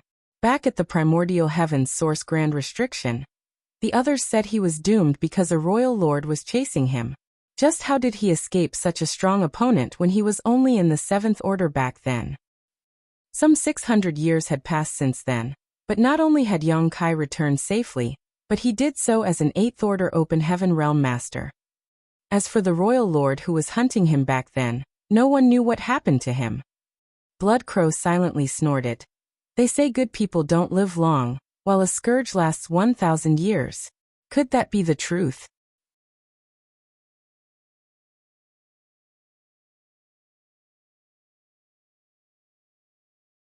Marshall Peak. Chapter 5534. One warship moves forward. If that is true, I'm quite the scourge as well, so I shouldn't die easily. Blood Crow thought about nonsense, while Yang Kai stopped caring about him. Cultivators had to walk their own martial Dao, and the best Yang Kai could do was remind Blood Crow to be careful. Whether Blood Crow would take his words into account wasn't something Yang Kai could control. He wasn't Blood Crow's elder or ancestor, so he had no right to interfere. Xiao Kai has advanced to the 7th Order Open Heaven realm? Yang Kai looked at a cute young woman in surprise and couldn't help nodding. Not bad. Not bad at all. During these years, numerous disciples had left the Void Dao Temple in his small universe. Back on the Black Ink battlefield, several disciples broke through to the Open Heaven realm. Then, after Yang Kai returned to Void Land, he released some 5,000 more who all broke through to the 6th Order and 7th Order, shocking Mo Mei and the others at the time. Among all those disciples from the Void Dao Temple, the one Yang Kai was most familiar with was definitely Miao Fei Ping. Miao Fei Ping was the first to ascend from the Void Dao Temple and break through to the Open Heaven realm, making him the eldest senior brother of all the cultivators from the Void Dao Temple. In fact, there was still a statue of him in the Dao Temple to motivate the younger generation. Besides him, Yang Kai was most familiar with this young woman called Xiao Kai. Back at Great Evolution Pass, Xiao Kai regularly visited Dawn's stationed area and helped out. However, anyone could see that helping out was just an excuse, and her real intention was to visit Miao Fei Ping. It seemed like there was some kind of story between Xiao Kai and Miao Fei Ping. In terms of respect, there was only one figure in this young lady's heart, and not even Yang Kai, the Dao Lord, could compare. At this moment, Xiao Kai and Miao Fei Ping were standing side by side and looking at each other affectionately, indicating that they had obviously gotten together. When they saw Yang Kai, Miao Fengping and Xiao Kai were also very excited. Ordinary people would find it hard to understand why the cultivators from Void Dao Temple respected Yang Kai so much, but for those who came from the Void Continent it was different. Dao Lord, Xiao Kai elegantly bowed. Yang Kai nodded lightly. Xiao Kai's aptitude wasn't bad, and could even be said to be extremely high. In fact, all those who could leave the Void Dao Temple and break through to the open heaven realm had outstanding aptitudes. Back then, Xiao Kai was able to break through to the 6th Order Open Heaven Realm directly, and now she had advanced to the 7th Order Open Heaven Realm, after a mere 700 years or so. She must have encountered some kind of opportunity, or else it would be impossible for her to grow so quickly. However, Yang Kai didn't ask about it because the opportunities one obtained were considered private matters. The disappointment in his heart disappeared as he thought that at least Dawn still had over a dozen surviving veteran members. Yang Kai's expression then became serious as he announced, "This time, you will be following me on a mission." Feng Ying asked, "Squad leader, what's our mission?" Yang Kai replied, "We will be heading to Acacia territory. There are a few cultivators trapped there, and our mission is to rescue them." Frowning, Feng Ying asked again, "There are still cultivators trapped in Acacia territory?" She didn't know about this because the Supreme Headquarters had only recently received the news. Though Feng Ying was also a division commander now, she was still new and couldn't get her hands on such news. Yang Kai nodded. "This mission will be quite dangerous, so if any of you don't want to take part, I won't force you to go. If that is your decision, you may leave now." Turning around and looking at everyone, Yang Kai saw that the veteran members of Dawn all looked unperturbed and didn't show any signs of retreating. However, a newly joined 7th Order Open Heaven Realm Master spoke up. "Sir, how many troops will be deployed for this mission to Acacia territory?" While looking at him, Yang Kai replied, "Dawn Squad plus me." The 7th Order Open Heaven Realm Master was dumbfounded. How could Yang Kai think to save the humans trapped in Acacia territory with just one squad? Although Dawn was a special operations squad with 50 members, that was still far too few people. Since the Black Ink clan could surround the cultivators in Acacia territory, it meant there would be quite a lot of them, and there might also be territory lords guarding that place. Looking around, the 7th Order Open Heaven Realm Master saw Shineo, and the others showed no signs of surprise or disapproval. Instead, they all looked eager to head out. After a short pause, the 7th Order Open Heaven Realm Master spoke up again. "Sir, there have been rumors about you killing 3 territory lords on your own during the last battle. Are they true?" "They are." Despite knowing that it was unlikely that such news was fake, the 7th Order Open Heaven Realm Master was still shocked when he heard Yang Kai personally admitting it. When had there been an 8th Order Master strong enough to kill 3 territory lords in a row? The 7th Order Open Heaven Realm Master had previously seen battles between 8th Order Open Heaven Realm Masters and innate territory lords, but the powerful 8th Order Masters never got the upper hand, which showed how strong innate territory lords were. Yet now, 3 such powerful innate territory lords died in one battle, and they were all killed by the same man. Shineo laughed while patting that 7th Order Open Heaven Realm Master's shoulder. "Old Ho, back when our squad leader was in the 7th Order Open Heaven Realm, he had teamed up with Junior Sister Bai Yi and killed a territory lord. Now that he's an 8th Order Master, so there's nothing unusual about him killing a few territory lords." Meanwhile, Bai Yi didn't say anything as she silently noted that territory lord was already half crippled, which is why Yang Kai and I were able to kill him. If it had been a territory lord in his prime, Yang Kai and I might not have returned alive that day. The 7th Order Open Heaven Realm Master surnamed Ho chuckled wryly as this wasn't the first time he heard Shineo mention this matter. A 7th Order Open Heaven Realm Master killing a territory lord was indeed an impressive feat, but the territory lords from the Black Ink battlefield were entirely different from the innate territory lords of today. The current innate territory lords possessed extremely high strength because they had sacrificed all their future potential for immediate power. Despite there being many 8th Order Open Heaven Realm Masters in the human race army, Less than 10 of them could kill an innate territory lord in a one-on-one fight. Old Ho had previously heard a lot about Yang Kai, and after he joined Dawn, Shen Ao and the others had regaled him with many heroic stories of the past. Those veteran Dawn members respected Yang Kai to the extreme. Now that he also had the chance to fight alongside the original squad leader of Dawn, the Seventh Order Master suddenly began looking forward to this mission. He thus cupped his fist and quickly said, "I am willing to follow you and obey your commands, sir." "We are willing to follow you and obey your commands, sir," the crowd vowed in unison. Yang Kai looked around and nodded in satisfaction. "Good, let's go." The crowd dispersed and took their stations. Soon, dawning light turned into a ray of light and shot towards the depths of the void.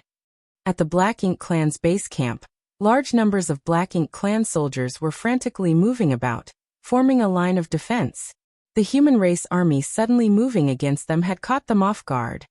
What further confused the territory lords though was that the humans didn't take advantage of this opening to start a battle, and instead just stayed outside while acting like they would strike at any moment. Such a situation, where the enemy didn't attack or retreat, made the territory lords feel very uncomfortable. If they weren't wary of that particular Eighth Order Open Heaven Realm Master, they wouldn't need to suffer such humiliation. However, that Eighth Order human still hadn't shown up, and no one knew where he was. The territory lords were constantly sweeping the surroundings with their divine senses, trying to seek out his whereabouts. While the territory lords were in doubt though, it seemed like someone with high authority had arrived. The human army separated to the left and right, and a warship larger than an ordinary squad-class warship suddenly appeared before the territory lord's eyes. That warship was charging straight at the Black Ink Clan's base camp without any intention of turning around or stopping. What was even more shocking to the territory lords was that they saw a familiar figure standing on the deck of the incoming warship. It was that Eighth Order Open Heaven Realm Master, the one who killed 3 territory lords in the last battle. They thought he had been hiding in the dark, but they never expected that he wasn't even here in the first place. At this moment he was standing aboard a warship, looking down on them with insufferable arrogance. The territory lords were furious as they suddenly had a feeling of being humiliated and felt vexed. Somewhere among the huge human fleet, atop a warship transformed from Baishi's soul clone, Yuhi's sharp eyes spotted something and she pointed in that direction while yelling in shock, "Madams, young master is over there." All the women aboard the ship looked over, and saw the scene of Yang Kai coming over aboard Dawning Light. Yu Meng frowned. What's he doing?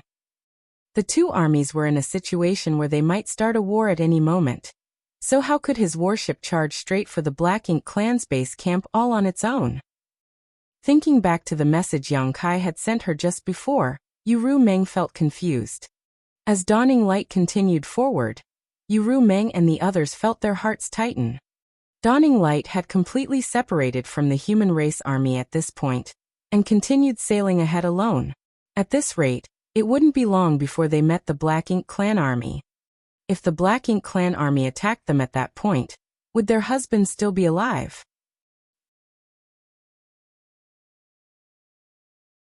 That bastard. Yu Meng was furious. That smelly man never considers us when doing things.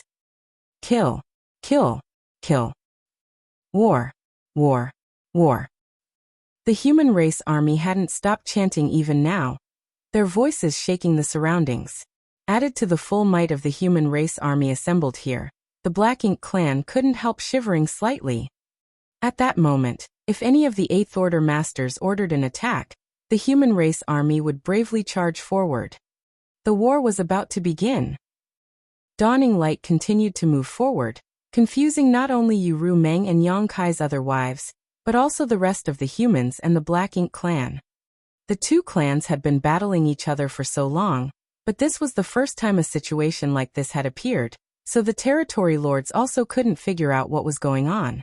However, they had to admit that Yang Kai's appearance had attracted every Black Ink clansman's attention. The invisible pressure formed from all the gazes focused on Yang Kai was so strong that it almost warped the void. Atop Dawning Light, one of the Fifth Order Open Heaven Realm Masters felt his legs trembling as he looked at the Sixth Order Master beside him with a bitter expression. Senior brother, I'm almost at my limit.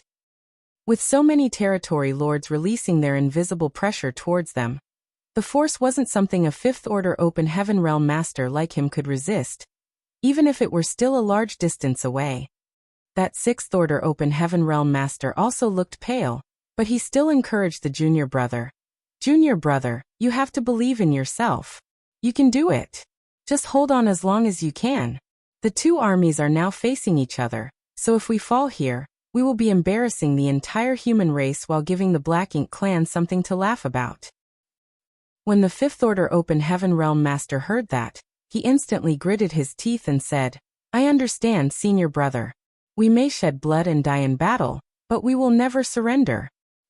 Following his low shout, he slowly straightened his legs, but he was still trembling while sweating profusely. The sixth-order open heaven realm master noticed that and gritted his teeth as well, trying to hold on as long as he could while feeling confused. Yongkai said they were heading to Acacia territory to save the humans trapped there. So why did he bring Dawn to the front lines of an impending battle? You're tuning in to the Limei's Wuxia Whispers YouTube channel. We're so grateful for your support, and don't forget to subscribe to join us on this incredible journey through captivating stories. Your generosity through donations truly makes a world of difference, as it's the primary source of revenue that allows me to expand and enhance this channel for you. Thank you from the bottom of my heart for being a part of this adventure.